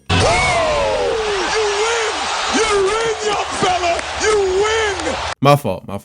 After the intro, Zeke and Luther get ready to test some of the latest and greatest skate products, and hey look, Kojo actually made it. Oh, and Ozzy went to Luther's house to play that World of Warcraft game or whatever, I don't know. Just thought I'd let you know. While all of that is happening, Ginger pitches her Wedge-O-Matic idea to Garm, who's actually really interested in it, so he assigns his marketing guy to work with Ginger on getting it out there. Garm then leaves to show Zeke and Luther his lab and all the cool stuff they're working on. And during this scene, we start to notice that out of the two boys, Garm is giving special treatment to Luther. While Luther has things easy, Zeke is being put through the ringer. So Luther suggests that Zeke starts glazing him to get on his good side, but instead accidentally reminds him of his wipeout at the X Games. This leads to Garm telling him that if he's not feeling positive, that he should just leave. Great going, Zeke. Meanwhile, Ginger and Garm's marketing guy Neil start filming a commercial to advertise the Wedge-O-Matic, but the problem is, Neil is basically Steve Ballmer. For the non-NBA fans watching this, Steve Ballmer is a really rich guy who owns the basketball team, the Los Angeles Clippers. He's known for being super energetic and positive about his team, unlike the previous Clippers owner, Donald Sterling, who was an avid racist. Neil gets too excited and just starts lying about the Wedge-O-Matic, coming up with all of these fake features in order to get people to buy it. He even said it could turn lead into gold. Surely this will end well. Garm shows Zeke and Luther his new high-tech board called the Max 500 that has a battery that self-propels the board, allowing insane distance off of just one singular push. Just then, Kojo barges through them and begs Garm to let him use that board, but gets carried out. Garm informs the two that only one of them will get the chance to use the skateboard, and of course, considering how the rest of the day went, he chooses Luther to do the honors. But he denies his offer, claiming that he and Zeke are a team. At first, Garm seems pretty understanding over this, but after telling Zeke to test the new skate pen in the skate pen testing room, it's obvious he just wanted him out of there so he can talk to Luther alone. He tries to convince Luther that one day Zeke is going to sell him out, and after they go back and forth about it, Luther starts to believe it. So after Zeke realizes the pen is bogus, he sees Luther about to test out the new skateboard. Luther tells him that there are no teams in skateboarding, and leaves. Zeke is pretty upset by this, given what they've gone through, but he's more upset at Garm for getting in his mind. So Zeke tries going into his office to give him a piece of his mind, but instead finds something very concerning. Destroy Luther Waffles. We'll be right back to Zeke and Luther, part of Phineas and Ferb Summer Vacation on Disney XD. Now back to Zeke and Luther, part of Phineas and Ferb Summer Vacation on Disney XD. Luther gets on the board and notices that his boots are magnetic, which means he can't really get off the board easily. Just then, Zeke runs in to tell Luther that he's in grave danger, but Luther assures him that he'll be fine. Zeke isn't having this though, so he finds Garm and tells him to put a stop to this. Garm, of course, denies him, saying that this will be the perfect time for him to get his revenge on Luther. As it turns out, Luther, who took a photo with flash on, was accidentally responsible for Garm's injury, which ruined his skating career. Ever since then, Garm has been trying to find him for years, and with no luck, his last attempt was to set up the fake hunt for skateboard testers, which ended up getting him the reunion he so desperately wanted.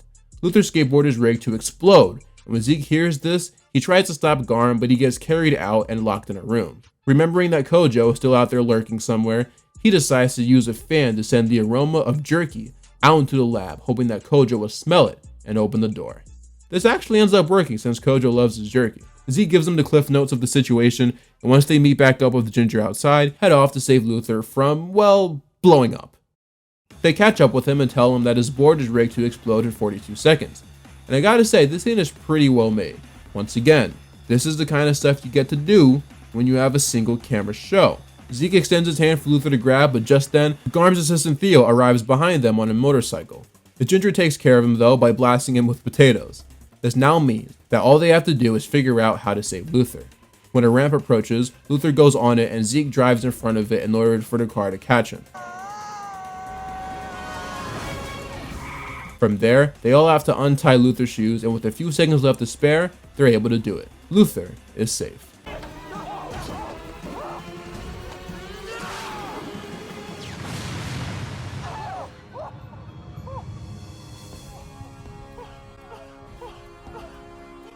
The episode ends with Garm getting arrested and his business being shut down. Surprisingly, Zeke and Luther still end up getting paid for their work, and they have just about enough money to repair not only Nana's cabin, but also Luther's bedroom, considering it got destroyed while Nana, Carl, and Ozzy were playing video games. So for now, everyone is staying at Zeke's house, more specifically, in his bedroom. Hey, youngsters, you wouldn't want to play doubles, would you? Zeke, you want to be my teammate? I wouldn't have it any other way. All right. Cincinnati rules, anything goes. You don't even know what Cincinnati is. So, I'm gonna be honest here. I'm not the biggest fan of this two-parter. It's not one of the show's worst episodes, but it's definitely not one of my favorites. Here's the thing about two-parters in shows like this. Networks generally strive to make them events, so they up the ante, raise the stakes, make the episode bigger than your standard 22-minute one. And I think that's fine. That's what you're supposed to do. However, sometimes in doing that, they kind of start to do stuff that just becomes a little too much. You don't want to ever do something that doesn't fit the show, and I think having the main villain of the special want to, let's face it, murder Luther over him accidentally making him fall is just too much. Not to mention, I just didn't find the plot to be interesting. We got some really well-made scenes out of these two episodes though, don't get me wrong. I think production-wise, it's a well-made special. And I think they made a noble attempt in trying to create a, let's say, 44-minute spectacle out of the show. The hard part about making these kind of specials is that you have to come up with a plot worthy enough to have 2 episodes. And while I do think the team did a good job in filling the special with scenes and aspects that made it feel larger, I just don't think the plot itself was the right way to go. I honestly think something adjacent to iCarly's I Go to Japan would have been a cool route to go with this. Oh, also, one thing I really don't like about this episode is how easily Luther believed Garm regarding the whole Zeke will betray you thing. Luther isn't stupid. Well, Luther isn't that stupid. He knows his best friend. He knows that they are locked in together forever, and that's it. I think maybe what they should have done to make it more believable was to have Garm record Zeke saying something normal, but then twist the words in an editing software to make it seem like he actually said something bad about Luther. That would have been a lot better in my opinion. I don't know, man. This episode had potential, and like I said, although it does certainly feel large when compared to the other episodes, the quality just isn't there, sadly. It's not horrible though. There are worse episodes of the show. But yeah, this one is just kind of okay. Now, moving on to the next one. Disney XD takes you on the set of the music video in the summertime. The ladies have been asking and wanting to know, this Daniel guy in the video, how awesome is he like really in real life? Beautiful skies and beautiful ladies. Gotta stay in shape. It's summertime. Gotta get ready for the video. So I pushed myself up a couple times. You know how it go. Catch Zeke and Luther in the summertime. It's all part of Phineas and Ferb's summer vacation on Disney XD. Little Bro Big Trouble premiered on August 23rd, 2010, and it begins with Ozzy's older brother Hootie, don't ask, asking to speak to someone who goes by the name of Roy Waffles. Zeke asks who that is, but Luther responds by saying it's his younger brother that he's apparently had this whole time. The thing is, he spends most of his time in his room playing video games, so Zeke kind of forgot he existed. As it turns out, since Luther and Roy never spend any time together, their parents have contacted Hootie to become his big brother through some Big Brother program. Eventually, Luther tells Hootie to leave though. If anyone is going to be a big brother to Roy, it's going to be his actual big brother. He's having a hard time getting him out of his room though, so Zeke comes up with the idea to pump up the temperature in the house in hopes that Roy would come out to change it. This proves to be a good idea as Roy actually comes out of his room and hey, it's Davis Cleveland from Shake It Up. Or Rufus, I guess, if you're into that sort of thing. Luther kidnaps his brother and forces him to hang out with him. They start by going to ramps. Luther takes out a pamphlet to see what fun activities he can do with Roy, but while he's doing that, Roy spots the Plunks. Roy starts to think the Plunks are cool, but Luther tells him to stay away from them, as they're nothing but bad news.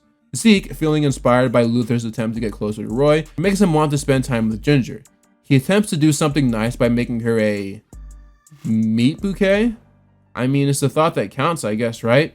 Ginger, as you could probably guess, doesn't take this very well. And yeah, the rest of the B plot focuses on Zeke trying to get close to Ginger. It's fine, an attempt was made. At Dawn's, Luther tries to figure out what else to do with his brother as Roy takes his shirt off. Apparently, he always eats topless since he's used to being in his room. I guess that's one way to avoid stains. After failing to nab some of Don's special pastries that he's making for the president, the Plunks make their way over to Zeke and Luther's table as Roy continues his admiration for them. After they leave, Luther suggests that they play tennis, but it's revealed that the only reason why he was cool with playing was so he could do this.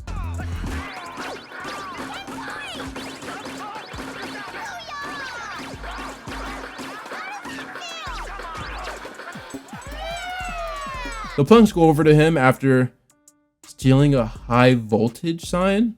They compliment Roy on his actions and walk away, and Luther is done trying to be nice to his brother. But this ends up being a mistake because Roy has seemingly found himself a new big brother. 2 of them, actually. He's a plunk now, baby. Lots of activities have been planned.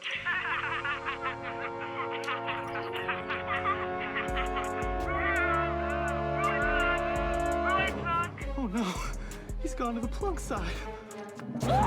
Zeke and Luther find the Plunks hanging with Roy, and Luther demands they let him go. He even forges a fake note that he says is for their mom, asking them to send him home for lunch and or dinner. The Plunks deny it though, realizing that it's fake, and before they head off, Roy mentions something about Operation Glazed Gold. And after remembering what Don said earlier, calling the donuts he was making for the president glazed gold, they realize that Roy might be in trouble. So Zeke comes up with a plan involving Don baking a cake big enough to fit Luther in.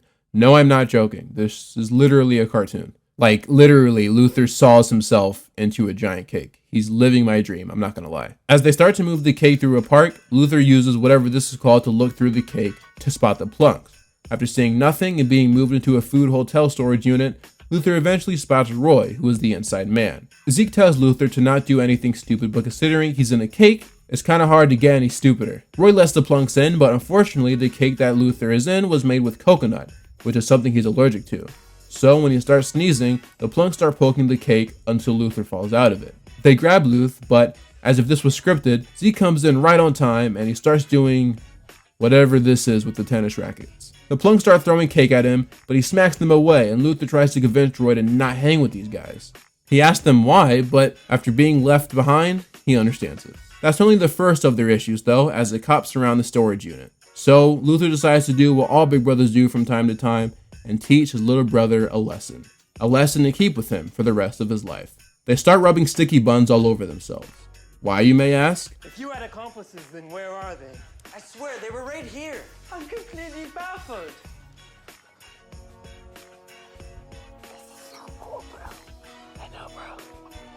What a touching moment. Kinda. The episode ends with Luther realizing that being an older brother isn't about whatever some pamphlet says.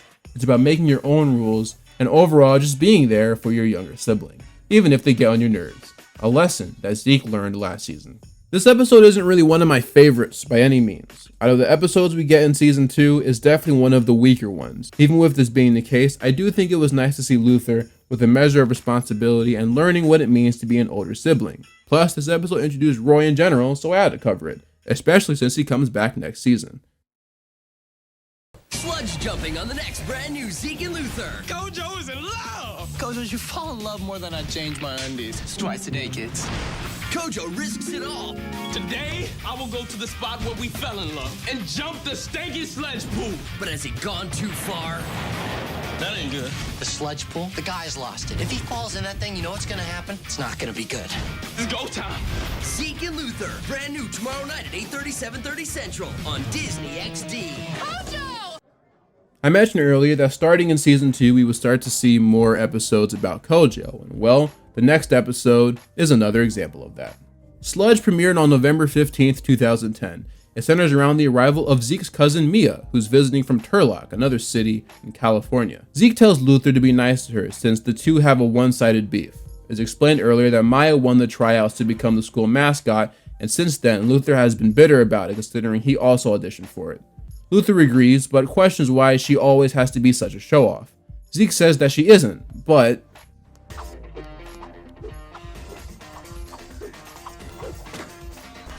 Yeah, definitely not a show-off. later at Don's, Kojo is going around giving girls a questionnaire so they can update the information in his Black Book of Females. Yes, that's a real sentence.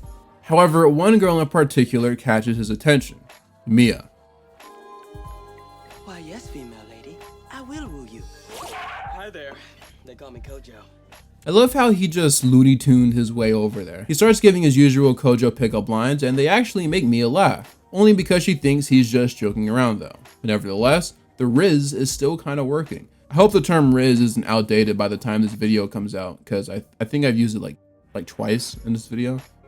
You like hot sauce on your donuts too? For real? I thought I was the only one. Okay, Kojo, I wasn't familiar with your game. It's obvious that romance is in the air for these two, and it becomes even more obvious when Kojo skates over to Zeke's house to tell him and Luther all about his new girl. Excuse me, not girl. female lady. Zeke, given Kojo's track record, isn't a fan of him dating Mia, but Kojo goes on to talk about the date they just had, which consisted of getting ice cream, playing with bubbles, buying matching shirts, and freestyle raps. But I don't do that no more. I go by the name of Kojo, got my heart beating in slow-mo. Well, wait. If you really like a girl, then shouldn't your heart beat faster? Whatever. I call you Bubbles. Zeke and Luther call me Mister. Call you my Mona Lisa. Put the frame around the picture. Nah, he made up for it with that bar though. Y'all know nothing about that. Nothing. That's called bars right there. And you guys, stop it. Stop it. Enough. My brother Nate made this beat. Ugh. Anyway, Zeke still isn't on board with this, so he goes to Mia to break the news himself that Kojo has always been and likely always will be a player. He goes on to explain that the only reason why he's telling her this is so she doesn't get hurt by Kojo later. So when Mia sees him a little later, she tells him that it's over between them and that Zeke told her everything.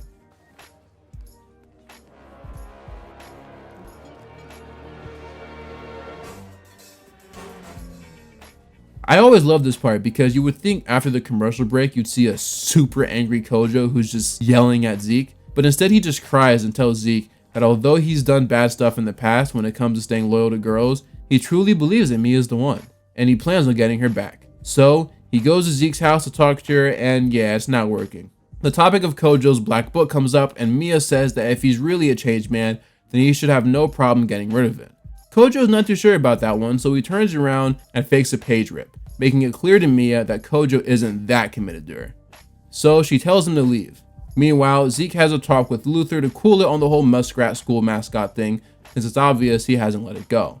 And Luther agrees, but shows to the camera that he had his fingers crossed, which means he does not, in fact, plan on cooling it. Luther heads out as Zeke gets an alert saying that Kojo is live streaming on the internet to announce that since Mia loves all sorts of romantic gestures, he's gonna do one that'll blow her away. He will jump over the Gilroy sludge pool. Okay, so time to explain that.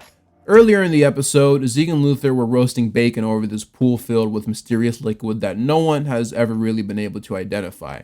They've called it the sludge pool, and it exists, and that's what Kojo will be jumping over. I like this though because every skater so far has had their chance to shine by doing tricks or jumping over stuff besides Kojo. Now he finally gets the chance to do that. While that's happening, Mia meets up with Luther at ramps because thanks to a text message, she was under the impression he'd be stuck in a well. But in all actuality, Luther wanted Mia to meet there so she could once again bring up the whole Muskie the Muskrat thing. He tells her to admit that he would have been a better mascot, but she tells him that she won it fair and square. So Luther says to settle this, they will do a contest involving back handsprings. Whoever makes it to the loading dock wins. The two start racing, but after Mia wins, Luther can't stop. This dude's such a cartoon character, bruh.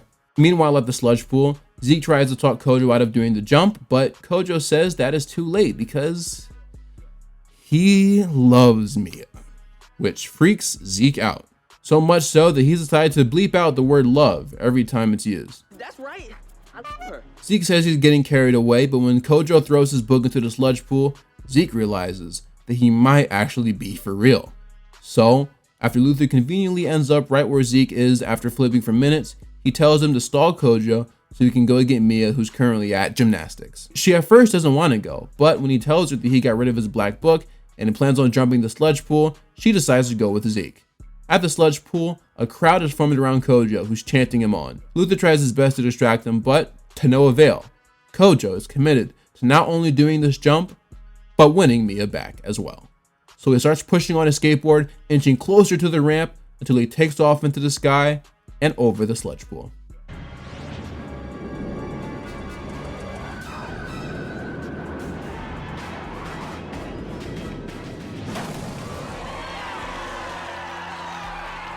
Everyone starts celebrating around Kojo, Mia included. He tells her that he thought this whole time he couldn't live without his black book, but the truth is, it's her that he can't live without.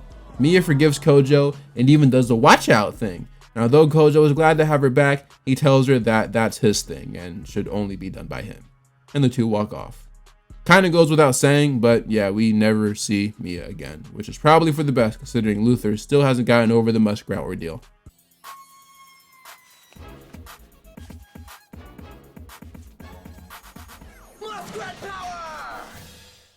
This is a pretty solid episode of Zeke and Luther. Once again, we get another Kojo-centric one that kind of humanizes him and shows a different side that we usually don't see. And although it doesn't stick, like, at all, it was still pretty cool. I wasn't really feeling Luther in this episode. I, like Mia, was kind of getting sick of the whole muskrat thing, especially since the A-plot was far more interesting, but with him being sidelined a bit in this episode, it allowed for a more Zeke and Kojo centered story, which I feel like should have been more of a common thing.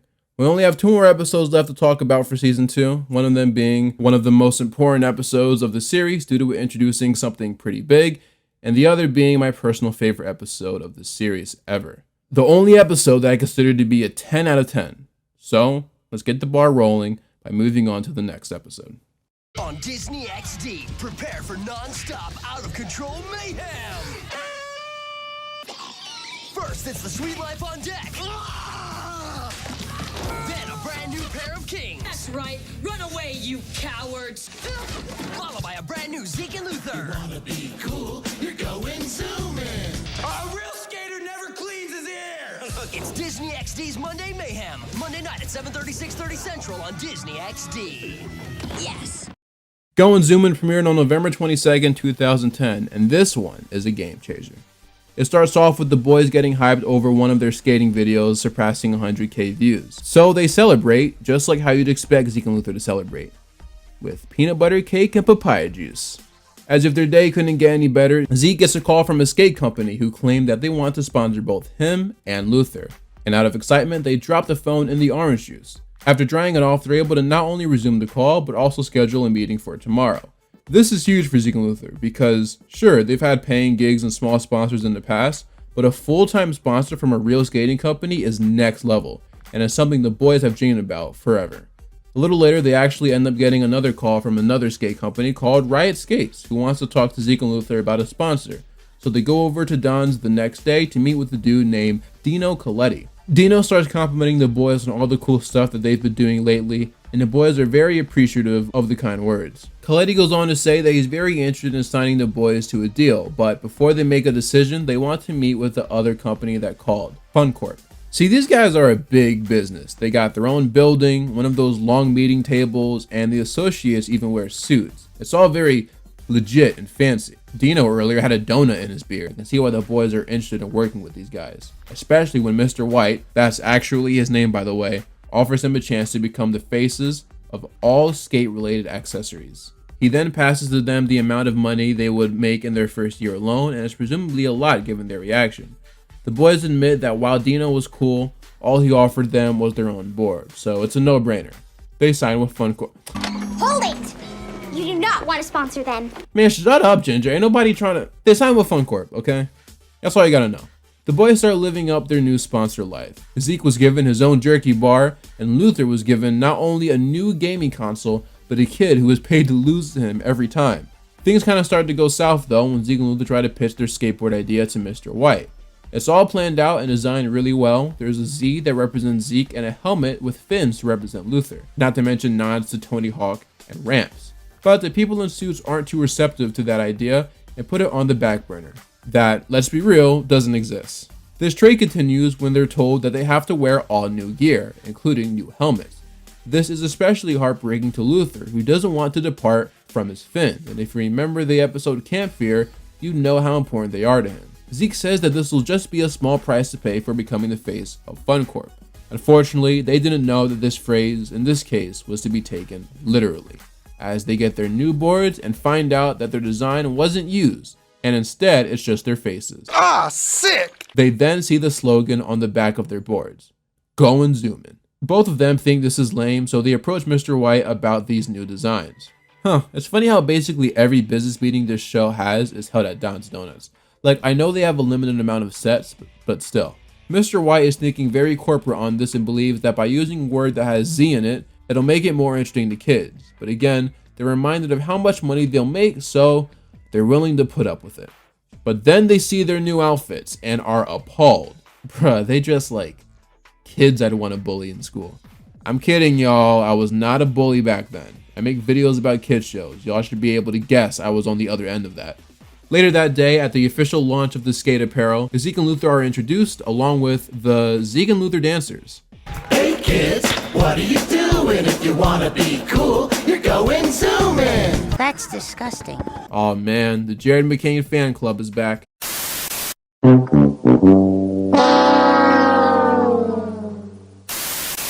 Zeke and Luther are pretty disgusted by what's going on here, especially since the skateboards are made of cheap garbage.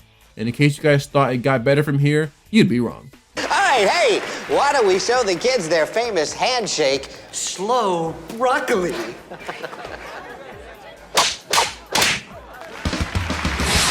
Slow broccoli? Zeke and Luther eventually grab the mic and tell the kids to not buy the merchandise because it's trash. And they try to quit, but considering they're under contract, they kinda can't. But then the pair just starts playing monkey in the middle with Mr. White. The lame dancer guys appear out of nowhere to back him up though, but considering their actions are determined by what music is playing, once they switch the song to something more upbeat, they start doing a conga line. So Zeke rips the contract and goes home with Luther. The story doesn't end on a sour note though, as Dino Coletti called up the boys a few weeks later to see how they were doing, and well, they ended up signing with him and Riot Skates. The boys finally did it. It took 2 seasons, but Zeke and Luther are officially sponsored skaters. And the best part is, they got to keep their dignity and their designs. The Go and Zoom In is one of the most important Zeke and Luther episodes, but what's funny is, I kind of forgot how important it was. At first I wasn't even going to cover it, but then I rewatched it and realized I couldn't skip over it at all. I used to not even like it, but during my rewatch for this video, I gained a new appreciation for it, honestly. It's really solid. This episode is important because not only do Zeke and Luther finally accomplish their goal of getting sponsors, but it also means that all of the crazy stunts they've done, all the videos they posted, all the tournaments they've won, it's all paid off. It wasn't for nothing. It's all led to this moment. And honestly, I like how this show has done the bros a steady climb to fame. It's not like iCarly where they were overnight sensations. For Zeke and Luther, it started out as just a couple of teens that are known by their small town to having hit videos and now being sponsored skaters.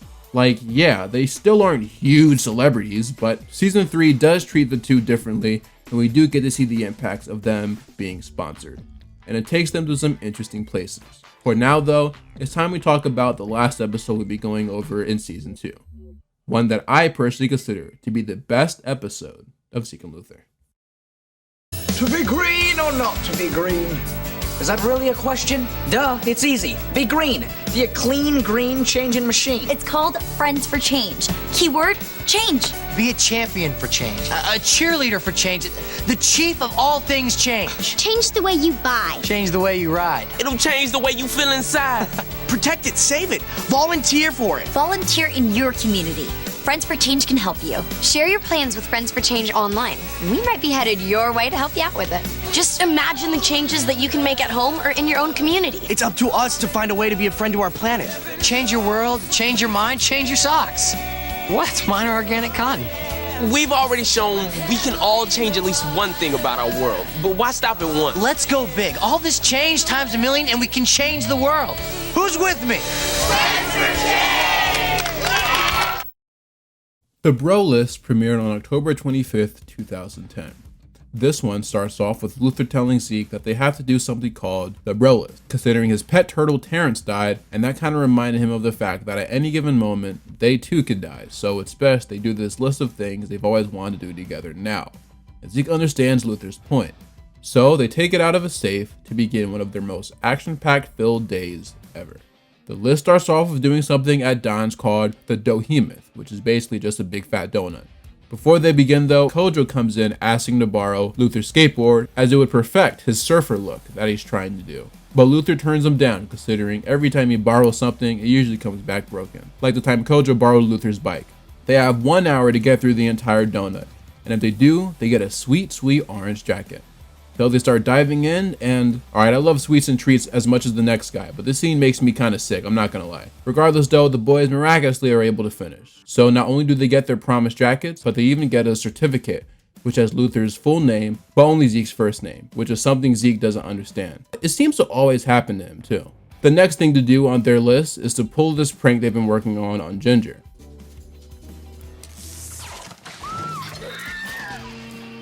After they do a bunch of other stuff like skydiving, bullfighting, cow tipping, and I think this one is supposed to be treasure hunting, but technically they already did that in the episode simply titled Treasure from earlier this season. The next one they have to do is all centered around Luth, who simply wants a kiss from this girl in a school named Holly Hendricks. Oh yeah, I forgot these guys go to school. So they do this plan involving Luther pretending to be out cold thanks to a spider biting him on the lips. So he asks Holly to suck the venom out. And I mean, their plan works out, but once Holly finds out Luther was faking it, she beats him up. Despite just getting laid out, Luther is adamant that they finish the bro list, but Zeke is a little concerned as to why Luther is acting like this. So he does a bit of spying to see what's really going on, and he notices a bunch of boxes and bags in Luther's room. Even more surprising though is that Luther's pet turtle is still alive and well. Luther at first tries to play it off like it's some miracle, but after Zeke gives him the atomic leg bender, he confesses that he's moving. Yeah, bro, my parents bought a house in Topeka. Topeka, that's in Kansas or something. Look, I'm sorry I lied about Terrence. I just didn't know how to tell you, bro. Oh.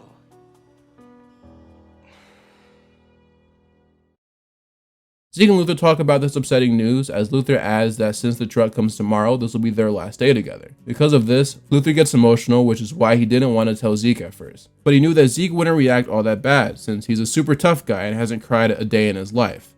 As he notices Luther's excessive blubbering though, Zeke tells him that they both need to just lock in and complete the rest of the list. Unfortunately though, it'll be tough because the only things they have to do left all involve meeting Tony Hawk. Zeke starts reading Tony's blog where he mentions that he's going to spend the weekend in California fishing for swamp bass. Fortunately for them, the best place to find swamp bass in California is the Gilroy Swamp. How convenient. They start gearing up for their trip in Zeke's garage as they talk about how they plan on communicating with each other post-move. They'll email, call, text, but Luther brings up if it's possible to write him a letter, and Zeke's down with that. Oh, on the envelope, I'll just put your address and your full name, Zeke. Yeah, despite being his best friend for over a decade, Luther does not know Zeke's name. And like, okay, I've definitely had friends here and there where I didn't know their last name. Man, I played basketball and worked with people for months without even knowing their first. But as a dude, and I know other dudes will agree with me, unless it comes up naturally, it just never really occurs to me to ask. But that being said, I know the last names of all my closest friends, including my best friends, obviously. So Luther has no excuse here. Yeah, you gotta put the last name on there. The last name's everything. Of course. Koja comes back to ask for Luther's surfboard again, and eventually he cracks, but Luther says that he can have it next week, which obviously he did on purpose, considering he's moving tomorrow. The two boys take off to find Tony, but Luther is a little worried they'll run into Psycho Scout, who is an old legend that was started in the area they are in now. But Zeke, being Zeke, assures him that it is only a legend, and he shouldn't be worried. So later the boys put a blueberry donut on a branch to get Tony's attention, since that's his favorite donut. And as soon as Luther goes back to Zeke, the donut is gone. The duo look behind them to find what looks like a tortured and zombified Boy Scout who's out for blood. So they make a run for it. They end up on top of a tree where Luther confesses he doesn't know Zeke's last name. Zeke's surprised to hear this, but later tells him what it is. Falcone. Zeke Falcone. And yes, this is the first time we ever hear Zeke's last name. I'd like to insert an explanation why they did this from someone who worked on the show, but if I don't get an answer back, I'm just going to insert a picture of a bagel. I'm not sure what it is with the Disney shows and not revealing characters' last names until later. If you remember, Kickin' It did the same thing with Jack, which is why for the longest the fandom called him Jack Anderson, since they thought that would be fitting. They also did the same thing with Dez from Austin Alley, where it was revealed his last name is Wade, since his cousin is Dwayne Wade, the NBA player. I can't think of other Disney shows that have done this, but it's so weird. I would like to point out though, that in Skateboard of Doom, Zeke actually shows his driver's license to the camera, where I'm pretty sure the producers purposely had Hutch hold it in a way that would cover everything after his first name. But you can just make out that his next name started out with FR. Now I wouldn't call this a continuity error, because this could easily just be Zeke's middle name. There aren't a lot of male names that start off with FR though. You have Fred, Frank, and Franz. Regardless of his middle name, we know his last name is Falcone. Since they're making confessions, Zeke decides to announce that he's not the tough guy Luther thinks he is.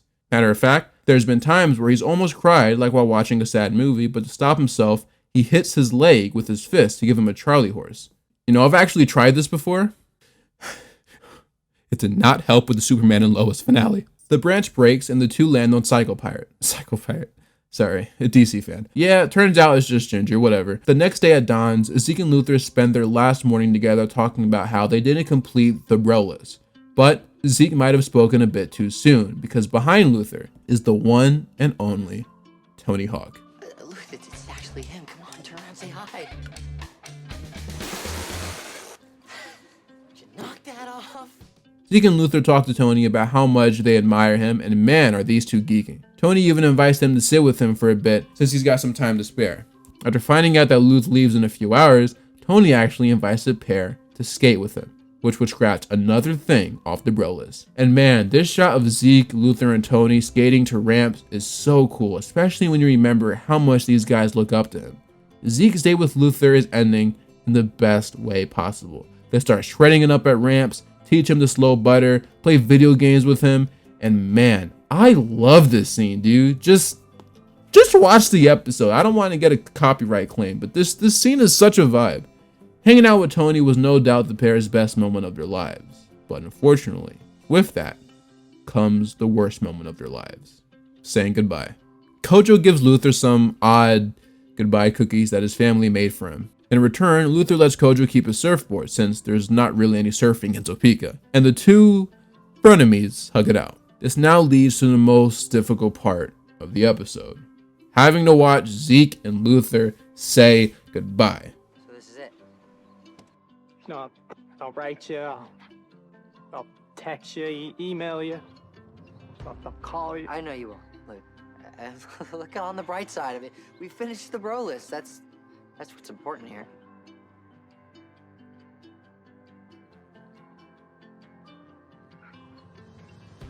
I'm gonna miss you too, bro. Luther gets into the truck as he begins his 26-hour drive to Topeka, Kansas, with Zeke watching his best friend go away. But then the truck stops. Luther gets out to confront the driver, and once they're done talking, Luther runs to Zeke to deliver the good news. This idiot Luther genuinely thought that when his mom said Topeka, she meant Topeka, Kansas. My mom said Topeka, and I just thought Topeka, Kansas. Look! Wait, you're not moving to Kansas? No, I'm moving right there! If this was any other show or any other character, I'd roll my eyes, but for some reason it works with Luther. Regardless, Zeke and Luther, for the time being, are staying together in Gilroy, California. Oh yeah, the episode ends with Kojo breaking Luther's surfboard. The bro list is my favorite episode of Zeke and Luther. Look, we all know that Luther wasn't going anywhere. We've seen this before in kids shows. There's the episode of iCarly, the episode of Kicking It. They kind of even do this in Good Luck Charlie too.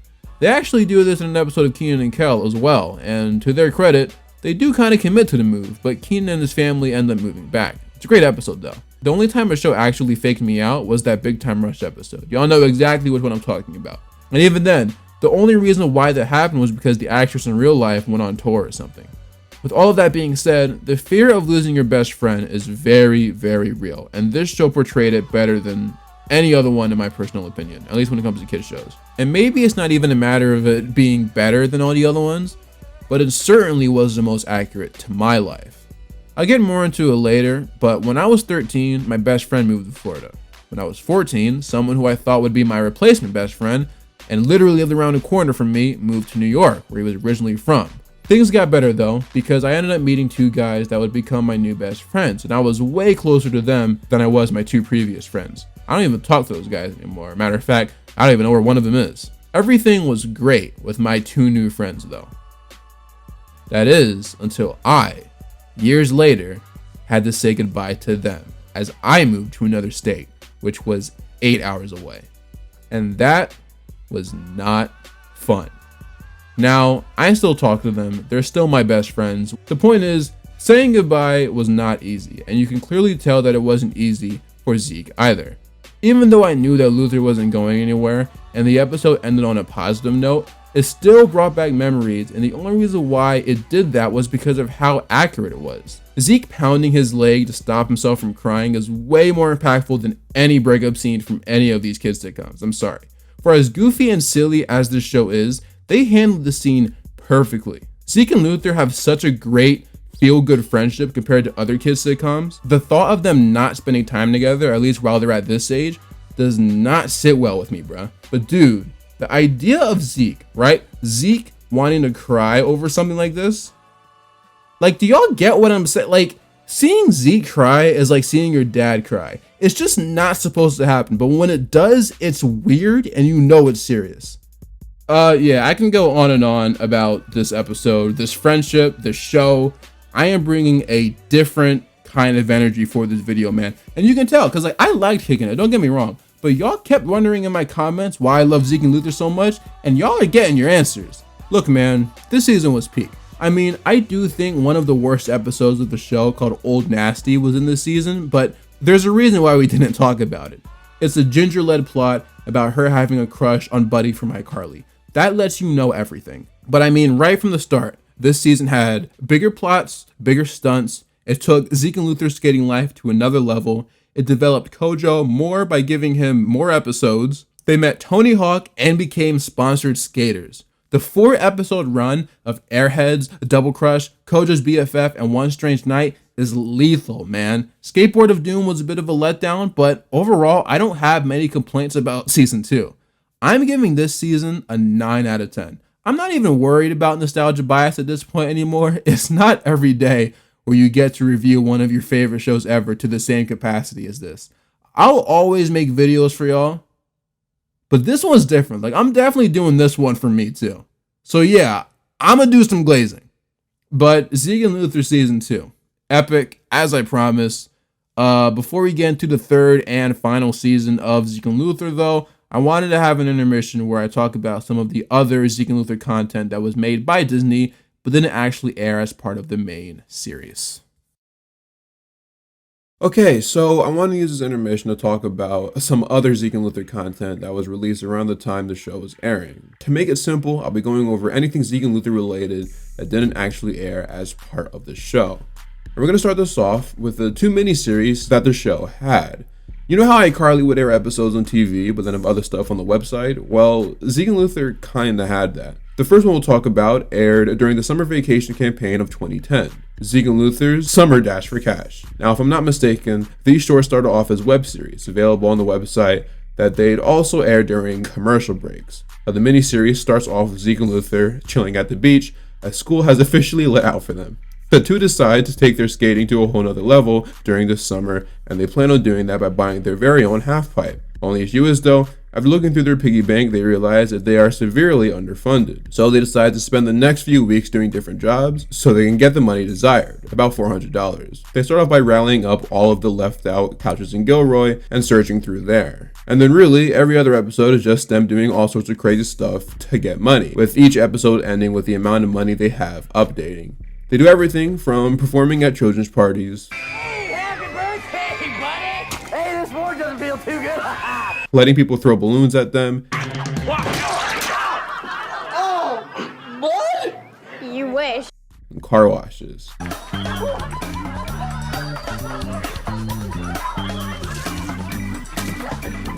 Throughout the miniseries, we get appearances from other Zeke and Luther characters like Ginger, Kojo, and Ozzy, and eventually they do end up racking in enough dough to buy their halfpipe. Only thing is, it comes in pieces, meaning they have to put it together. Luth? Yeah. I think we found our fall project. All right, let's get started. Step 1, find the number 5 double-backed base plank and attach it to the 4 perimeter rods using a 1/2-inch monkey wrench.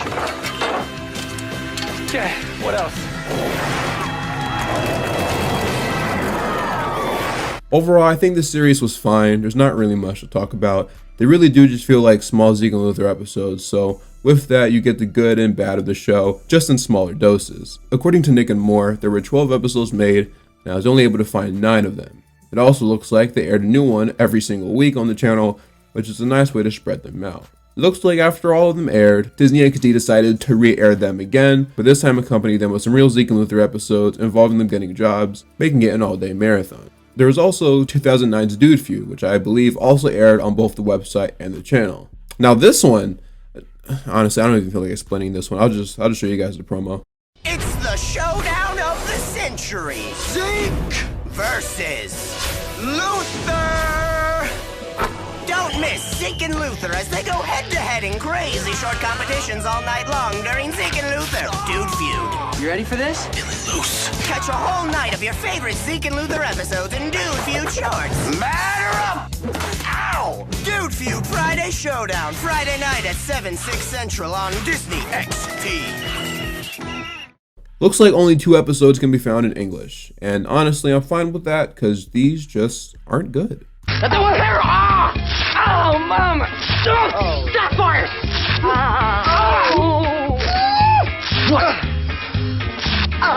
Yeah, Dash for Cash was way better, and that's saying something. One of the more obscure pieces of Zeke and Luther content out there actually wasn't even on Disney, and it really isn't real Zeke and Luther content technically.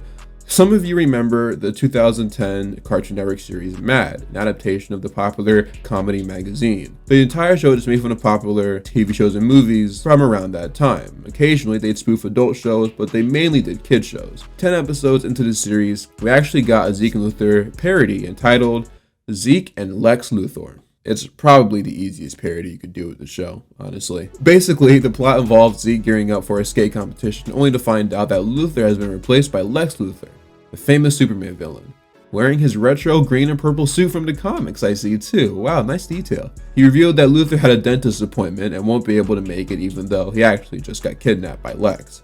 After hearing that the prize is $500, Lex was eager to be part of the competition, even though he's a billionaire.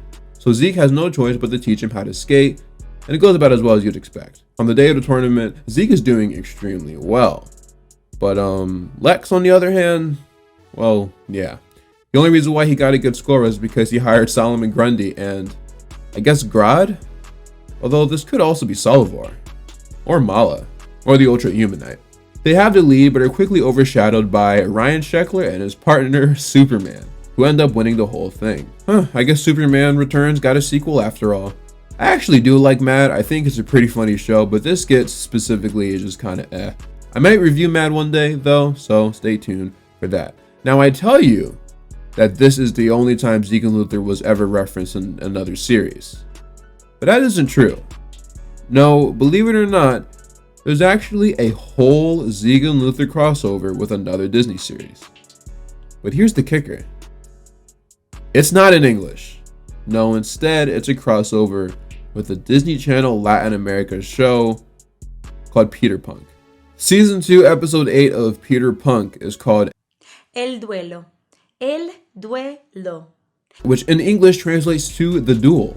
And it's in Spanish. And I don't speak Spanish, so I don't really know what's going on. But using my context clues, it seems like Zeke and Luther have traveled to Argentina, which is where I believe the show takes place. Why did they do that? Well, I don't know. I think it's safe to assume they had a skating competition there or something.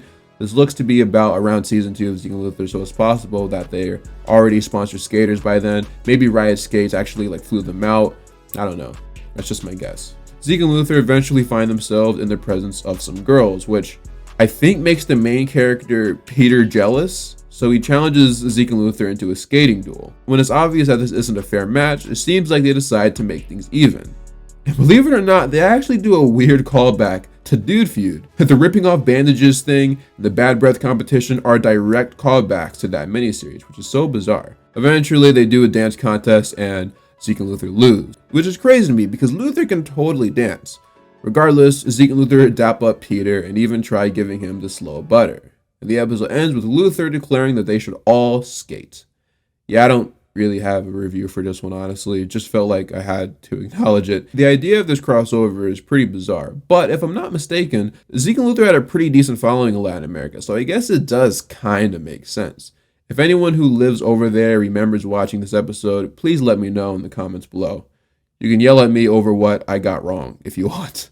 The last thing I want to acknowledge, although it is kind of weird, it's not super crazy, and that's the Zeke and Luther Roblox tie-in. Now, when I was doing research on this topic in the past, I was struggling to find a lot of info about it because, well, I've never been into Roblox. I've never even played it before, which I'm sure some people will find to be crazy, but it is what it is. However, when I started truly getting into writing this video, what do you know, a YouTuber who goes by the name of Retro Dan actually made an entire video going over not only the details of this event, but why it was apparently controversial.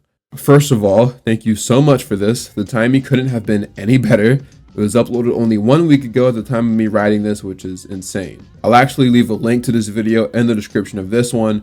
But basically, there was a Zeke and Luther event on Roblox in 2010, running through most of March. During the event, there were 4 different building contests that were related to their show, and the winner of each contest would be given prizes, which is pretty sick. You could even get Zeke's unstoppable skateboard. Now, all of this from an outsider's perspective seems pretty tame, but the Roblox community was not having it. See, at the time, Roblox had never done a tie-in event like this with a big company, and they were worried that this would be the start of Disney buying Roblox, like how Disney ended up buying Club Penguin. Now, fortunately, that never ended up happening, but this was the start of Roblox doing more tie-ins, some of which became even more controversial than this one. I definitely understand this perspective, as Disney is known to do stuff like this.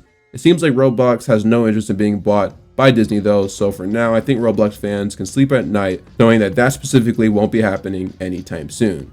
Man, Roblox lore goes hard, I gotta tap in. Before I wrap things up and get started with the final season of Zeke and Luther, there is one other thing I want to acknowledge. It's not necessarily important, I've had it in my files for years now, and I just feel like I need to get it out, so here you go.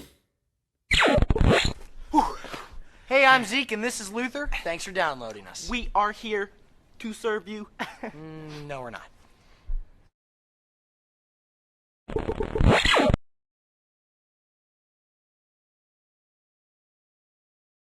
Okay, moving on with the final season of Zeke and Luther. Zeke and Luther are bringing more clashes. Let's do that! And mysteries. What about this, huh? Seagull poop, and it's fresh. Zeke and Luther, brand new Monday night at 9/8 Central on Disney XD. So before we get started with season 3 of Zeke and Luther, there's some really important information that we need to go over pertaining to it. While the season takes the boys' skating endeavors to a whole new level, with them officially becoming sponsored skaters, this doesn't come without a few losses. The most obvious one is that, well, Ryan Newman is no longer a series regular of the series. She's not even in the intro.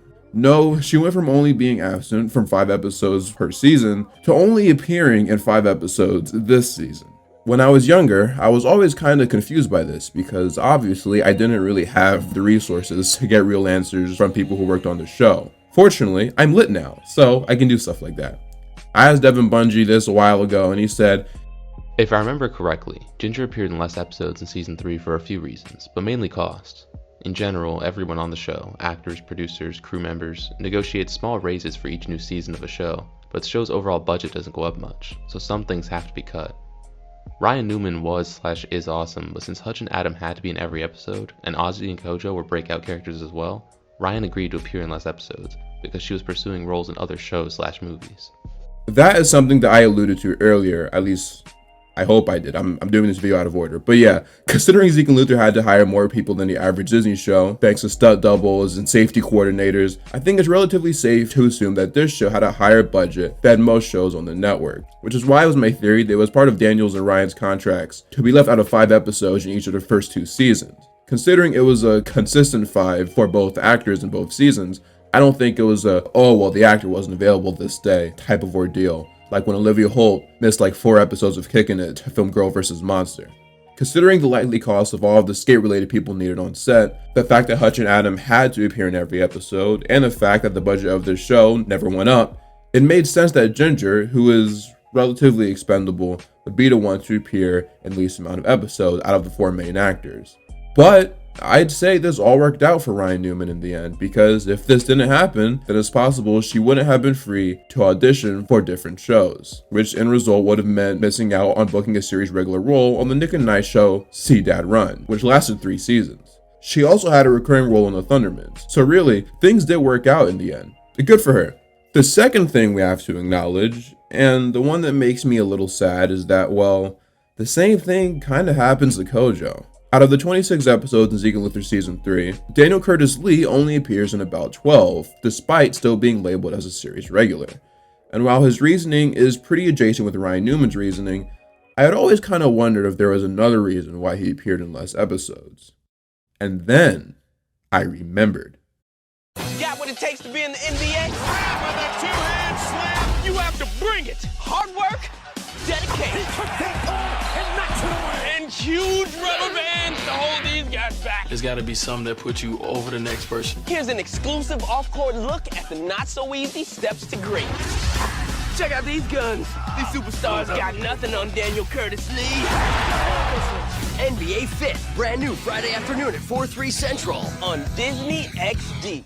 NBA Fit was one of Disney XD's many attempts to introduce the world of sports to kids in an easy and digestible way. The series started on April 29th, 2011, and was obviously hosted by Daniel Curtis Lee. Now, the theme song was actually one of Daniel's songs entitled On the Fly. Not only would he talk about basketball, but he'd even get the chance to interview players as well. He really was traveling to all these different places and arenas too. In a video I found on Facebook where he's at the arena where the Oklahoma City Thunder play, which is my favorite team by the way, he mentioned how previously he was just in Chicago interviewing players. I don't like using this phrase all willy-nilly, but I'm fairly certain that the show is like lost media.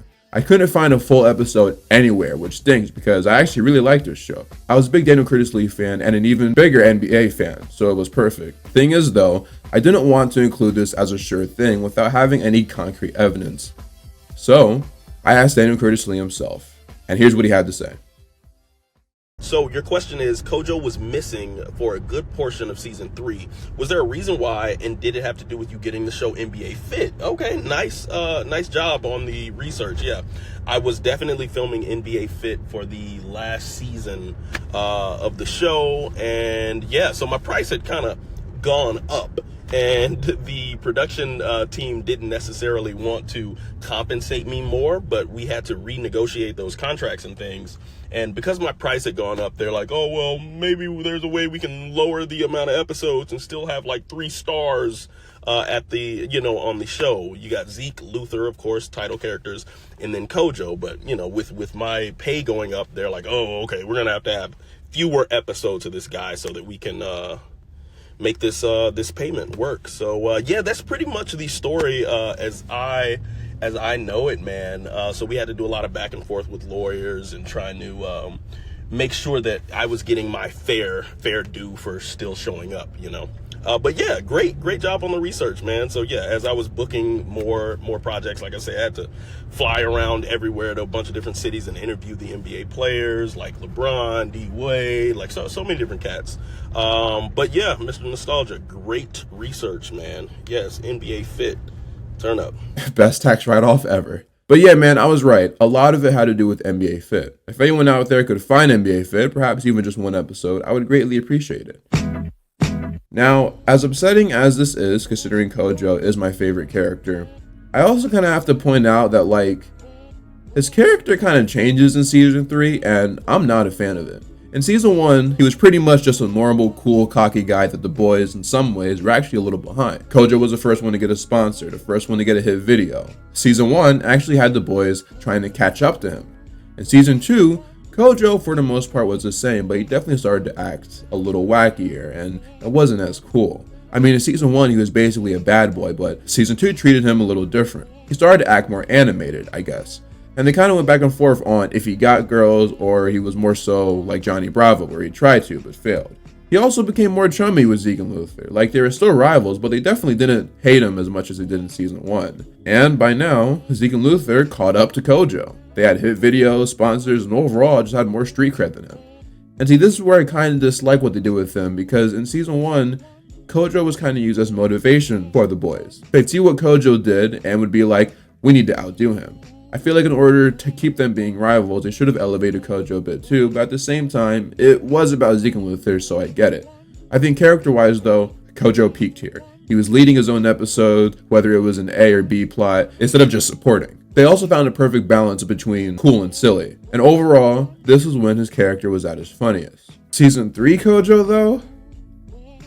I don't know what was going on in the writer's room, but he's almost a complete idiot. Like, sometimes I remember that he's supposed to be cool, but he was mostly just silly.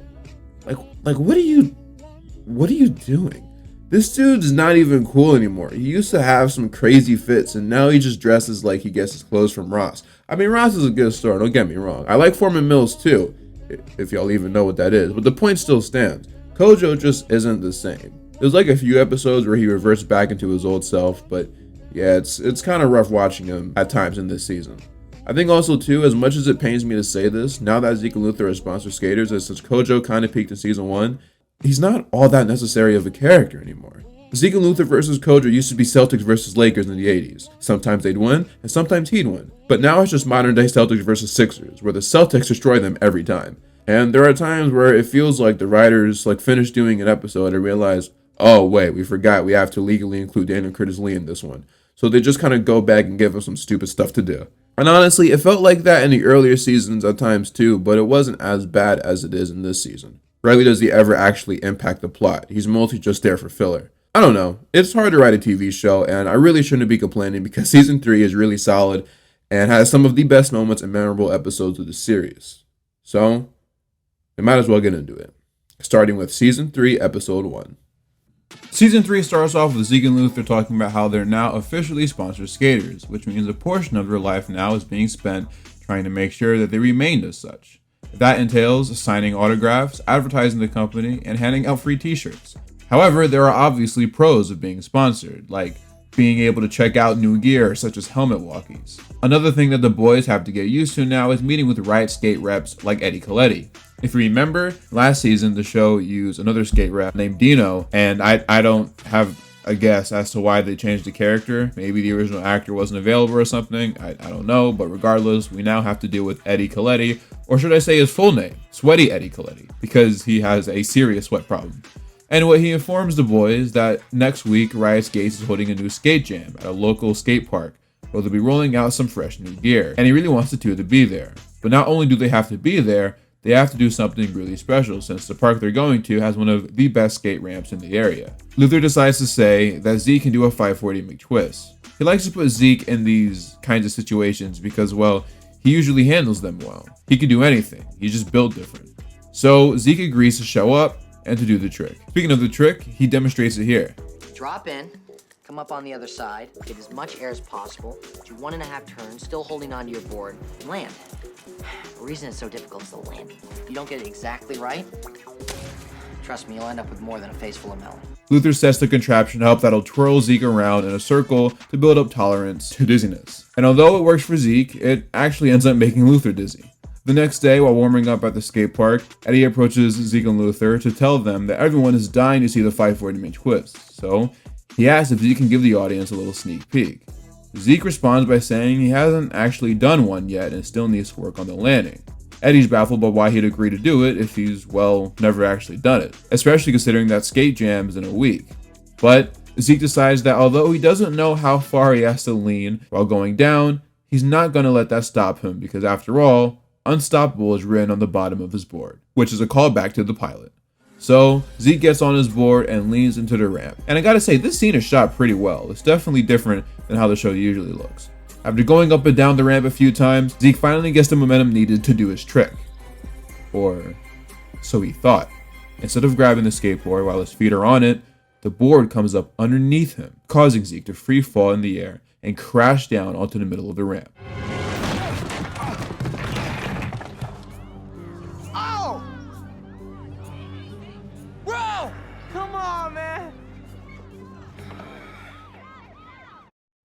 We'll be right back to Zeke and Luther, part of Phineas and Ferb Summer Vacation on Disney XD. Now back to Zeke and Luther, part of Phineas and Ferb Summer Vacation on Disney XD. How crazy would it be if he just died right here and they just renamed the show to Kojo and Luther? Later, Luther visits Zeke at the hospital where the doctor starts testing him to see what hurts and what doesn't, but she's really only doing this to show how upset she is that he'd attempt such a crazy move, especially one that would end up resulting in what she said is the worst skating injury she's ever seen. Luther calls the doctor out to the hallway to discuss where he can get what he thinks is a guacamole bowl. This prompts the doctor to say that she doubts the boy's ability to grasp how big this injury is, so she breaks it down to Luth. Zeke is never skating again. Luther struggles to deliver this news to Zeke, so he starts stalling, but Zeke is able to tell when he's hiding something from him since his hair gets all big and poofy. This dude looks like Clayton from Drake and Josh. Luther eventually lets it slip that he's apparently never going to skate again, and Zeke doesn't believe this. To prove that this isn't true, he attempts to get up from his bed, but obviously falls down. While on the floor, he looks at his skateboard to see the words Unstoppable on it, questioning if that's still an accurate word to describe him. Zeke isn't the only one affected by this injury though. Luther is having a hard time imagining a skate career without his best friend. Just then, Eddie comes in to ask him how Zeke is doing, and Luther tells him everything. And although Eddie says he's behind Zeke 100%, he also tells Luther that the show must go on. So he went out and got a replacement skater. That skater being Kojo. Dude, why is he making this face? Kojo is Celtic Shaq now, man. Just watch. Watch. Luther says there's no way he's working with Kojo, and this doesn't change even when Kojo offers him a slow butter. Luther heads back to the hospital to cheer Zeke up after his rough week, and on his way out, subtly mentions that he has to go meet Kojo, but before he has to elaborate to Zeke, he heads out. Even though earlier, Luther mentions that Zeke can do anything he puts his mind to, he decides that he still wants to be a skater. So, motivated by this, he wheels himself out of the hospital and escapes. This probably wasn't the best idea though, because as he's going down a hill, he approaches a construction ramp. Although, maybe this wasn't the worst thing to happen to him, because after going up and spinning around, he realizes what he got wrong. In the meantime, Luther and Kojo start rehearsing for what they're going to do at the skate jam, and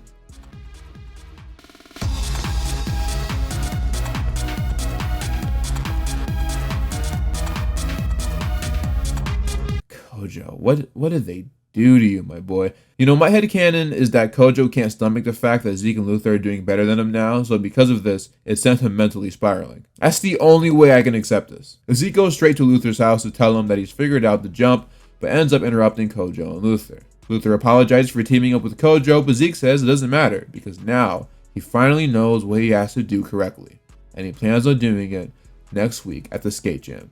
Zeke tries explaining to Luther that next time he has to lean backwards instead of leaning forwards, and although Luther is happy to hear him say that, there's just one small issue.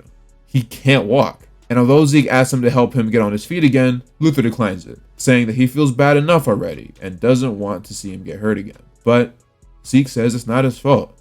It was his choice to attempt the trick, and he's not going to be stopped while he's trying to get back on his board. He wants to prove to not just himself, but everyone, that he's truly unstoppable. The only thing he wants to know is if he's going to have his best friend by his side while he tries to do that. Are you with me, bro?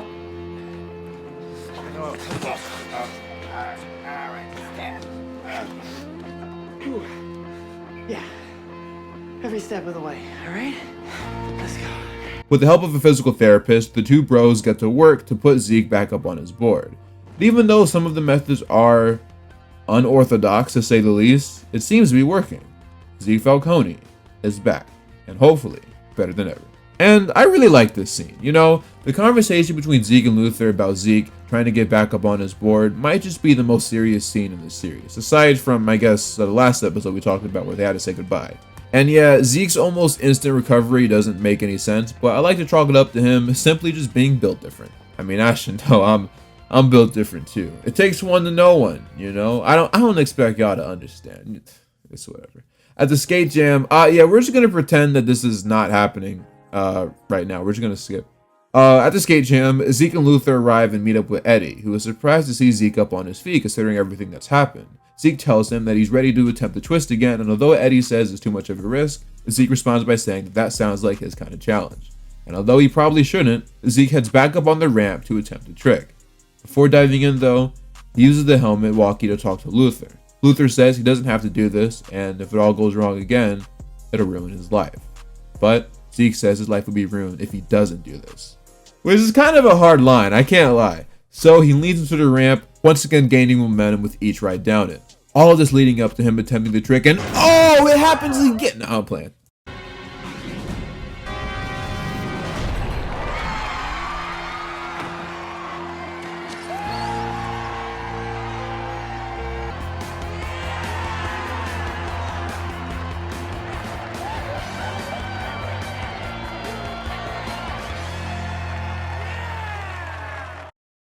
Season 3 of Zeke and Luther is off to a really strong beginning. All of it kicking off with one of the series' best episodes, Zeke's last ride. See, I waited until after I recapped the episode to tell you the title so you didn't know what to expect in case you've never seen this show before. Alright. No, but serious, I don't know what that was. I think the concept of Zeke not only failing a trick, but ending up really injured from one is an interesting way to start this season. But I also think it makes sense because, well, we never really see Zeke take L's. And although it's cool to see a character consistently win, I think it's more important to teach kids that skating, or any sport really, isn't going to be all sunshine and lollipops. You might fail, and although you likely won't end up as badly as Zeke, or let's hope not at least, it's important that you don't give up and you climb back. And it makes it especially easier to do so if you have a friend like Luther backing you up. Kojo shenanigans aside, this episode is really good and an excellent way to start the final season of Zeke and Luther. So, let's keep things going and go on to the next episode. President's Day! Get out of bed for an early morning Monday Mayhem Extreme Fan Edition! Meet two fans who love Kick! Can I have your autograph? And Zeke! Just a little too much! 8 episodes of Kick Enthusiasm and Zeke and Luther Mania! This is weird. Go overboard! For Monday Mayhem with Zeke and Luther and Kick Patowski, next Monday morning at 10/9 Central on Disney XD. That was incredible! The Unusual Suspects premiered on March 7, 2011. The episode starts off with Ginger being pranked by Zeke and Luther by means of a loofah filled with soy milk. This is revealed to actually be a farewell gift, as Zeke is officially moving out. And by moving out, I mean moving to the garage. So in order to turn that space into his new crib, he enlists Ozzy to help him out because apparently he has an eye for stuff like this. While he goes over that stuff with Zeke, Luther gets called over by some creepy dude who kind of resembles Dib from Invader Zim. It's not accurate. He looks like a weird grown-up version of Mac from Foster's. Anyway, he immediately goes to hug Luther and introduces himself as Paulie Glover, Luther's long-lost best friend from kindergarten. Paulie never really moved on, so he expects to just pick up from where they left off. But Luther's pretty creeped out by this, so he manages to back out of their plans by saying that he has to attend a symphony with his mom. Speaking of getting creeped out, while talking to Ozzy, Zeke gets a visit from Lisa Grubner, who is showing off her new cornrows? Oh, okay.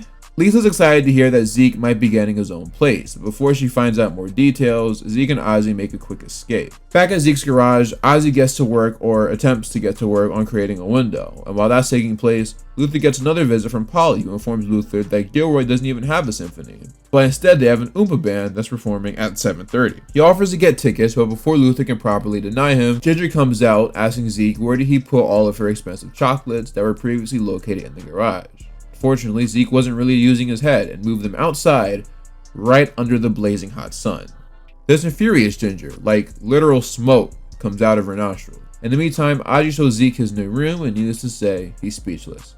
I mean, it has his bed, TV, computer, and a monkey. It even has the Z from Zeke's skateboard design idea all the way back in season 2. Not to mention that Ozzy hooked it up where, although there are trophies and other skate items on the inside of the garage door, they don't move when it's open. Ruining this extremely cool moment once again is Lisa Grubner, who believes that this place will be their new love nest. But Luther promptly closes the door in her face. Considering the two bros both have issues with people stalking them, they've decided to solve each other's problems by having Zeke talk to Polly and Luther talk to Lisa, though Zeke warns Luther to break whatever he says to her gently. But he's Luther, so he doesn't really listen. You're freaky. You're weird, you smell, you're short, you're disgusting in every way, okay? Dogs don't like you, cats think you're strange. Luther, however, makes a mistake of saying that all of these words are actually coming from Zeke, which upsets Lisa a lot. Meanwhile, Zeke delivers a nicer yet similar message to Polly, which upsets Polly a lot. This now means that Ginger, Lisa, and Polly all have reasons to be upset at Zeke, which makes the next scene very interesting. While Zeke sleeps in his new room, a mysterious figure can be heard whistling and seen rummaging around in it. As Zeke becomes aware of the situation, a wrench falls right on top of him, knocking him out and falling on his carpet. He then gets rolled up like some sushi, inserted onto a wagon, and wheeled all the way to the Gilroy Pier, only to get tossed into the ocean.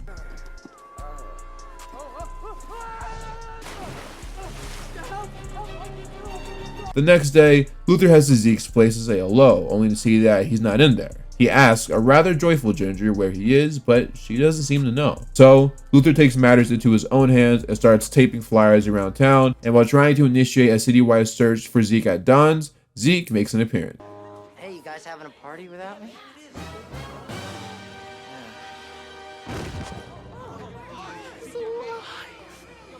Zeke explains to Luther everything that he remembers happening the night he disappeared, and he ends it with him waking up and swimming to shore. This leads Luther to say that he's narrowed it down to 3 suspects: Lisa, Ginger, and Polly.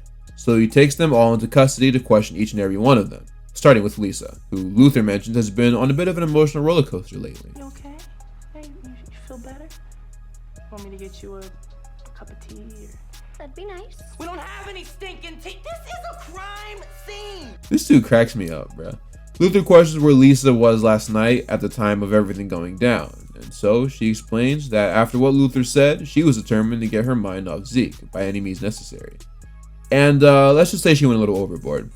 Your day just got a whole lot better. Wanna dance?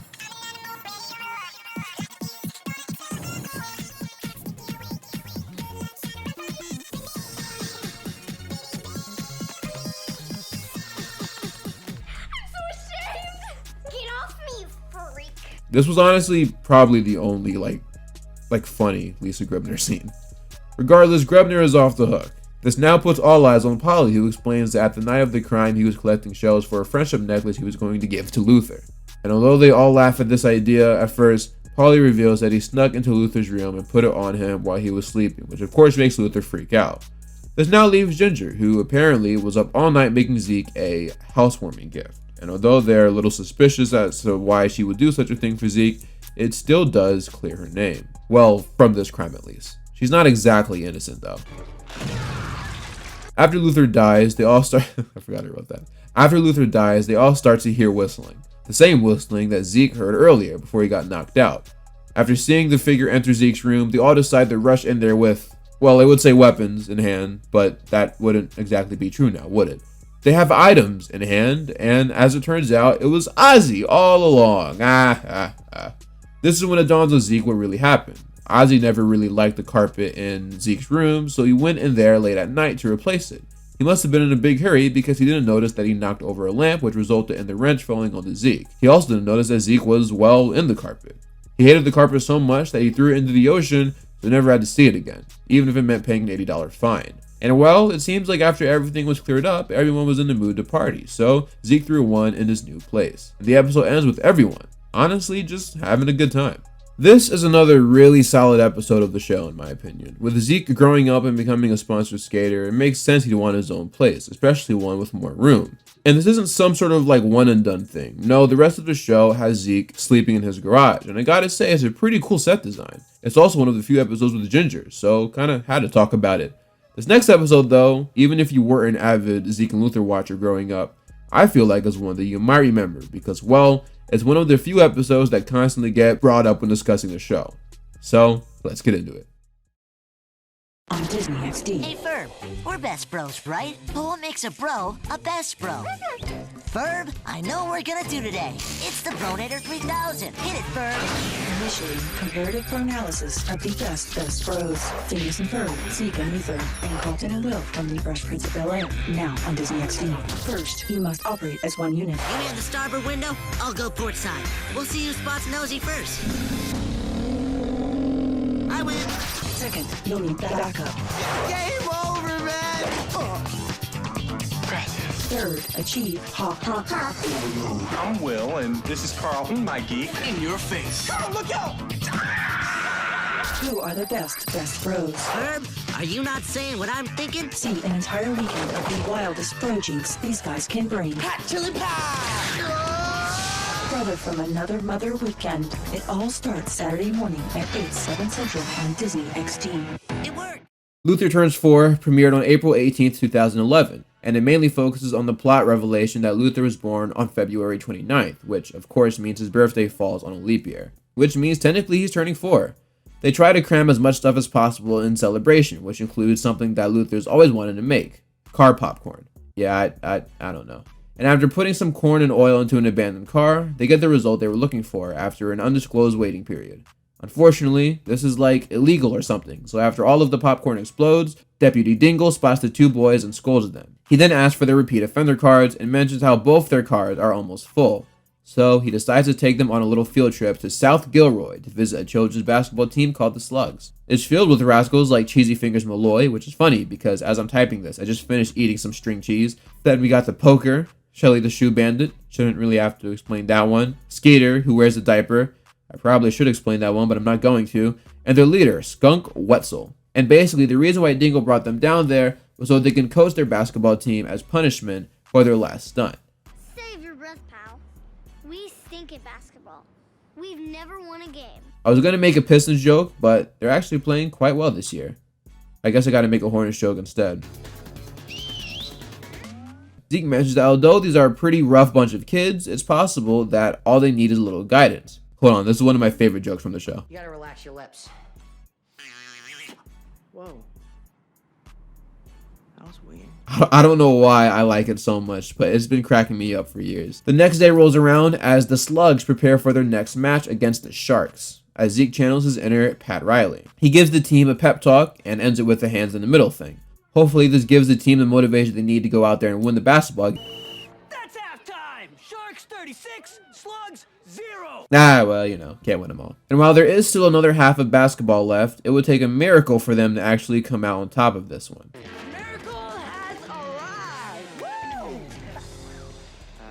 Luth, what are you doing? Or that. Luther explains that, technically speaking, he's eligible to play because of the fact that he's technically under the age of 9, and somehow they let him play, despite the fact that he's 8 years older than everyone else. This man using that Manute Bol logic. I ain't mad at you. Luther enters the game and, as you'd expect, starts dominating like Prime Shaq, pulling up from deep like Prime Curry, and playing dirty like Prime Draymond. Ooh, look at all these NBA references. I'm gonna try to get some more in there. Hold on. Okay, he's being a ball hog like Prime Kobe, blocking shots like Prime Dikembe, and I don't have a joke for this one. I've never seen this before in an NBA game. Oh, but he's hanging on the rim like Prime Kemp. Yeah. Hey, who trying to invite me to their fantasy league next year? I love basketball. That's right. Okay, it's team MVP. Okay, 37 points, 20 rebounds, 12 blocks, and not a single assist. I swear you guys should have been there. Okay? Sounds like a Carmelo Anthony stat line. Actually, Melo ain't played defense like that. Never mind. Luther now is addicted to the feeling of winning, even if it means beating children years younger than him. So, with this new loophole he discovered, he tries out fencing, badminton, and wrestling. Eventually, this leads to Skunk being fed up by all of this, so he challenges Luther to something where size doesn't matter. Shopping cart duels. Which is usually how things in Gilroy are settled. Only issue is, aside from it being stupid, is that it's actually banned, and if Luther gets caught, he can go to jail considering he only has one more strike on his repeat offender card. On top of that, Zeke points out that they are professional skateboarders now, and they need to start taking stuff more seriously. Racing against a little kid isn't very serious, and eventually, Luther starts to see Zeke's point of view. So he goes back to the south side to tell Skunk that he won't be racing anymore due to a broom accident. But after he gets accused of weaning out, he decides to get back into the race so he can prove Skunk wrong. This leads Zeke to dust off his old shopping cart, Silver Lightning. He thinks that if Skunk uses it to beat Luther, it'll knock Luther down a peg and bring him back down to earth. So, once the Don's Donuts waitress drops the flag, the race commences. And for the most part, it's pretty close despite attempts from both racers to throw the other one off. This race comes to a halt, though, once the two crash into a branch, sending them flying into the air like Blake Griffin. Dingle comes to surprisingly arrest Skunk, citing Luther's young age as a reason he didn't arrest him instead. Skunk is older. He should, in theory, know better, but Luther decides that it's time he grows up for once. So he takes the blame for everything, as he should, because even though he's 4, he's still older than Skunk. I have so many questions about people born on leap years, though. If you were actually born on February 29th, please let me know in the comments. Dingle takes in Luther, and although it's great to see that he's finally owned up to his tomfoolery, he gets a little carried away and starts confessing to everything he and Zeke used to do. Then, this one time, Zeke and I, we got an ostrich fight a pig. You remember that, Zeke? Is that illegal? Yes, it is. Then this one time, Zeke and I... The episode ends with Zeke and Luther paying the price for all of the dastardly stuff they did in the past, and in a weird way, this episode just kind of makes sense. I mean, it's no secret that Zeke and Luther have done some crazy stuff in the past, and well, with this being the final season and the two being sponsored professional skaters now, realizing this all has to stop just seems natural. Ironically though, the next episode we're going to cover, right after this one, involves Zeke and Luther getting detention, so clearly the lesson didn't stick. And 30. Oh! Yo, hey, Allison. What's going on? Working on my free throws. Just sunk 30 straight. 30? That's not possible. Maybe not possible for you, but I've been practicing. Okay, then step back and give me the rock. Okay. Mm-hmm. Let's see what you got. Okay. Queen ejected by Anthony Davis. This stadium is shaking. The fans have never seen anything like this in their lives before. Davis is unbelievable. The crowd is chanting MVP, MVP, MVP. You know, it's harder when people are watching. Hey, you know, 11's not that bad. All you need are a few pointers. Thank you. Are you a free throw expert? Well, no, not really, but I do know excellent teamwork when I see it. You know, it's so much easier to get active and live healthier when your friends are there to motivate you with a little friendly competition. All right, let's have some one-on-one. Ready for more ideas on how to play your way with friends and family? Check out Disney.com/healthymagic. Now let's get this game started. Ready? Oh, she's going for the hook shot. Hook shot. That's what I'm talking about.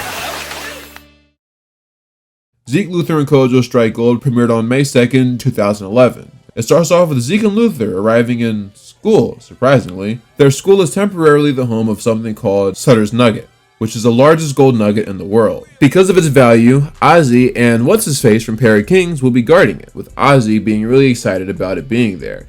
He's not the only one excited though, as Zeke and Luther's teacher is also pumped. And, wait, is that Leslie Odom Jr.? Wow, must have been before his career really took off. That's crazy. Also, I just wanted to point out that is not a high schooler, bro. That's a grown woman, possibly married, with kids. That should also probably be in school. Casting director missed with this one. Anyway, Mr. Odom is trying to drum up enthusiasm for the Nuggets to his students, but Luther is a little too focused on his fondue right now. See, the thing is, with the boys being sponsored skaters now, they have to make room for all of these new life advancements, and so because of that, they really don't have time for school, especially history. This also means they didn't do their history project, but it doesn't really matter because they kind of have a knack for freestyling projects.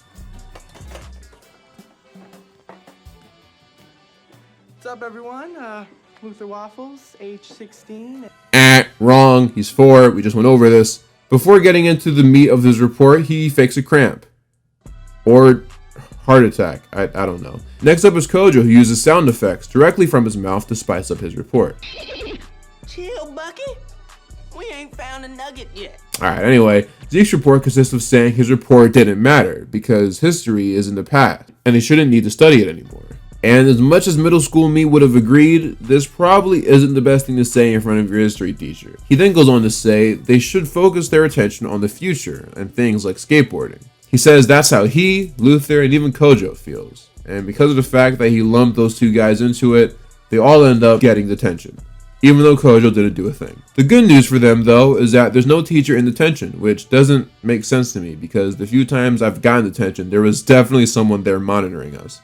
But regardless, they spend their time playing sockball until a Russian lady walks in and disrupts the fun. She says she's the new vice president, Principal Novotna. Interesting enough though, she offers the 3 boys an opportunity they can't refuse.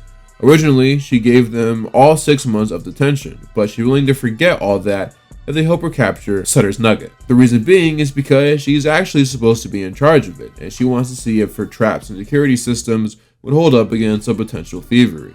Additionally, if the boys successfully help her out, she's willing to wipe out all of their disciplinary files. And Zeke tells the audience that although the situation is a little bizarre, if it means wiping out their files, then it would be worth it. The next day, the boys head back to school and take pictures of all of the security measures that are in place. From there, they attempt to come up with a plan to steal it. Zeke dubs Luther as the equipment guy since he has a ninja action belt that's equipped with everything one would need for a stealth mission, including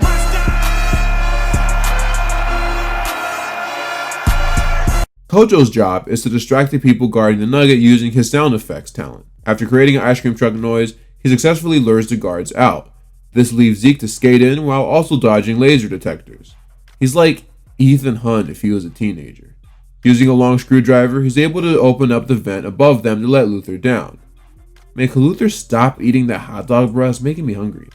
Zeke works on getting the case open until it finally does. They then replace the real nugget with a fake one made of chocolate chip cookie dough. After hearing the guards make their way back into school when realizing there is no ice cream man, the boys make their way back up the vent. But once they get up, Luther points out that Zeke left his board down there. So, using a piece of rope, they're able to bring it back up to them without it being spotted by the guards, making their mission complete. They head back to the detention room and celebrate. Principal Novotna congratulates them and holds up her end of the bargain, throwing out their disciplinary files. But after Ozzy picks up on the smell of cookie dough, he informs the guards that they've been compromised. Stan the agent rings the alarm and after walking around the school spots the boys talking in the detention room. He questions them, but Zeke says everything is under control because the nugget isn't actually stolen. Instead, it's with the Vice Principal Novotna. Then Stan says that there is no Principal Novotna. And as for the files that she allegedly threw out, eh? Filled with Chinese menus? No! And explains that they've been conned by one of the best con artists in the business. On their way out, the three walk past Ozzy and he mentions that although they don't care about history, Sutter's Nugget meant a lot to a lot of kids. Matter of fact, kids are already lined up to see it despite it being midnight. So they decide that since it was their fault it was stolen in the first place, they're gonna get it back. Zeke gets to work on finding out facts about the Nugget, or as it's called in Russia, the Big Babushka. The last guy to attempt stealing the Nugget was a man who simply goes by Popovich. Hey, shout out Greg. Police recovered the Nugget, but he got away. So Zeke decides to put out an anonymous ad saying that he's interested in buying the Nugget, and sure enough, he gets a response back from Novotna saying that she wants to meet at midnight. So after Kojo comes in, he tells him the plan. Zeke meets her at Don's and tells her that for a cut of the action, he's willing to hook her up with someone who's actually rich enough to purchase the Nugget. Then an older fellow comes in who is apparently the Popovich dude that was previously mentioned, but really it's just Luther in disguise. In a weird callback to a random season 1 B plot, Poochie's uncle is a Hollywood makeup artist and was able to make Luther resemble this Popovich dude. So, you're a gold connoisseur? Please, not such big words. My English is how you say stupid. The problem is, the mask he's wearing is itchy, so while Zeke is trying to conduct the deal, Luther is scratching away. And it's kind of giving Novotna a weird vibe, so she forgoes the deal and attempts to leave Don's. This prompts Kojo to create a siren noise, generating the auditory illusion that the cops are on the way. So Novotna tries to hurry up the deal, leading Zeke to open up the case of fake money. But their plan gets soiled by Luther ripping off his mask. She realizes that this is a setup, so she tries to escape, but thanks to Luther's ninja mustard, she slips and falls, making it easy for the cops to take her away. The next day, the boys return the Nugget to their school, making Ozzy and I'm sure a bunch of other history nerds out there extremely happy. And as for Novotna, we won't be seeing her for quite a while. Come on now, for the last time, get out of here. Shoot. No, I don't want you here. Really, you're not fooling anyway. What's going on? Where did you get that? Oddly enough, this is one of the few Zeke and Luther episodes that I remember deliberately watching it live as it premiered, probably because the promo advertised that Perry King's dude was going to be in it. Despite that being the case, it's fine. I mainly only talked about it because it's one of the few episodes this season that heavily features Zeke, Luther, and Kojo in the same plot working together. This, like One Strange Night, is one of those weird episodes where Kojo is actually pretty nice to Zeke and Luther, and they're nice to him. There's no fighting at all between them, and I guess covering it kind of made me nostalgic, since we don't get many episodes like that this season. After all, I am Mr. Nostalgia. I don't know. Let's just go into the next episode. See this guy? He's my partner in crime. He's like the Luther to my Zeke. Everyone needs a Luther. I'm the Zeke. You're the Luther. Listen to him make jokes back there. What a Luther. Ask anybody. I'm the Zeke. You're the Luther. Anyway, me and him are going to start a skate crew like on the show. We're going to be called the Half Pipe Heroes. No, we're not. That's dumb. Listen, I don't see you coming up with any names. Why do I have to do all the thinking? What about Tyrannosaurus Dex? Wait, that's actually pretty good. Watch it, click it, live it. I'm the Zeke or the Luther. Whatever. Sibling Rivalries premiered on April 11th, 2011. It starts off with Zeke and Luther talking about how they've both been included in Skaters Today magazine. They even framed the covers so they can remember this moment forever. But since they've acquired a lot of cool stuff over the past few years, they've decided that they should put them all in a special place, thus introducing the Wall of Butt Kickery. On this wall includes a bunch of trophies they've racked up over the years. Zeke's original Unstoppable skateboard, a toy version of the Riot Skates car that we'll talk about soon, and what was really nice was they included the picture with Tony Hawk. Even though this can't be the actual photo since the camera is literally in the photo, but I'll let it slide. Anyway, Ginger starts pounding on the door because Zeke forgot to pick her up from her horse riding lesson. She tries to enter the garage, but Zeke says that she can't considering it's ginger-proof. But she still has the garage door opener, which means that if she were to open it up, the entire wall of butt kickery would fall down. But luckily, Zeke thought that one through.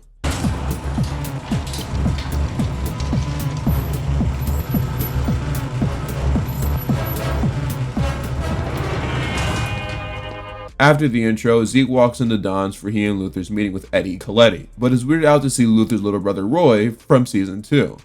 Luther explains that his parents went to the water park for the day, so now he has to watch Roy, even if it means bringing him along to the skate meeting. Eddie arrives and tells the boys that Skate TV saw their magazine and wants to meet up with them to discuss appearing on one of their new shows. So they head over there and meet up with the head of Skate TV, Desi McCarthy, who informs them that she wants to put them on a new show called Skate Cribs, a show that focuses on the living arrangements and overall just personal lives of professional skaters. The boys are pretty psyched to hear that, but get really nervous when asked if they have any siblings. Considering Zeke's relationship with Ginger and Luther's relationship with Roy, they immediately say no, but have to end up saying yes when she brings out the files with their siblings on them. She's excited to meet them and get them on camera to talk about how much they love Zeke and Luther, which is an issue because, well, they don't. At first, they try to convince Ginger and Roy to be nice by sucking up to them, but when that doesn't work, Zeke gets the idea to hire actors to play their siblings. They hold auditions at Don's, but unfortunately the only person willing to play the role of Ginger is Lisa Grebner. Yay! More Lisa. But Luther says that it might not be a bad idea because the whole point of the audition was to find someone who can play a version of Ginger that loves Zeke. And well, Lisa doesn't have to play anyone besides herself.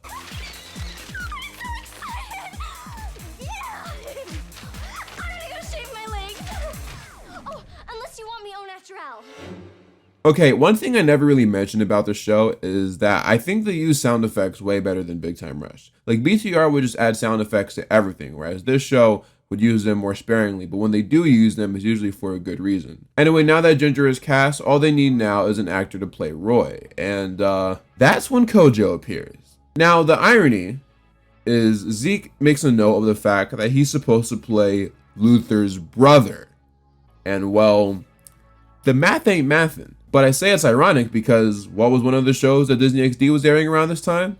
Pair of Kings. And those guys were literally twins. But regardless, Kojo gets hired. So after faking some group photos, Zeke feels pretty confident that this might actually work. As long as Ginger and Roy don't find out. Oh, well, it was nice while it lasted. Ginger pulls out one of the flyers they left around town advertising their auditions and says that she won't stand for this.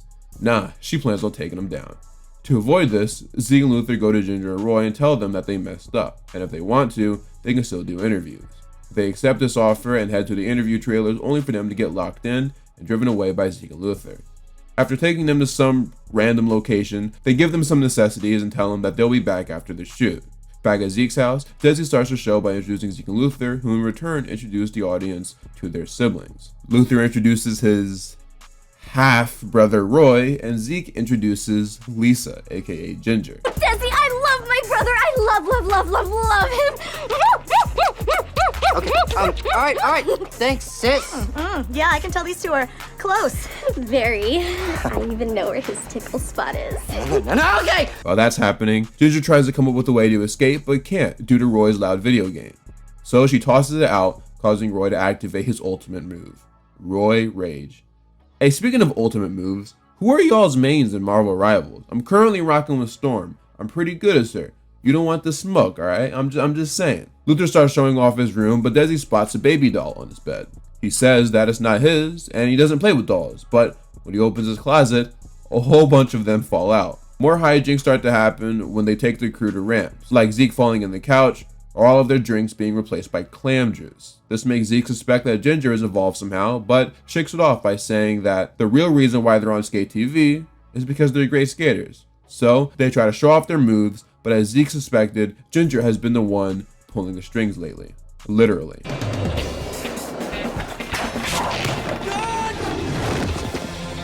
Back at the house, Zeke shows off his place, including the wall of butt kickery, which probably wasn't a good idea because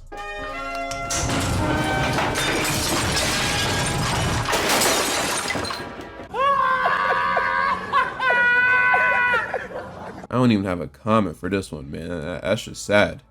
As if things couldn't get any worse, Ginger and Roy, the real Ginger and Roy that is, come in and tell Desi the truth about everything. And Desi is pretty disappointed about all of this. And then Eddie comes in fuming. Like he's screaming at Zeke and Luther, bruh. It's probably what Mark Cuban was doing when he found out about the Luka trade. They try to explain themselves, but it's no use. Eddie wants to cut their ties with Riot Skates, which makes Zeke and Luther fall apart. But then... Guys, one more thing. You beat us! That's right, boys. You're on Skate TV's hidden camera show, show You've Been Got. What? That's right, this entire thing was just a prank that would be shown on the Skate TV show You've Been Got, and everyone was in on it. But instead of reacting negatively to it, Zeke and Luther are actually really pumped. I can't believe we made it on a You've Been Got. It's one of our favorite shows. All the best skaters have been on it, okay? Like Tony Hawk, P-Rod. They even got Tiki Delgado to punch a cloud. Hey, that's a W callback to the Kojo's BFF episode. As Kojo and Luther dap up, Zeke thanks Ginger for doing the show, and Ginger says it was worth it, considering she got to make a fool out of her brother on TV. Desi asks Zeke if he ever had any idea that something was up, to which Zeke replies, I knew something wasn't right when I saw those dolls in Luther's room. We didn't put any dolls in Luther's room.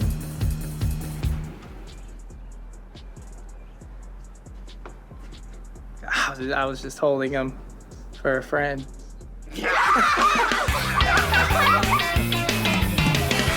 Sibling Rivalries is a really fun episode of Zeke and Luther, man. It's like one of the only episodes where almost everyone gets along, which is rare. Ain't nothing better than just a well-made, positive episode filled with good jokes and laughter, especially when it ends on a positive note too. Not that there's a Zeke and Luther fandom out there or anything, but if there was, I feel like this episode would be one of the more underrated ones. Nothing major happens in it, but for what it is, it's really solid and probably one of the funniest episodes. So far, we've had a bunch of episodes focusing on Zeke and Luther being sponsored, which I think is really cool. I'm glad it's such a focal point of this season. However, the next episode takes a bit of a break from the standard skateboarding-centric episodes and focuses on a topic that, although isn't present in the show too often, still has a rich history with the series. That being rap music. And something tells me that if you've at least seen a bit of this show, you know exactly which episode I'm talking about.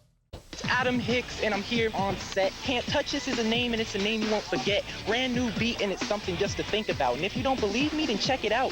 Catch the world premiere of You Can't Touch This tomorrow night at 8:25 on Disney XD. Yes! Is that? DJ PJ premiered on July 11th, 2011, and this one is arguably the most popular episode of the series. Not that Zeke and Luther gets talked about a bunch nowadays, but if it does, it's usually this episode right here. The episode centers around Luther, who has to stay at Zeke's house, since his Nana and parents are out of town. Both are pretty excited about this, but there's just one thing. You see, this isn't a normal sleepover. Nana Waffles is actually hiring Zeke to babysit for him. Even though he's 16, he's still kinda high maintenance. Zeke doesn't really want to do this, but agrees to it anyway, despite the overall weirdness of the situation. What he didn't see coming, though, was the fact that Luther is not only a sleepwalker, but a sleep skater. Zeke follows him to make sure he's okay, but is very cautious that he doesn't wake him up, because apparently bad things can happen when you wake up a sleepwalker. Although this is a thing that exists in real life that people go back and forth on, in the Zeke and Luther world, he's heard stuff like people turning into werewolves or their heads spinning around. So with this in mind, Zeke lets Luther continue to wander around until he finds his way to Don's Donuts, in the middle of Kojo's late night mic night. Yeah, this is the only time that Kojo has held events at Don's. He actually did it in the episode Zeke Jumps the Shark. Luther, while still sleepwalking, gets on stage, and at first, Kojo denies him access to the mic. But then, once he takes it from him, we get something truly special. By day I am a skater, when it gets a little later, ooh, I mix my lyrics and become a rap creator. You see the ladies love my jam, I'm talking to the mamas. When I'm talking about my jams, I'm talking about pajamas. Cause I'm DJ, PJ, skater by day and rapper by night. I'm DJ, PJ. That's right, Luther isn't just a sleepwalker, he's a sleep rapper. You heard the man. By day he's a skater, but by night he's DJ PJ. Which is just genius. Like, I mean, they totally came up with the episode title before the actual plot, but it's peak, man. Zeke and Luther is peak, the greatest show ever, argue it a wall. Plus, given Adam's history with music, this episode just makes sense. He finally gets to rap in this show. Everyone is pretty impressed by PJ's performance, that is, besides Master Nasty. Turns out he's this rapper that was raised in East Gilroy, so he's kind of a big deal. Zeke interferes and tries to say that PJ doesn't want any problems, and although it takes some convincing, he manages to defuse the situation. The next morning, Zeke informs Luther about the night prior, and after he realizes what he did, he kind of lets it all go to his head. Just seeing this dude walk around kind of makes me wish that DJ PJ was a real thing. Like, I'm sure there's some underground dude that goes by that name, but I want it to be like a real thing. Like, someone that walks around in their PJs and, well, DJs. Maybe someone will feel inspired by the time this video drops. At ramps, Kojo tells Luther that although it's hard for him to admit this, he killed it last night. Then, Luther gets approached by some girls asking for an autograph, so he grabs a piece of paper from Zeke's pocket, only for it to actually be the list of babysitting instructions that Nana Waffles gave him. Luther sees this, and as you'd expect, he's not thrilled to hear that his best friend is babysitting him. Zeke tries to explain that it was his Nana's idea, but Luther's not having it. After all, he's DJ PJ. Later at Don's, Luther stops by to eat an ungodly amount of bananas. He gets a little visit from Master Nasty, who challenges him to a rap battle later that night at an old warehouse. The winner takes the opponent's car, which is an issue because Luther's car, which he really just shares with Zeke, is the official Riot Skates car that I said I will talk about later, and they will, so just hold your horses, I'll explain it later. The thing is though, Luther only agreed because Nasty said whips instead of cars, and Luther didn't know that whips was slang for cars. This idiot genuinely thought he was talking about licorice, but it's too late, the battle is set. Besides, Master Nasty has the car keys anyway. When he tells all of this to Zeke, Zeke is rightfully so angry with him. But there isn't much time for chastising. He now has to do everything he can to make sure that Luther wins the rap battle. Honestly, there's a Kendrick and Drake joke in here somewhere, but I'm scared to include one because this video will likely coming out in February, which is weeks from now when I'm writing this, and with the Super Bowl approaching and Drake apparently having an album in the works, I just don't think it's a good idea because a lot can change. I was thinking about it though. Zeke comes up with the idea to have Luther practice at the senior center, where coincidentally, Jumpsuit Johnson also is. He's not even that old. Why are they treating him like he's 80? Bro was like 49 when they filmed this. Jumpsuit takes exception to them interrupting his bingo game, but Zeke calms him down by saying he's just there to spread some hip-hop joy. The only issue is, Luther is horrible when he's awake, and everyone starts booing him. This then leads to Jumpsuit getting up himself to show Luther how it's done. His words were absurd. He don't know the lingo. I say shut up and let's get back to bingo. Oh yeah, and let's get back to bingo. My man, let's get back to bingo. With the battle in an hour, the boys have no choice but to somehow make Luther fall asleep. It's not going to be easy though. I mean, sleep schedules are a real thing. It's hard for one to break their natural sleep cycle. Scientists say that. Alright, never mind. You know, usually my go-to thing to do when I'm trying to fall asleep is watch Rudy Gobert highlights. That generally does the trick. The warehouse is fully set up for the rap battle, with dozens of people in the audience to watch it all go down. They're really treating this like 8 Mile. Wait. Y'all ready for this? Best joke of the video right here. Watch. Or should I say, Skate Mile.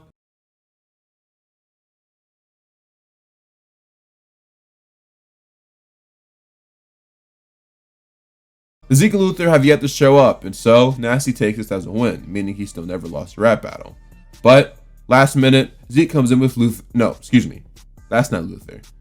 That's DJ PJ. Zeke rushes him on stage to battle Nasty, and once he's there, the battle commences. Nasty starts it off with some, decent bars, some solid shots. It was nice, but we ain't here to see that. We're here to see DJ PJ. After all, that's what the title of this episode is. Let's see what he got to say. Master Nasty, yeah, I can tell. They call you Master Nasty because the way that you smell. Oh, I smell this aroma. People get a whiff like all the way to Oklahoma. Walking around now putting cows in a coma. And I really hope you don't melt the microphone out. The Master Nasty comes back and he's fine, I guess. But DJ PJ responds back with some more bars and he's all like, yeah, you got some fancy right there. It looked like something that my nana might wear. You better quit. You're being a chump. You and your with hair belong in a dump. Because you trash talk. I don't know what to say. Just got schooled by DJ PJ. DJ PJ hits a game-winning 3 from half court to win the game, the battle, and the series. The vibes are at an all-time high right now. Even Kojo is hyped for DJ PJ.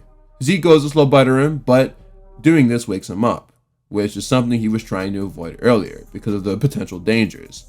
And let's just say he was right.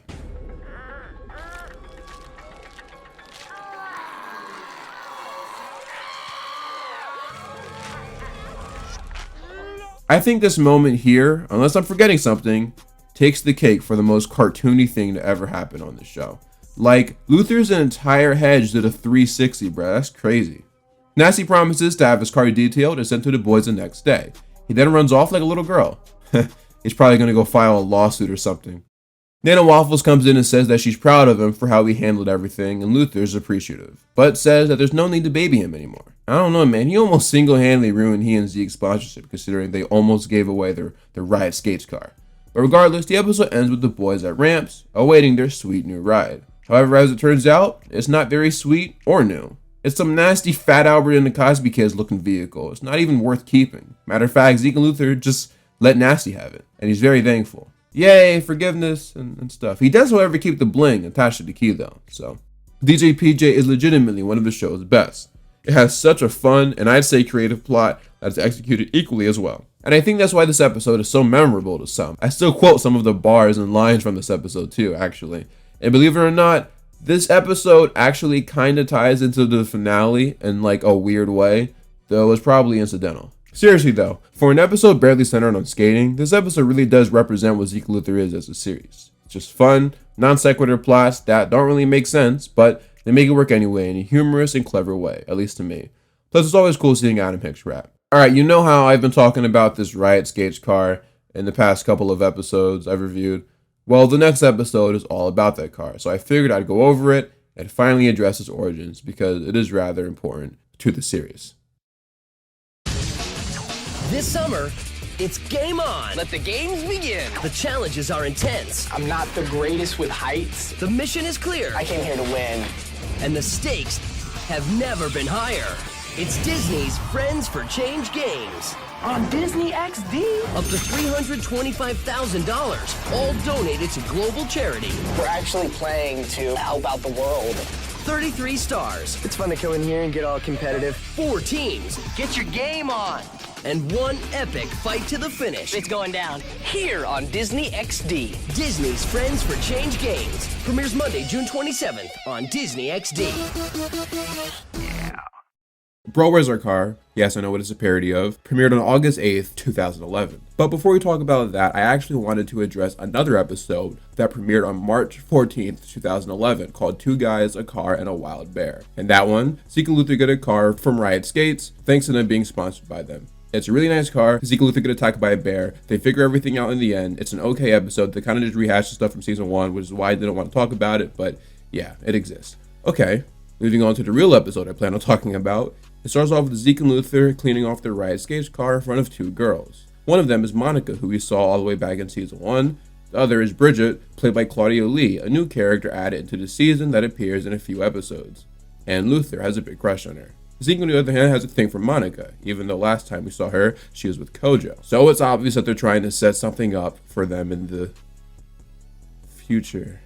What is he doing? Okay, anyway, Zeke and Luther convinced them to go to the beach, not necessarily as a date, but just a social outing in general. A little later, though, they get a visit from Deputy Dingle, who claims that the paint job on the car is too glossy. Matter of fact, in general, the boys have been getting a lot of complaints because of their Riot Skates car. So he's decided to put a sticker on the back of it that has a number to call in the case of any complaints. And after hearing some cackling, Zeke puts it together that it was Jumpsuit Johnson that put him up to this. But Zeke comes up with an idea to turn the last 1 into a 7 using a marker, which is coincidentally Zeke's phone number. So any call being made will go directly to him. And we see that this actually works in the next scene. Department of Driving Safety, this is Officer Phipps. Phipps! I want to make a complaint about those kids driving that Riot Skates car. Oh, absolutely, sir. We're aware of those 2 boys also. Oh, I'm sure you are. Now, is the problem that they're too good looking or just too awesome? What are you talking about, Phipps? Phipps! They head to Don's Donuts to pick up some snacks and beverages and actually run into Eddie, who informs them that they're early for their meeting that they didn't know they had. But yeah, they have one with the CEO of Riot Skates, some dude named Jackson. On top of that, Eddie recently got a surgery done to seal up his sweat glands, and the doctor told him to avoid all stress, or else they could break. So in order to keep their sponsorships and Eddie dry, they have to find a way to take the girls out while also still being able to attend their meeting, which becomes increasingly hard to do once Jackson arrives at the meeting an hour earlier than he was supposed to, while the boys are at the beach. Quack, quack. I have conflicted feelings about this. Anyway, Zeke tells Luther that they have to go back to Don's and tells the girls that they're gonna dip. So as soon as they go back to Don's, they order some lemonade and meet with the CEO. But then they say they have to put some quarters in a parking meter and head back out, grab the lemonades, and go back to the girls. But then Luther gets a text from Eddie and tells Zeke that they have to leave again, so they bury the girls in sand, go back to Don's to have lunch with the CEO, except this dude likes peas for some reason and wants to eat them slowly and individually. He then finally gets into the news he wanted to share with them. Okay, so here's the big news. You boys like baseball, right? Not really.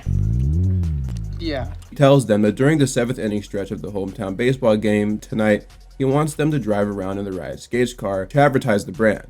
And they seem pretty excited by that, but are interrupted by the girls who are in need of some assistance. So they once again head back to the beach and yo, look at them crabs! They helped him out of the sand and immediately get scolded by the girls, rightfully so. I would never treat a woman like that. On an unrelated note, I'm 6'1". I'm just throwing that out there. To make it up to the girls, the two decide to take them to the baseball game since they have to go there anyway to show off the Riot Skates car that isn't there. Somebody stole our car. Having no other choice, the boys call a meeting with Eddie to tell him the news, but before they do, Eddie says that for whatever reason, the CEO loves them, which although is great news, is unfortunate that it has to come before some bad news. But to make matters worse, right as they're about to tell Eddie, the CEO walks in and sits down with the boys. Zeke decides to tell them anyway, and it's not a great scene. Eddie starts leaking, and the CEO dude is tweaking. So much so that he actually fires Eddie.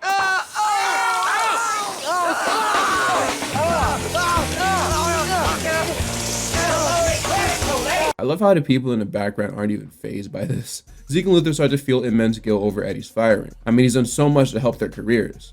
So they decide to find a way to track down the Riot Skates car in order to get his job back. A plan involving them luring Jumpsuit Johnson over with a piece of steak and torturing it to get information out of him. His plan eventually works because he admits that he had their car towed for being parked in a red zone that, well, he created. And he says that it's actually just parked in the tow yard. Let's give the man the steak. Let's roll. Come to Papa.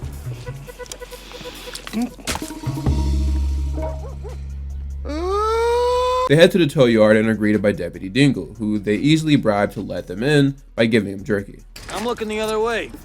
This didn't happen. Nudge, nudge, wink, wink, tickle the queen. Oh wow, they have a guard ostrich named Molly. That's unique. Luther says that Zeke can take care of getting the car because, I don't know, apparently ostriches dig him.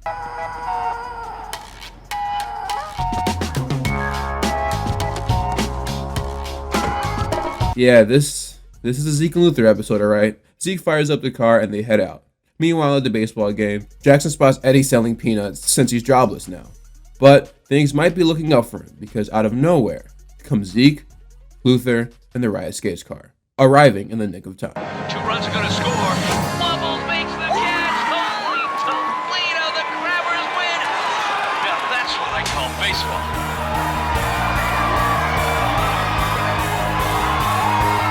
If that's not good marketing, then I don't know what is. Zeke and Luther stay after the game to hand out merchandise, but more importantly, Eddie gets his job back. Don't you love it when stuff gets wrapped up like that? So the moral of the story is, don't date girls that are attractive. The episode ends with Zeke and Luther apologizing to the girls, and although it doesn't seem like they were going to hold any grudges, they still wanted to get their payback. So they buried them in the sand. But looks like they're getting a little visit from an old friend, Molly the ostrich. Bro Where's Our Car is an episode that, although rehashes older lessons like responsibility and whatnot, does so in a really charming and fun manner. I mean, you really never know what to expect in this show. Beaches, peas, ostriches, baseball games. You really can experience all the things that make life great in a 20-minute episode of this show. This episode really does feel like something that is native only to this show. Like, I can't see any other sitcom pulling off a plot like this without it feeling out of place. But Zeke Luth did it really well. This episode also continues the trend we've had all season where the sponsorship of Zeke and Luther actually impacts the stories they tell. And the next episode we're covering isn't any different. So, let's get into it.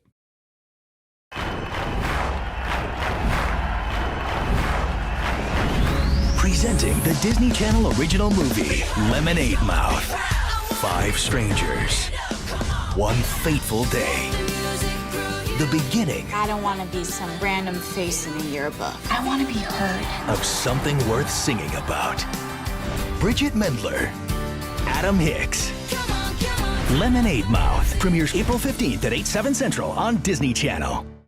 Skater Girl Island premiered on March 23rd, 2011, and I think this is another one that some of y'all might remember. The episode centers around Eddie informing the boys that they not only need to add another sponsored skater to ride skates, but it's got to be a girl to appeal to the female demographic. And they're pretty flabbergasted by this news considering that they signed on to be the main faces of Ride Skates. But regardless, the boys set out on their hunt for some skater girls. Thing is though, skater girls aren't super common in Gilroy, especially in a specific area that they're in. But Luther suggests that they finally try to track down the mythical Skater Girl Island, which is a rumored haven of female skaters. Zeke is skeptical of it existing, but if there's any chance that it does exist, there's only one person in town that would know, and that person is Kojo. So they head back to Ramps to ask if he knows anything about it, and when we see him, he's tearing out pages from his black book, which somehow has been resurrected since throwing it into the sludge pool. But he's doing this because he's switching over to a digital version for easier access. To cut to the chase, Zeke asks if he knows anything about the island, and he starts to get all weird about it. But his new digital assistant overhears the conversation and provides Zeke with an address. So the two head over there, but unfortunately run into the Plunks, Charlie and a new one named Crowbar. I guess the dude who played Doyce likely wasn't available to reprise his role, so they created a new character.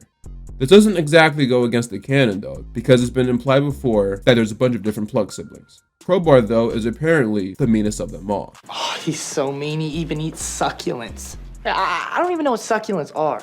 It was this episode that taught me what succulents are. The Plunks ask them what they're doing on their side of town, and Zeke tells them to take it easy. They're just trying to find Skater Girl Island. And the Plunks respond by saying that they should scram because it doesn't exist. But before they do, Charlie calls Luther Mr. Minty, not to be confused with Mr. Meaty. Luther explains that he has a love for Mr. Minty milkshakes at Burger Barn, but like the Shamrock Shakes, they're only available once a year. During an off season though, he had a craving for one, so the Plunks managed to hook him up, but warn him that now he owes them a favor. It's been a while since this event and they still haven't asked for that favor yet, so now he's been a little worried. Back to the main plot though, the boys spot some girls with skateboards, so they try to follow them, and what do you know? Skater Girl Island is real.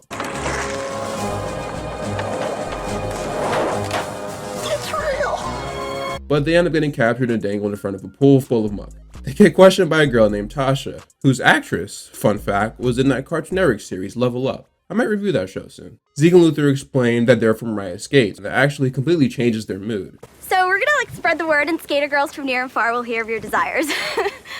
Under one condition. A little smooch? No! At Zeke's house, auditions are being held for the Riot Skates girl position, and while that's taking place, Kojo is using this as an opportunity to add more girls into his new device. State your name, age, and anything gross about you. Ow! No! No! Lola, 5 foot, good kangaroo. Oh no! My baby's going wicked and whack! And whatever. Zeke and Luther are interviewing this girl named Susie, and yes, I know, Haley Hiyoko, that's who is playing her. Lemonade Mouth, Waverly Place, those horrible Scooby-Doo movies from Cartoon Network. Why? Yeah, she was kind of everywhere in the early 2010s. The boys really like her. She kind of has this Riot Skate swag to her and has nice smelling hair apparently. But the icing on the cake was the fact that her dad is the owner of the biggest turkey jerky company in the business. They have so much jerky lying around in the house, they don't even know what to do with it. Obviously, this excites the boys, and for the most part, it looks like that she is the choice. But things are a little complicated when a woman named Martha pulls up out of nowhere, claiming that she wants to be the new Riot Skates girl. Fun fact that kind of blew my mind just now as I'm writing this, Martha is played by the same actress who was in that I Do episode of iCarly, where Carly had to sing at this random dude's wedding or something. Y'all remember that one? I always liked that episode. It says under special skills that you have a hairy foot. Are you calling me a liar? No. Oh, you can keep it on. You can keep it. Get back in the show! Get back in the show! Huh, you'd think that Joe would have been in the iCarly episode. Obviously, the boys do not want to work with Martha at all, but things become a bit complicated when Luther finds out that Martha is actually the sister to the Plunks, and the Plunks want to cash in on their favor now. That favor being making Martha the Riot Skates girl, and if they don't, they're gonna put him in their little catapult contraption and launch Luther into the air. Meanwhile, in the B plot, Don't pull the plug, Doc! Don't pull the plug! Oh, no! Ah! Wah! yeah, whatever. Okay, the next round of auditions are here, and given that he doesn't have much of a choice, Luther tries to push for Martha to be the Riot Skates girl, despite having zero of the qualities that they're interested in. Get ready, she's gonna knock you out.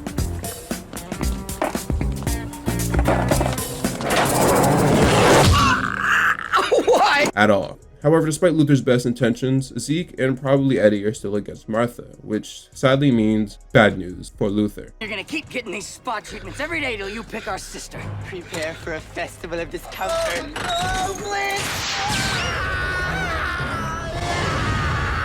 Sometimes I worry about him.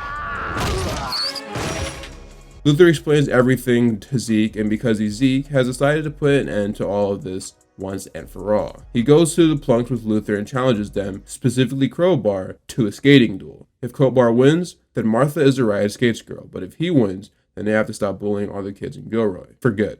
And since almost every bully's weakness is a duel, he reluctantly agrees. The challenge will be held at Skater Girl Island. The longest ride on the rail wins. So, Zeke goes first, and well, he's Zeke, so he nails it. Crowbar, on the other hand, he eats mud. You know, Luth, I think things are gonna be a little different around here from now on. Slow butter. After years of torment, the Plunk family business of bullying has shut down for good. Martha, ironically, didn't even want to be a skateboarder. She wants to be a Mexican wrestler. Okay. But in the end, everything worked out because the boys found their Riot Skates girl, Susie Vandalitzer, and the boys hold a press conference for her at Ramps, making the episode end on a good note.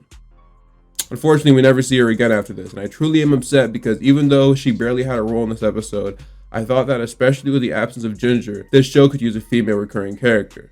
Like, I know it's Disney XD and it's an all-boys network for the most part, but her character did really have a lot of potential. Haley was likely busy in real life with music stuff and other acting gigs. I'm sure it wouldn't have worked out, and I'm not saying she had to be a main character or anything, but I think her appearing in an episode or two after this in a supporting role would have been pretty cool.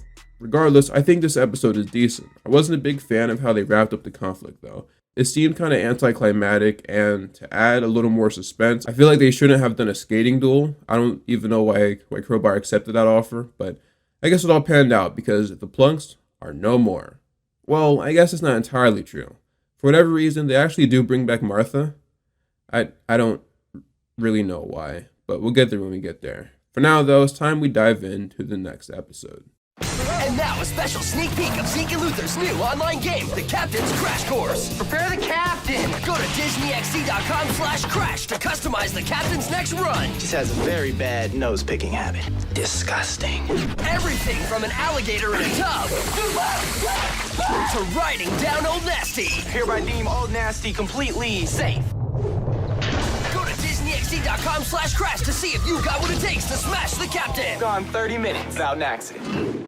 Accidental Hero premiered on March 26, 2012, and it mainly focuses on Luther constantly feeling like he's stuck behind Zeke's shadow, since Zeke is the one who generally wins all the awards. But the truth to this dynamic is put to the test when the boys spot a runaway baby cruising down a hill in a stroller. Zeke, already having his helmet on, rushes to the scene to save the kid. Meanwhile, Luther can't even get his helmet on. Zeke grabs the kid before the stroller crashes into a wall, and Luther eventually catches up with him. Despite being supportive of his best friend, he feels bad that he didn't really do anything. Once again, solidifying the idea that Zeke gets the glory and Luther gets nothing. The boys try to figure out what to do with the baby since they don't even know who it belongs to. They try to change its diaper and even feed it, but while doing that, the baby growls, meaning there's only one person in Gilroy that he can belong to, Jumpsuit Johnson. Zeke calls him over as reporter Dale Davis and his crew arrive at the scene to talk about the missing child. Only thing is, Luther is the one to bring out the kid and present him to Jumpsuit and his family. So that makes them all think that Luther was the one who saved him. Zeke, who was fixing up his arm, comes out to see the commotion and could sense that Luther was about to come clean and reveal that he saved the baby instead. But instead of letting him do that, he decided to let Luther have all the glory. Hopefully this doesn't all go to Luther's head. Who am I kidding? That's exactly what happens. This brother out here selling baby food, appearing as a judge for a beauty pageant show, and he even wrote a book, one where he gives all the credit to himself. I jumped on my board and knew I had to go it alone. Oh my gosh, who was that? My fault, y'all. My fault. I don't know what came over me. They gotta start crediting background actors, bruh, cause if by any chance anyone know? Never mind. Zeke confronts Luther about this, but he's not very responsive. Matter of fact, it's obvious that his ego has grown too large. But this all comes crashing down when Luther does an interview on live TV where he reunites with the baby that he allegedly saved. And what do you know? That baby's got something to say. Zeke saved me! Jarvis, can you tell me one more time? Are you saying Luther's a big old phony? Yeah, that's right. Someone gotta hand this baby an Emmy, bro. What a magnificent display of acting. Luther confesses that Zeke was the one that saved the baby, which is understandably met with a lot of backlash. Backlash that was so big that he decided to go into hiding. To Zeke, things around here are no fun, so I've decided to leave town. You've been a good friend. P.S. I'm not going down to ramps like I usually do. P.S. I suppose if you want to send me a Christmas card, send it to Luther Waffles, Devil Mountain, California. I think this is where I got the idea to start doing PPS instead of just PS. I can't think of any other show or movie to do that, but I could be wrong. In his new home, Luther tries to enjoy his first meal called instant steak. And yeah, that just looks wrong. This with Paul Pierce. Nah, never mind. That was gonna be a nasty joke. He tries to relax by playing a video game when he's visited by Zeke. After his tent and umbrella blows away, Luther starts to question why Zeke would even want to be friends with him, despite all the dumb situations he puts himself through. But Zeke delivers a response that basically sums up the entire series as a whole. I don't care about what happened. I don't care about trophies or saving babies. All I care about is skateboarding and you. It's bros before anything. Telling you, bruh, Zeke and Luther have one of the best friendships on TV, man. You gotta love it. Their friendship takes an unexpected turn, though, when Zeke gets not only blown away by the wind, but also trapped/crushed by a boulder, or at least his leg does. While all of good were watching this transpire on the TV, Luther has one last shot at saving not just his reputation, but his best friend as well. So he jumps down with some jumper cables, which he then uses as a grappling hook. And even though his methods to save Zeke put Luther in some interesting position, he's successfully able to push the rock off of him. Luther then uses his jumper cables to climb back up the wall, saving both himself and Zeke. The episode ends with Zeke and Luther going back home, and what do you know? Someone left a gift basket for his heroic works. As Luther starts to look at the items inside them, he calls them all out as weak, until... Want to see the cheap bus waxer? You bought me this thing, right? Thanks, bro. That's really thoughtful. Accidental Hero is a really solid episode of the series and acknowledges something that hasn't really been acknowledged before. Throughout the series, Zeke has generally been the one to be the award winner and the glory receiver, and while Luther has usually always been with him throughout these endeavors, he rarely ever gets his time to shine, at least not when compared to Zeke. Up until now, Luther's never really had an issue with it. He's always been supportive of his best friend, and to me, had a healthy understanding of the fact that Zeke is just naturally a better skater than him. But, being human, it still makes sense that Luther would feel a certain way about Zeke getting all the attention. But I think this episode kind of proved two things. One, it's a good thing he doesn't get attention because anytime he does, it kind of starts to go to his head, as we saw with the DJ PJ episode, and to a lesser extent Luther turns 4. And then 2, this episode was a great example of the guy's dynamic. Yes, Luther is generally the one that'll put them in these types of situations, but he's more than capable of getting them out. I think my only issue is that this season kind of reuses this trope a few times, and I get it. We all get it at this point. Regardless, I really like this episode. We got some really great friendship moments from it. Although this season has the boys becoming sponsored skaters, we don't really have a lot of episodes that are focused on just pure skating. And it does kind of make sense. The boys are sponsored now. There's not much need for them to appear at small city skating tournaments or do big jumps. However, that being said, this next episode kind of takes us back to the first 2 seasons with Zeke and Luther competing in their last tournament of the series. So, let's get into it. Disney XD, this mayhem's awesomer than awesome!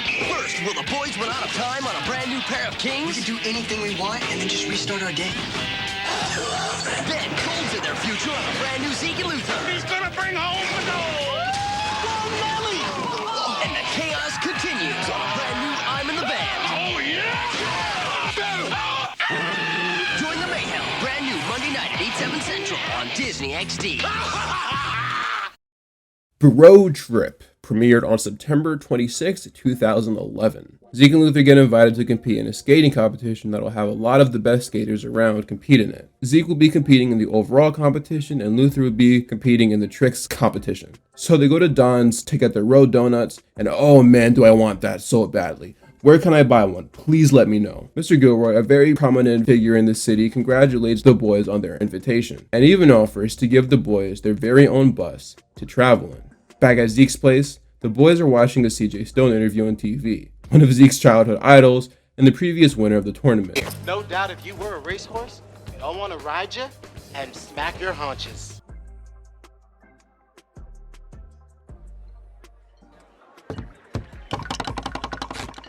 Zeke starts to get nervous because, well, he's going to be playing against not only his idol, but one of the best skaters in the world. But before he gets enough time to process this, Mr. Gilroy and an entire marching band comes out to cheer on the boys and deliver the van. He goes on to say that he hopes that Zeke takes home the gold because, well, it would be a letdown if he didn't. And despite it being a lot of pressure for Zeke, he says he'll try his best.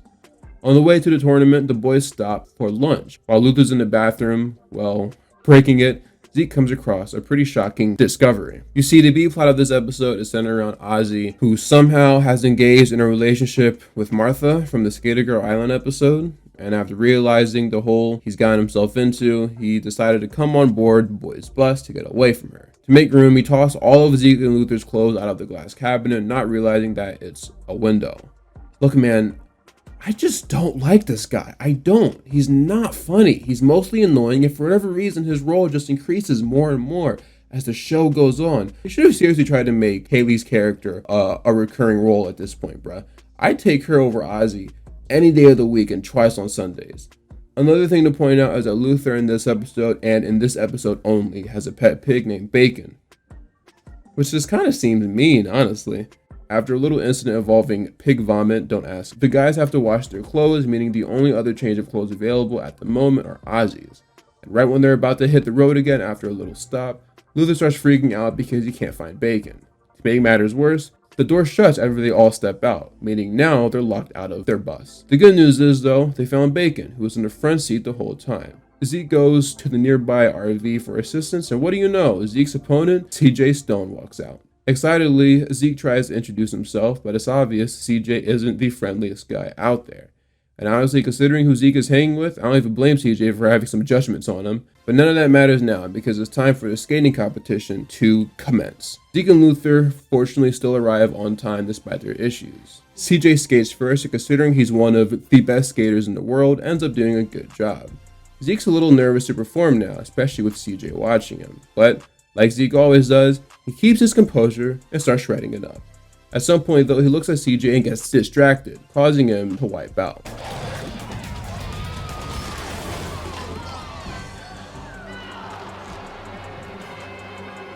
Zeke airs out his frustration with his performance to Luther and admits all of this is due to CJ. But Luther actually offers some solid advice. He has to stop treating CJ like one of the greatest skaters ever and instead just treat him like what he really is, a regular dude. It's Luther's turn to skate in the tricks event now and dedicates this run to his pig Bacon. And even though it's never really been implied that Luther specializes in tricks up until this moment, he does a really good job. This man even out there sipping tea while on the board, man, legendary stuff. He ends up finishing with a bronze medal and celebrates with Zeke and even Bacon. Luther comments that Bacon is back to his old self after getting sick earlier. Zeke responds by saying it looks like he's not the only one. In the second run, CJ Stone absolutely kills it again. After all, he is one of Zeke's skateboarding heroes for a reason, but every hero has a weakness. Oh! What is that? What? No! Yo, this dude really scared of pigs, bruh. What a lame-o. Also, Ozzy breaks up with Martha, just so you know. With this new mindset of Zeke's that the CJ dude is just a normal guy who is apparently afraid of pigs, he locks in and begins his run. And although he's doing a great job, he knew that if he had any chance of beating CJ, he would have to do something big. And let's just say, he has exactly that.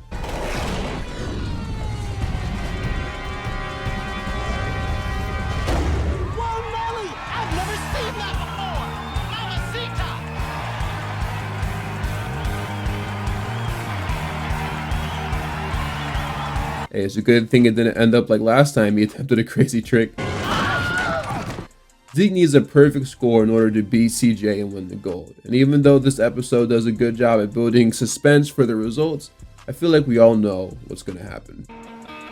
He did it! Huge upset! The rookie from Gilroy wins! Mamacita! Zeke accepts his gold medal, which ultimately proves what Zeke Luther came there to do, to show that they could hang with the best skaters in the world. Even CJ Stone is impressed with his run, showing that he's not actually a jerk and just wanted to do a little rookie hazing, which is common in sports. And yeah, while it's true that Zeke is currently a rookie, this episode showed that he is on his way to being one of the best skaters in the world. So this episode isn't the best outside of the main Zeke plot. I already spoke about my issues with Ozzy, but even Luther was kind of letting me down in this episode. The whole pig subplot was pretty boring. I was not feeling it at all. Regardless, this episode did kind of feel like an older one, considering we haven't really seen a skate competition all season.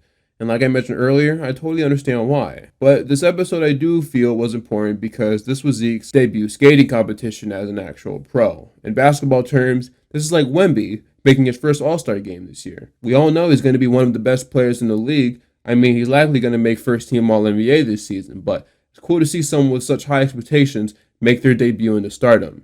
Okay, so at the time of me recording this, one of my editors sent in that footage for this episode recap, literally just the night prior.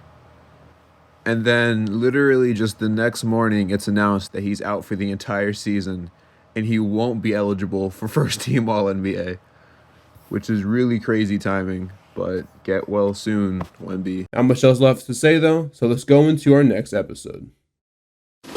What's up, everyone? I'm Adam Hick. Much Dano. And we decided to go to the top of the mountain, catch some air. We're gonna figure out the real deal with Hutch. Favorite winter sport? Skiing, bro. It's the first sport I ever did in the snow, and I was on double black diamonds within a week, so I've always loved doing it. Could you live in an igloo? What? Do I get a heater in the igloo? Doesn't it melt? No, there's no, you could not live in an igloo. You're freezing right now. Yeah, you are so cold. It's freezing. Wanna go to the lodge and get warmed up? Yeah, I hope everyone else comes with us. Catch a brand new episode of Zeke and Luther. Find out if Zeke will jump the shark on Monday, March 15th. Yes! Only on Disney XD. Inside Luther's Brain aired on March 12th, 2012, and as you could guess, it's a pretty Luther-centric episode. In another episode involving the boys' school lives, it's brought to their attention by Eddie and Coletti that their grades lately have been really bad. And since Riot Skates has a new policy involving their skaters having well-rounded lives outside of skating, until their grades are brought up, their sponsorship has been suspended. After being forced to hand in all of their Riot Skates gear, the boys head back to Zeke's place. Along the way, they have a little run-in with the Ginger Studying Club, which consists of her, Lisa Grubner, and some randos. The boys try to come up with a plan to boost their grades, and while brainstorming ideas, Grubner somehow teleports into Zeke's garage. I'm willing to offer my services. My tutoring services. But it'll have to be one-on-one. Yeah, Zeke says that he'd rather lick a bike tire than be in a room alone with her, and to prove this, he actually licks a bike tire. What is going on in this episode? Feeling insulted, Lisa leaves and the boys get back to brainstorming ideas. Luther mentions how things just aren't right in his head, citing his brain guys as a reason why. Now, what could he possibly mean by that? Well, yeah, it appears that Luther has guys in his head that control his brain. It's like that one episode of SpongeBob, which actually I haven't seen in a while, so I kind of forgot the context, but you guys know which one I'm talking about. Anyway, Zeke comes up with the idea to approach school like how the boys approach skating. So with the test coming up, the two decide to psych themselves up before taking it so they feel energized and excited to perform well. But before they take the test, Zeke and Luther's teacher announces that he'll be hosting the next installment of the Gilroy's Brainbusters, a local TV game show. More on this later. I mentioned this for a reason. Now that it's time to take the test, the boys once again hype themselves up. They even have the dude there giving them water. And this method actually proved to be somewhat successful. I say somewhat because while Zeke ends up getting a C, thus reinstating his sponsorship, Luther actually ended up failing. So only Zeke, as of now, gets his gear back. Zeke is struggling with the idea of conquering the skateboarding world without Luth, considering originally they were supposed to do this together. It just wouldn't be the same, so he decides to bribe their teacher with a ham if he lets Luther pass. And after presenting the idea to him as a game show host, Mr. Phipps starts to warm up to the idea. But he warns Zeke that their potential opponents, who are also the reigning champs, are pretty much unbeatable. Can't wait. Knowing that they have a lot to cram in studying-wise, boys decide to go all in on studying on every single possible subject, all leading up to the next day, but the game show commences. Mr. Phipps hops on the stage and introduces the two teams. He then asks the first question. What is the capital of Zimbabwe? And considering Luther had the Z's while studying, hypothetically speaking, he should be able to answer this one. But his brain guys, once again, just aren't cooperating, causing him to say, Taco City? Oh. And this cold streak kind of continues for a while, with Luther answering every question for some reason. Things don't get better until Phipps asks a question about a nocturnal mammal that's native to Africa, and Zeke correctly answers aardvark. Honestly, I didn't even know that that's where they came from, low-key. You learn something new every day. During the break, right before the final round, Zeke tells Luther's brain guys to lock in, because if they don't, there could be some serious consequences. This causes an earthquake within Luther's head, one that hopefully will help him get on the right path. When it's time for the girls to answer their final question, something both expected and unexpected happens. Name the 5 children of the last Russian Tsar. Piece of cake. You've got Alexei, Anastasia, Olga, she's the oldest, Tatiana, and lastly, Zeke Poo. Is incorrect. To make matters worse for the girls, one of the rules for this final round is that you could wager any or all of their points. And Ginger, with the mindset of crushing the boys by as much as possible, decided to bet all of their points, leaving them with 0. But all of this might work out because Zeke and Luther only have 10 points, so if they get this answer wrong, then they'll lose them. But for once, Luther and his brain guys actually lock in for their final question. Name the largest state in Mexico. Okay, we can figure this out. We were in Mexico once. Oh, I learned that song from a guy on the street. Yeah, I remember that guy. I played fetch with his tiny dogs. He said they're from the biggest state in Mexico. Oh, Chihuahua. Chihuahua is correct! If there's ever a gun to my head, and I have to name the biggest state in Mexico, I now can, thanks to this show. Anyway, this answer gives Zeke and Luther the win and an extra 10 points, meaning that Luther can officially get back his Riot Skates gear and resume his sponsorship. The episode ends with Zeke calling Ginger into his garage to discuss the fact that it looks like after adding up every single prank and stunt that they've pulled on each other throughout the years, the two are actually exactly even at 742. But then... You might want to check your math, bucko. I'm up by 1. What do you mean? I forgot when this happened. And very fittingly, this is Ginger's last scene in the show, as she does not appear in the finale, unfortunately. And truly, this is one of the only reasons I wanted to talk about this episode, aside from it being pretty memorable for me. This final scene is pretty far removed from the rest of the episode's plot, with the writing team likely realizing that Ryan Newman wouldn't be available for the final episodes of the show. I wouldn't be surprised if they threw in this scene just to kind of have one last moment between Ginger and Zeke, a dynamic that was extremely present throughout the show's first 2 seasons. It was once a staple of the series.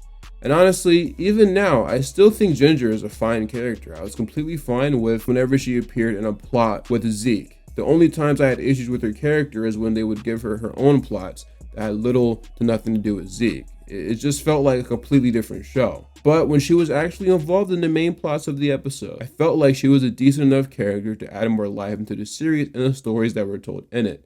And yeah, she was never my favorite, but I do think it was nice that we got this episode, specifically this scene, to kind of wrap up their relationship, or lack thereof. As for the episode itself, I always thought this one was another fun one. It's not a game changer or anything, but it did give us the a color you can smell line, which is something that I quote to this day. I don't know why, I just do. But none of that matters now, because it is officially time that we finish this journey that we embarked on, by finally talking about the last 2 episodes of the series. The 2-part finale of the show entitled, There's No Business Like Bro Business. I'm Zeke. I'm Luther. We live to skate. S. Shred. No, sister. Duh. K. Kojo. Nope. Kickflip. A. Air. T. Thrash. Poor baby. E. Embarrassing. Whatever, elf. Zeke and Luther premieres June 2009, only on Disney XD. Yes! There's No Business Like Bro Business premiered on April 2nd, 2012. It starts off with the boys talking about their adventures so far of becoming some of the world's best skaters. And since episode 1, they've been videotaping their journey to the top. So they decided that now would be the perfect time to reveal the man behind the camera they've been talking to this whole time, an old dude named Gus. Now, this isn't actually Gus's first time on the show. He was in the last episode actually, and I'm fairly certain he's been in a couple other ones as well. Seeing the man who's been videotaping the duos live for the past few seasons wasn't even something that would have occurred to me, honestly. I never even really thought there was a guy behind the camera, as weird as it sounds, but nevertheless, it is one of the many things that they do in this 2-part special to make it truly feel like a finale. Another thing they do is show us that they actually have every single day backed up in a vault. All of their best moments throughout the series, and I'm sure a few that we didn't see, are all stored right here. Unfortunately though, not everything they have here are good memories. Matter of fact, once they realize that the tape for August 22nd is missing, the boys start to panic, because on that tape is their most embarrassing moment ever. The time where the two of them got their heads stuck in a less than desirable place. That means that somebody took it. Had to be someone who really, really doesn't like us. That only leaves one person. Ginger? Watch out! Oh yeah, I guess that works too. The boys interrogate Kojo about him potentially stealing the tapes, and eventually he cracks, confessing that he was going to submit it into the TV show Idiot TV, which is basically just America's Funniest Home Videos, but for people doing dumb stuff. The winner gets $5,000. After realizing that Kojo might have been onto something, the boys decide to turn it in themselves because, well, 5K is 5K. Even if it comes from acting like an idiot. Plus, they could use that money to help them train for their nationals. So the boys decide to send it in, and after one seemingly eventful week passes by, they get a letter back saying that they've been officially invited to Hollywood. And the two celebrate. Because it's not an episode of a TV show of two names separated by an and unless there's a special where they go to Hollywood. Drake and Josh went to Hollywood. Zach and Cody went to Hollywood. Keenan and Kel went to Hollywood, and I'm sure there are other examples of this somewhere. Despite it being a pretty cliche trope though, I gotta admit, it kinda never gets old. Before the boys hit the road, they do a last minute Ozzy check, because the last time they went on an adventure like this in the episode Bro Trip, he snuck on board. And this proves to have been the right choice, because Ozzy actually was in one of their bags. After getting out, he begs Zeke and Luther to let him go with them on their trip to Hollywood because he's trying to become the next big actor. At first, the boys are pretty dismissive of this idea, but after Ozzy offers to pay for gas, they let him tag along but inform him he needs to stay in the duffel bag. Before taking off to Hollywood though, Zeke and Luther swing by ramps with a few orders for the people there to follow, including keeping the captain, which is the official ramps test dummy, out of the sun, and also remembering to lock up the fence at night or else all the bikers will get in. Kojo says that he can handle being in charge for a few days, so Zeke gives him the role of temporary king of ramps. Fishbelly, a character that has literally never appeared on this show until now, gives the boys a going away gift. And yes, it's the same kid from Big Time Rush and Good Luck Charlie. So with the hierarchy of power changing at ramps, the boys officially set out on their 4-hour drive to Hollywood, California to begin an epic adventure that might end with them getting $5,000 from Idiot TV. Yeah, so they end up losing 3 hours later to a kid who gave himself a wedgie. So yeah, it didn't really work out for them. Although they do have time to kill in Hollywood for a bit, Ozzy spent all of their money they had left on pizza that he then proceeds to drop on the floor. Having not much else left to do, the boys decide to get some skating in and leave Ozzy in charge of watching the car. This might not have been the best choice though, because a man pretending to be a Hollywood agent is successfully able to trick Ozzy into thinking he can get him a job in a film. However, his services don't come without a fee, but since Ozzy's a lot of money, the only thing he can offer this guy is a ride skates car. So he does. And you can probably guess what happens next.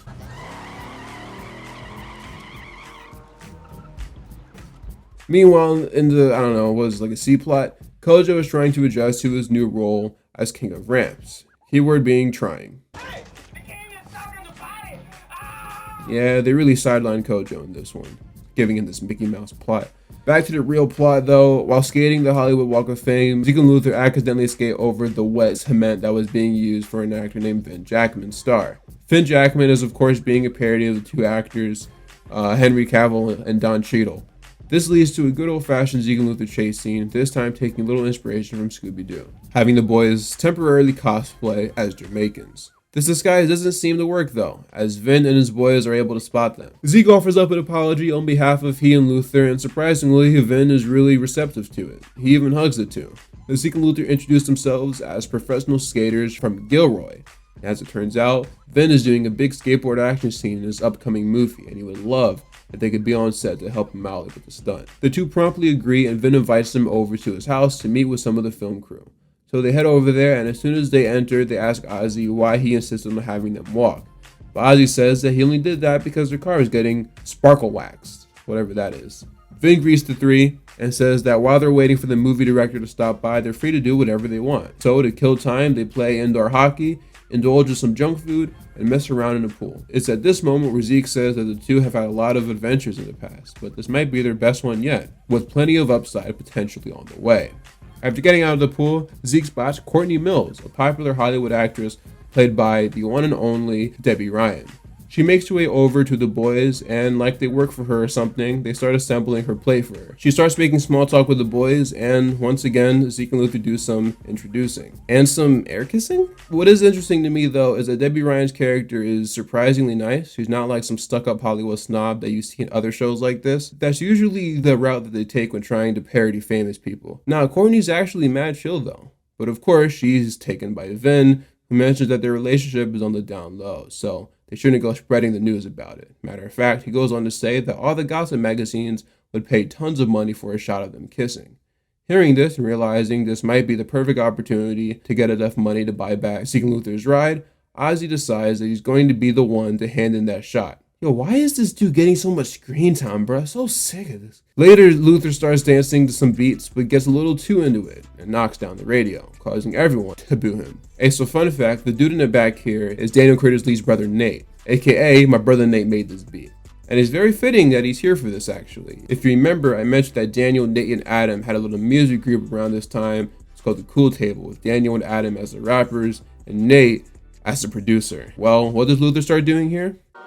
It's E&L and we known as the best. Dressed to the limit, see we known to impress. And they guess that we finished what we literally possess. And seriously, they fearing me cause lyrically I'm blessed. Sound familiar?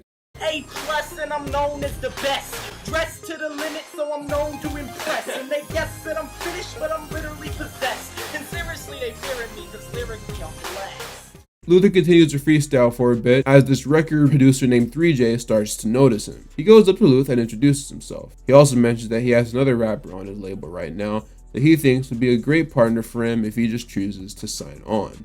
And Luther agrees. You have to wonder if the DJ PJ episode has anything to do with this. Like, in that episode, it was said that Luther didn't really know how to rap until he became DJ PJ. What? Bro, I've never rapped a day in my life. Perhaps he picked up some new bars or something since he became DJ PJ. Or perhaps I'm reading way too much into this silly little kid show.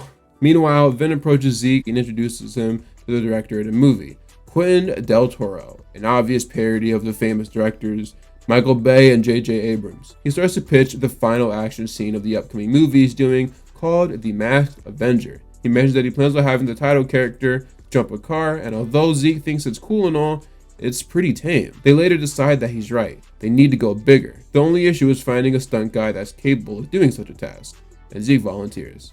I've jumped a shark, gotten shot out of a cannon.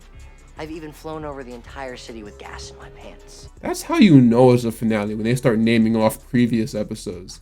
So, it's set. Zeke is doing the new stunt. With Zeke and Luther doing some pretty sick stuff in Hollywood, the two start to think about if this once temporary trip might become a more permanent thing. The vibes are at an all-time high, until Zeke sees where he's jumping from. You're a goner.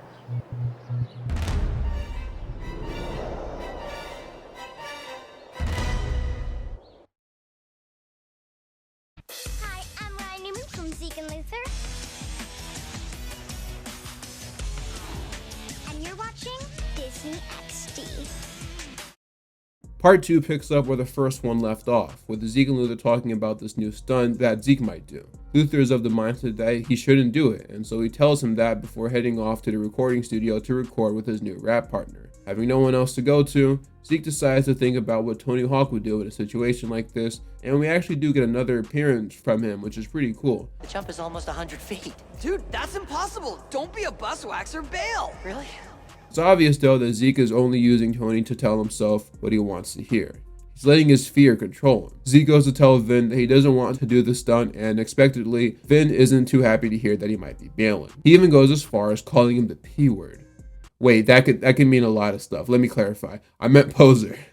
This is the one thing you can do that this is the one thing you can do to Zeke to push him over the edge. So, feeling motivated to prove Vin wrong, he tells him that he's not going to back down and will in fact do the stunt. But it seems like all of this was just a little reverse psychology, because after Zeke is done with his passionate spiel, Vin brings him in for a hug.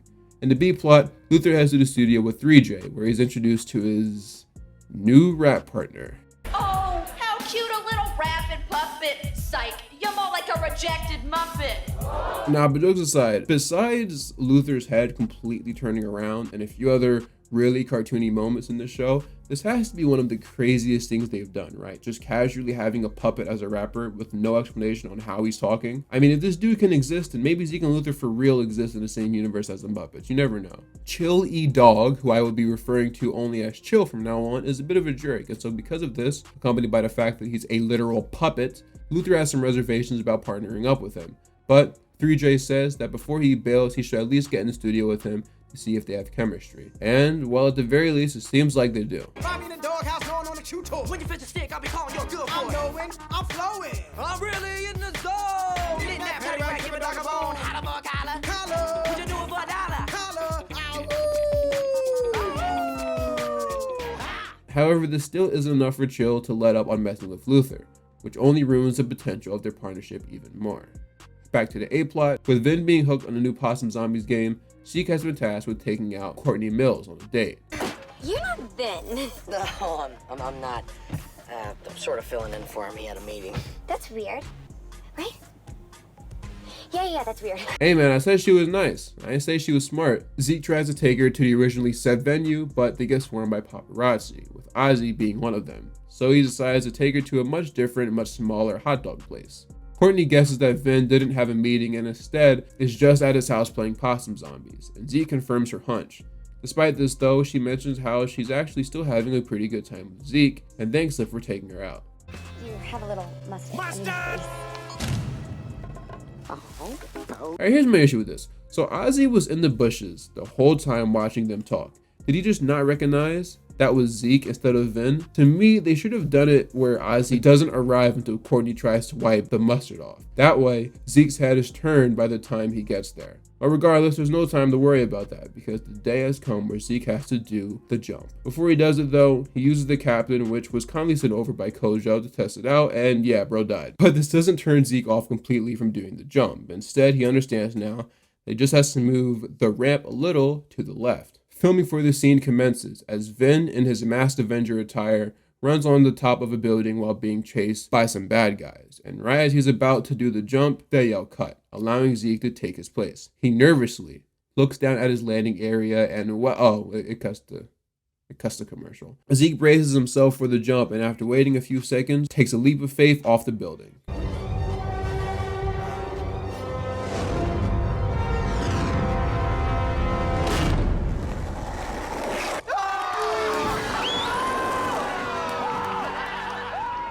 Yup, Zeke did it. He accomplished his biggest feat as a skater. Which low-key, it was probably illegal for him to attempt something like this, considering he's still a teenager, and if things went wrong, then the studio would probably face severe legal action, but yeah, it was still cool. Everyone celebrates around Zeke, and Ozzy hands him his car keys, something he was only able to do because of the picture he took the night prior. The picture that an angry Vin Jackman is looking at right now. He's so angry that he decides to put on a karate gi to take on Zeke himself. Zeke tries to explain that he and Courtney did not actually kiss, but it's too late. This man Vin is bloodlusted. It's like he just came out of the Lazarus pit. That's a great reference if you know what I'm talking about. He tries to kick Zeke, but ends up crashing into some furniture and in the process injures his face, not allowing him to proceed with the rest of the movie's filming. This leads the director to call in Zeke to replace him in the role. Theoretically speaking, this could work out since Vin hasn't taken off his mask yet, so no one really knows what he looks like. But tomorrow they're going to film the last scene of the movie, where he takes it off and reveals his face, and he wants Zeke to be that guy. Not only that, but if Zeke says yes, then Vin's mansion will become his. All of this is happening really fast for Zeke, a little too fast. So he pulls a Just Jordan and stops time to process everything. And once time resumes, he actually accepts his offer. Get out of here, Oz. You're getting way too much screen time, bro. I don't like you. While Zeke's life is changing substantially, Luther's going through some changes as well. The song that he released with his new partner is blowing up online, and the buzz got so big that they've been scheduled to go on a world tour, being opening acts for Jay-Z. Zeke and Luther have a conversation about how rapidly things are changing for them. A couple days ago, they were just some skaters from Gilroy, but now they're going to be making music and movies. With this being the case though, the boys still think it's important that they keep in touch with each other and make plans to skate. But it appears that such a task will be hard to do because thanks to their busy Hollywood careers, they won't really have time to link up, not even on holidays. They make their way over to the door as they say goodbye, not knowing when or if they'd see each other again. Okay, so I like this scene, but we kind of already had it earlier in the show. The last episode that we talked about in season 2, aka the Bro List, had Luther moving away from Gilroy. So with that being the case, the boys said goodbye to each other. Now granted, if you remember, this was all just a misunderstanding because Luther's an idiot and thought that he was moving to Topeka, Kansas, not Topeka Street. But that scene existing still kind of makes this one feel redundant. Not to mention, it's just not nearly as good. It's not a bad scene or anything. I mean, I said that I liked it. It's just, well, we've seen it. Zeke arrives at the set of The Masked Avenger, where he's reading the script for another movie he has in the works called Robo Skater. It's then though when he finds out that since he's an actor now, he's not going to be doing any of the stunts since it's too risky for the studio. Matter of fact, to ensure his safety, Quentin takes away his skateboard. Zeke gets upset by this and asks for it back, considering he has nationals coming up. But Quentin tells him that his skating days are over. He has to commit to being a full-time actor now. Luther is experiencing a similar situation in the limo of Chill. Chill ate all of Luther's bacon bits, the bacon bits that Zeke gave him right before he left. I guess that's not a similar experience at all in retrospect. I just needed something to say to smoothly transition into the next scene. Back in the A-plot, Zeke's in the middle of filming his scene with Courtney, and right when he's supposed to take off his mask, he thinks about the entire situation. If he takes it off, he basically gives up being a skater forever and fully accepts his life as an actor. But if he calls it quits now, he can go back to being a skater and live a normal life back home in Gilroy. And if you've been paying attention to anything that I've said in the entire, I don't know how long this video will be at this point, but let's play it safe and say 5 hours I've been talking, you probably have an idea what choice he made. I'm Zeke Falcone, and I'm not an actor. I'm a skater. Always will be. Not good, not the words. Not the words! Yeah, stay true to yourself, Zeke. Man, don't let the money, the fame, and the Debbie Ryans of this world change you. Zeke says goodbye to Quinn and Courtney, even telling the latter that if she's ever in Gilroy, then they can grab another hot dog. Zeke grabs a skateboard and heads back to Gilroy, preparing for a skating career and life without his best friend Luther. He never thought that the day would happen where he'd be continuing his skating career without him, but he acknowledges the idea that maybe that's what life is all about, change. Fishbelly and the rest of the guys at Ramp celebrate Zeke's return. Even Kojo's happy to see him, but mainly so he can give him his crown back. Zeke says he's happy to be home, but questions if things would be the same without Luther. And that's when Kojo reveals that Luther actually made it back to Gilroy as well.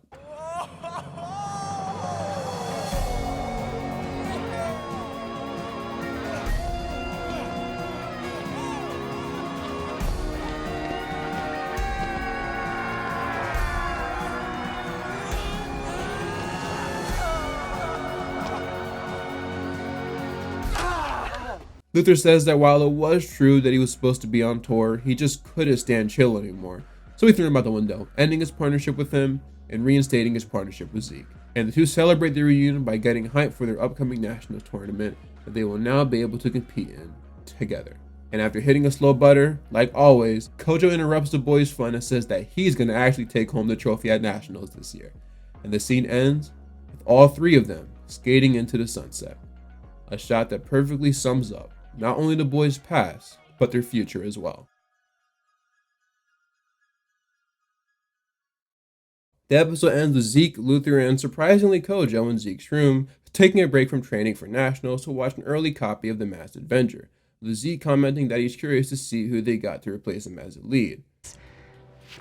Dr. Frank Oh my gosh, yo, get this dude off my screen, bruh. All of them are pretty shocked to see that Ozzy has replaced Zeke as the Masked Avenger, but like, they probably shouldn't be, and I'll go into detail about this more, but like, did Luther and Zeke, that was weird. Did Zeke and Luther not realize that Ozzy didn't come back with either of them? And has presumably been gone from Gilroy for at least a month? Now, granted, they were never exactly besties with Ozzy, but, surely at some point it would have occurred to them that Ozzy was still in Hollywood, right? It's not a big deal, and there's other stuff I'll address later that's kind of in this realm, but yeah, they shouldn't be that shocked by it. Anyway, the series ends with Zeke, Luther, and Kojo heading back outside for a skate session. Oh, Kojo, hands off my jerky, man.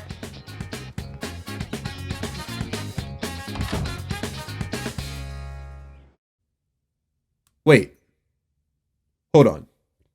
Can we rewind that real quick? I'm trying to see something. Wait. Okay, freeze frame. Zoom in. Zoom in. There, stop. There's no way. Hold on, I'll be back. All right, put the image back up. Now slide in the new one. Oh my gosh. I have the same exact Godzilla figure. It's the same one, dude. Like, I've had this since I was born. Matter of fact, this thing is so old. I just asked my dad if he knew where he got this from, and even he said he didn't remember. And he's a huge Godzilla fan. No one knows where this figure came from. It's just always existed. You have no idea how crazy it was for me to watch the finale of the show for my video and just randomly look over to see this figure, and then look up in my room to see it staring right at me. Life is crazy, man. What a world. What a world. But getting back on topic, we have concluded the Zeke and Luther series. It has all come to an end. Now I have thoughts about this episode, thoughts that I plan on expanding on. But to start this off, I'm just going to say that it could have been better, but I'm not mad at the result either. Now, before we talk about it as a finale, I want to talk about it as just a regular episode of Zeke and Luther. And judging it as such, it's definitely not one of the better episodes, but it's still decent, like a 7 at best. And this goes for both episodes, like since it was a two-parter. I think what really holds this episode down from being one of the better ones is that outside of Zeke, Luther, and honestly Courtney, I kind of dislike every other character in it. Like, Kojo is a shell of himself at this point. We've been through this, but even taking that aside, he just kind of got sidelined. How does the recurring character get more screen time and importance than the dude who's been in the show since day one and actually has a spot in the intro? It just doesn't make much sense to me. I don't think swapping Ozzy and Kojo would have improved the episode that much, because Kojo is only slightly more enjoyable than Ozzy is nowadays. And I get that Ozzy kind of had to be in it in order for the whole replacing Zeke thing to work, but you could have done something a little better. Vin Jackman is just an idiot. The director dude was okay. 3J was fine, I guess. And you know what? I take that back. I actually did like the puppet dude. He was pretty funny, but still. I only really like Zeke, Luther, and Courtney though. Plot-wise, I was thinking, does it really make sense for Zeke to even contemplate being an actor over being a skater? And I think it does, because he was kind of under the impression that he'd be able to do both separately, but also with roles like Robo Skater, he thought he'd be able to incorporate skating into acting, basically being Jackie Chan, but instead of being in martial arts movies, he'd be in skating movies. So yes, I think that works for him. Now Luther gets sidetracked by stuff all the time. Rapping, cup stacking, everything he did in Luther Turns 4, he even joined a show choir. It's the remix.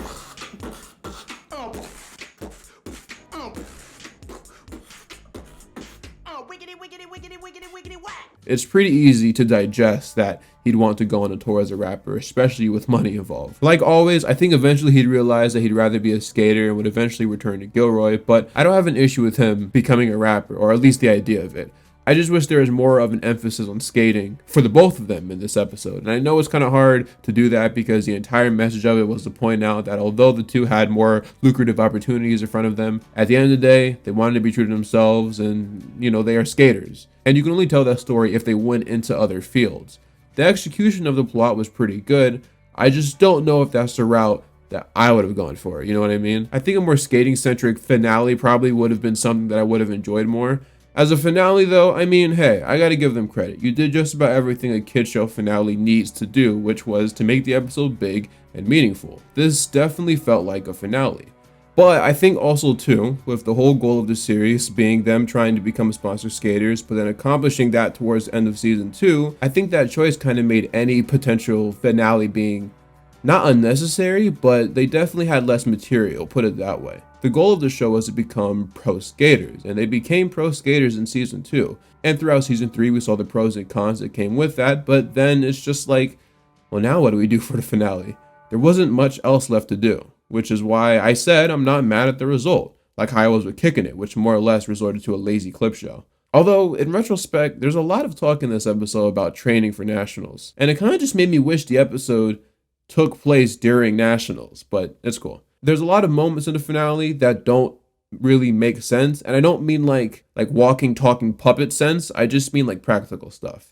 And it didn't really bother me because I know the show is trying to be more of a cartoon, than most sitcoms. And so it does kind of have cartoon logic. I mentioned the Ozzy thing earlier, but even stuff like not explaining how Luther ended back in Gilroy, or never addressing the fact that Zeke and Luther kind of just chose to live in Hollywood on their own without addressing their parents or even ride skates, which is probably more realistic for the show setting. But I think fortunately the show by now has kind of created the kind of world where stuff like that just doesn't really need to be explained because it's not important. We never see Zeke and Luther's parents in the show, so the writers just kind of having them control their own destinies without input of parents, it fits. I was fine with it for the most part, but I figured I'd get a comment or two talking about this at some point, so I might as well address it now.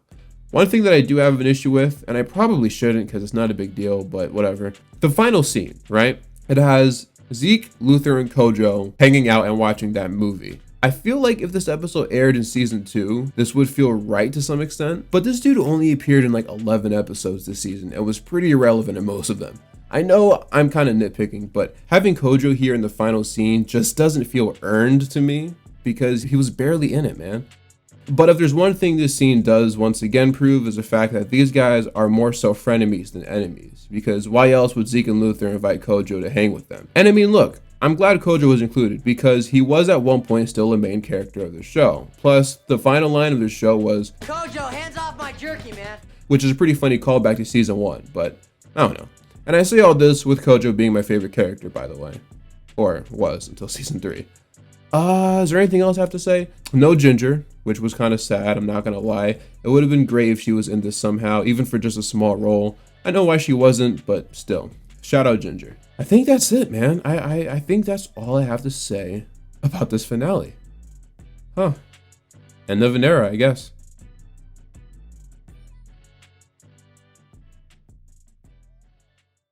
So, now what?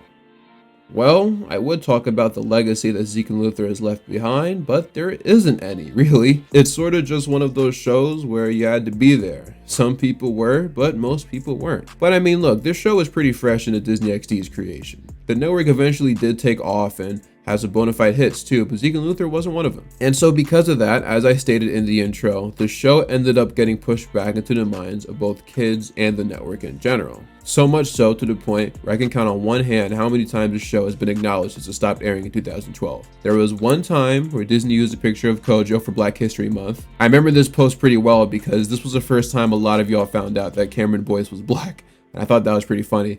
There was also the time most recently where Disney Channel posted a clip of the show on February 29th, 2024, and fittingly, it was a clip from Luther Turns 4 where it's revealed Luther was born on a leap year. Shout out to the account admin for that deep cut. There was also this weird time where Disney XD randomly decided to air Zeke and Luther in April 2017. It wasn't an anniversary, it wasn't for a special occasion.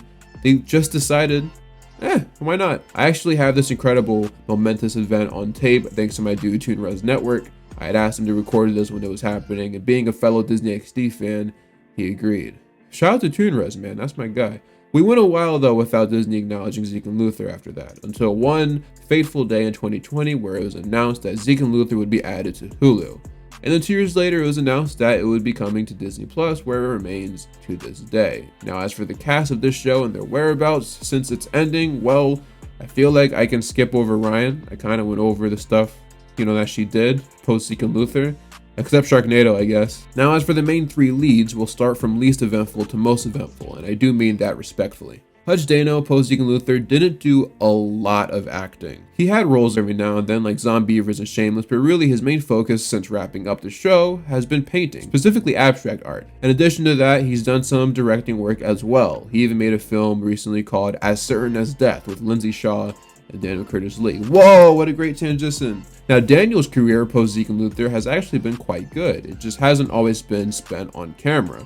While he did make appearances in stuff like Glee and 911 after the show wrapped up, Daniel continued to pursue his passion in music as well. On top of that, he's done a lot of directing work, mostly directing music videos for other artists.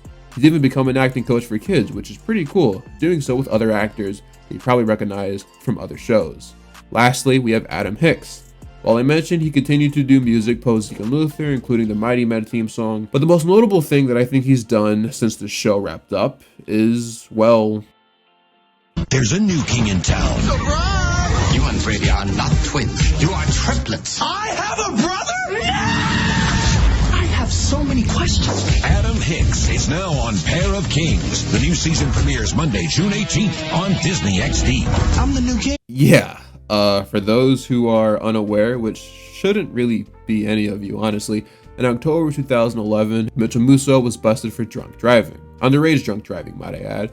So what's interesting is that a couple months prior to his arrest, Mitchell and Disney were in negotiations with each other. Mitchell wanted to do more adult projects, while Disney wanted to do another season of Pair of Kings. Eventually, they met in the middle and said, okay, if you do one more season of Pair of Kings, then we'll put you in more adult-ish projects, most likely referring to giving him a show on ABC/Freeform like Emily Osment. But then this incident happened, and not only did he lose out on his roles in Pair of Kings and Prank Stars, but whatever adult plans Disney had for him fell through, as did his entire career. After Pair of Kings ended, the only TV project he appeared in was Milo Murphy's Law, which isn't very adult now, is it? But okay, this isn't a Pair of Kings review. Let me get back on track. Disney already had a third season of the show planned, and while Pair of Kings was pretty successful, so they decided to keep developing it, but with Adam Hicks as the third Parker sibling. I'm sure Key and Carlisle is going to talk about the show at some point, so just wait until that. He had a few acting roles after that, but let's be real. You guys want me to talk about one thing here, so I'm going to address it. I'll never forget it. In 2019, my dad texted me and my brother with a link to an article saying, Disney star Adam Hicks arrested for string of armed robberies. And that was pretty upsetting, but unfortunately it was true. The news spread pretty quickly, there was footage of it, and he ended up spending a few years in jail. He has since then gotten out, and he actually appeared on the Ned's Declassified podcast and talked about some of the stuff that was going on around that time. I'm not going to go through everything. After all, it is his story, and if you're curious enough, I'll leave a link in the description. But basically, this incident and some other incidents he had with the law were results of substance abuse. He mentioned how growing up, he had really bad anxiety, which led him down a dark path of constant drug and alcohol abuse. It affected his mental health, and in his words, led to insanity. However, in that episode, he says that he's been sober for 6 years, and on top of that, he even started a non-profit organization called Soundtracks of Life that focuses on people who have been formerly incarcerated and people with addiction problems or mental health issues. He even went on a CBS News show to advertise it and talk about his history with addiction and whatnot. And actually, I didn't even know he was out until a friend sent me the music video he made in late 2022. I remember I got into my car after our work shift, opened my phone, and saw the message. And I got so excited that this dude was back. Actually, let me pull up the message. Hold on. Okay, so my friend, who is another YouTuber actually, sends the video and tags me. And I started like freaking out, right? I said there were tears in my eyes, which was probably true, honestly. But you know, the craziest thing about this is the fact that during this time, I was actually in the process of making my So Random video, which literally jump-started my whole channel. And you can see in this message here that I was going to make a reference to this in my So Random video, and I did. Speaking of Adam Hicks, you guys knew I was going to bring this up. Did you see my guy got out of prison though? He's dropping music, making moves. It's a comeback story, y'all. Zeke and Luther, season 4, let's get it. I even pointed out that both Hutch and Daniel immediately followed his new Instagram account, which was sick. His new song was trending on TikTok for a while. People were posting dances to it. It was really cool. And dude, I'm so incredibly happy for Adam Hicks. I'm glad he's doing so much better now for reasons more than just me being able to end this video on a positive note. And trust me, it's about to get even more positive. So I mentioned earlier that Adam went on the Ned's podcast, and a little earlier, Hutch Daniel did as well. Both are great interviews, highly recommend.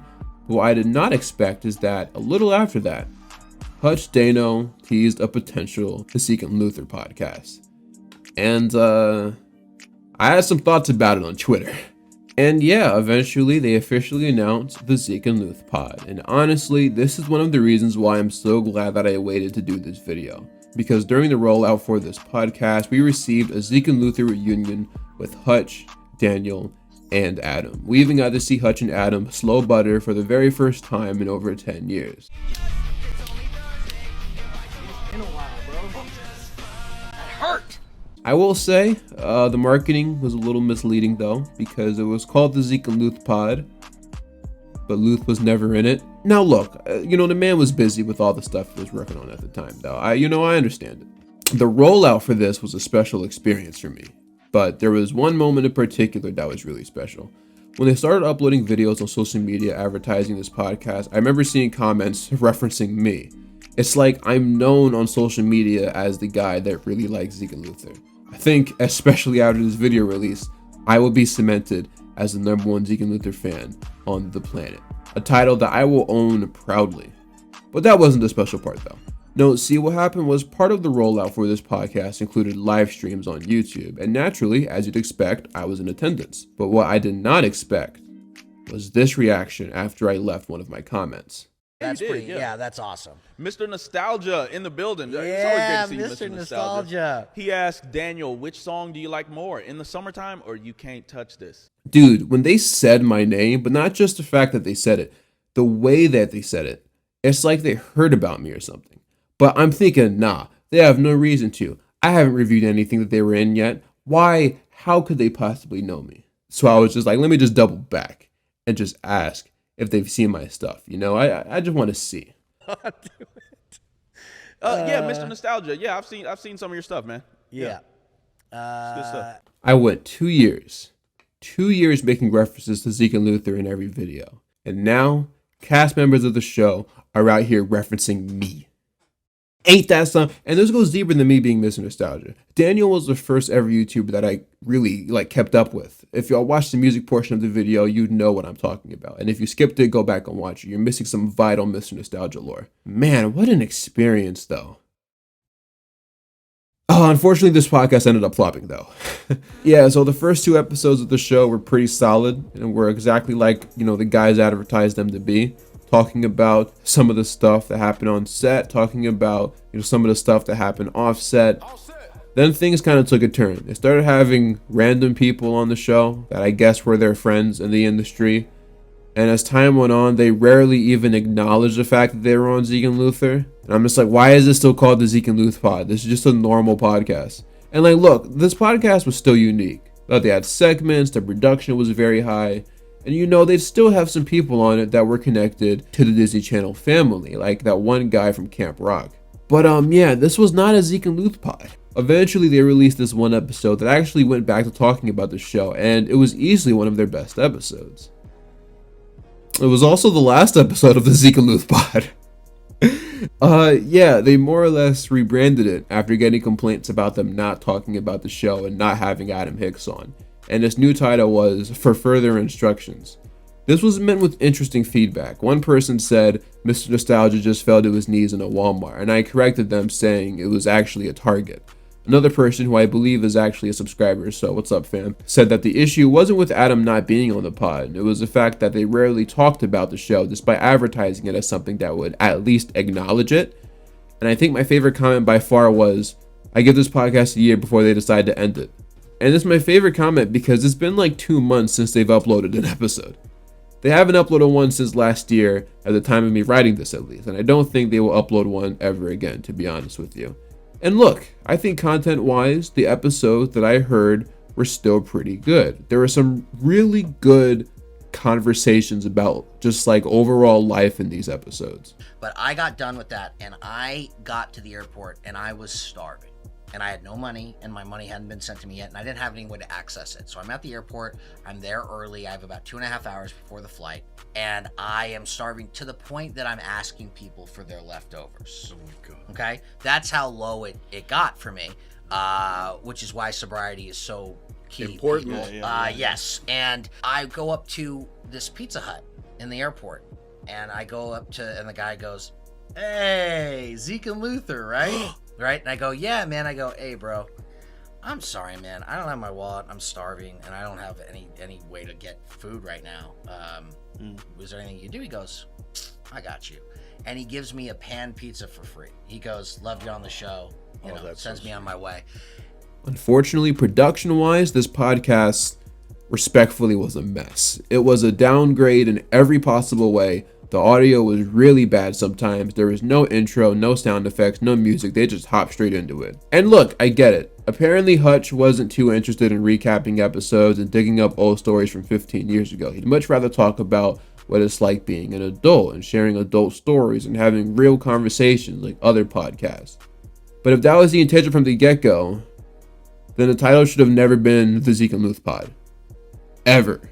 I mean, just looking back and seeing the most viewed episodes of the podcast, it's no wonder the top performing ones all had something to do with the show or had guest stars that were in that field of entertainment. I didn't really need them to recap episodes of the show.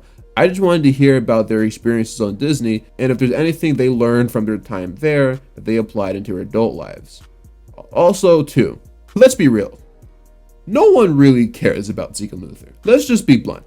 I do, and I'm sure some of you do too, but it wasn't that popular. A podcast where they spoke about regular things with guest stars, not always attached to Zeke and Luther, would have probably always done better anyway. The sit and chat pod with Jake and Bradley isn't called the Mighty Med Pod. But look, man, I don't think this was a complete waste of time. We did get some really good stories about the show. Matter of fact, I can finally say this now, but some of what I said in this video was information taken from the podcast. And if this podcast never existed, I would have never known that Daniel and Hutch have seen my stuff and know who I am. Who knows? Maybe they'll even see this video. Probably not the whole thing. I don't expect them to watch all 6 or 7 hours of this video, but maybe they just leave a comment or something. I don't know. Now the question is, will we ever see Zeke and Luther again? We're in the era of reboots and revivals. You know, it just got announced that Victorious is getting one, kinda. Is there a world where Zeke and Luther get one too? And the answer is no, obviously. I know at one point Hutch Daniel said he'd be interested in playing an adult version of Zeke, and yes, I screenshotted this years ago knowing I'd eventually make a video. But yeah, no, there's never gonna be a Zeke and Luther revival. I'm just happy that we got this one clip of the three boys reuniting again. This was all I needed. And knowing that my work on YouTube has somehow reached some of the cast members is just extra at this point. Zeke and Luther.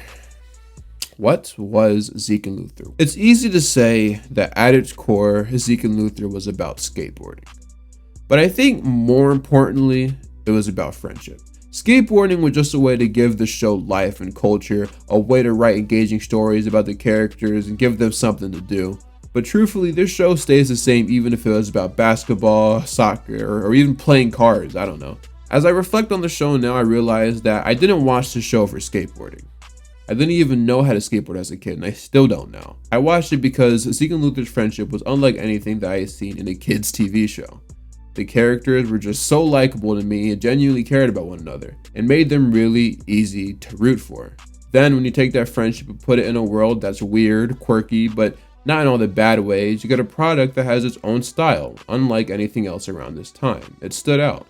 It mostly avoided common sitcom tropes and cliches, had its own untraditional sense of humor that wasn't always consistent, but I'm not going to sit here and pretend like the show was perfect. Sometimes the stories were mediocre, and sometimes some of the characters were painfully unfunny. But I never claimed that Zeke and Luther was the best show. I just said it was one of my favorites. Your favorite show doesn't have to be the most critically acclaimed or most popular. It just has to resonate with you. Maybe it's the kind of show that fits your sense of humor perfectly, or maybe it's the kind of show that you can see yourself making one day. My advice is don't let anyone give you flack for saying your favorite show is your favorite show. For me, Zeke and Luther reminded me of a lot of things. Sometimes it reminded me of the childhood I had. Other times it reminded me of the childhood I wish I had. Sometimes I just watched it to get a good laugh. And sometimes it reminded me that no matter how tough life or even just a specific situation may get, if you have the right people, or maybe just the right person around you, it can feel like everything is just fine. Even when it's not. Alright, that was a little too deep. My fault. It sounded mad cool though. Mario! Get up. Get up, get up. Get up.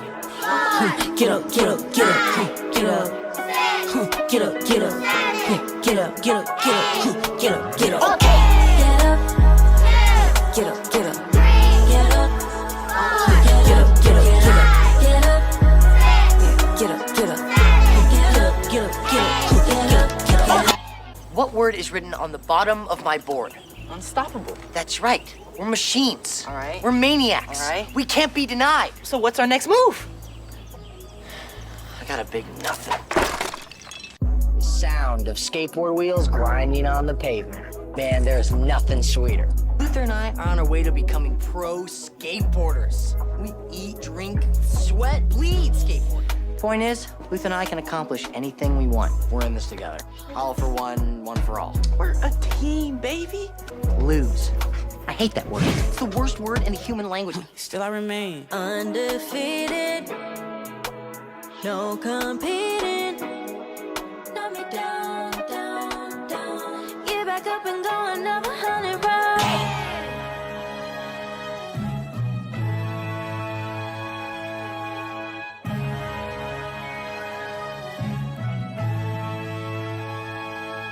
Give me 5, feeling greater than I ever had before. The greatest trio made a classic off of 3. If I was you, then I'd probably hate us too. Dynamic duo, ho, we bout to beat 'em. Trouble come in twos, you know what I mean? Pockets green and blue, you know what I mean? When you made of diamonds, they gon' fixate. I don't read your comments, I just get paid. You know what? Forget this stuff. You want to know something about Zeke and Luther? We're going to show you guys some skating. To be a pro skater, you gotta have brains, guts, and stainless steel buns. Watch out! You know what it takes to make it? I'm talking about dodging the snakes, the greed, the envy disease, the hatred. Becoming a keen, mean, lean, fighting machine. I'm dangerous. I'm tight with time and patience. Nobody is graced with greatness. You gotta go take on my mama, on Obama. I'ma blow up, no Osama pin. Stacking up my paper, running, chasing some pajamas. I'm on demolition, Tonka time. Demolition, decorate. Industry, we renovate. Wait until I demonstrate. I don't care about what happened. I don't care about trophies or saving babies. All I care about is skateboarding and you. Listen, with the power of our friendship, we can do anything. Anything, anything. Anything. Well, we made it. We finally made it. A video 2.5 years in the making. All of the Zeke and Luther references on my channel leading up to this very moment. And now it's all over. This video took a long time to make, obviously, but man, did I have fun with it. Not only is it my favorite video, but I also think it's my best. Hopefully the reception matches that energy. I would like to thank all of you guys for watching this video. It truly means a lot. I've been teasing this video for years now, and so for those who have actually been anticipating it, I hope you weren't let down or disappointed. Now, speaking of that, with this video out the way, I think I'm going to officially retire the Zeke and Luther references on this channel. Granted, if it comes up naturally, then I'll still reference the show, but I just don't think they're necessary anymore. And I don't think I'm going to replace them with another ongoing joke either.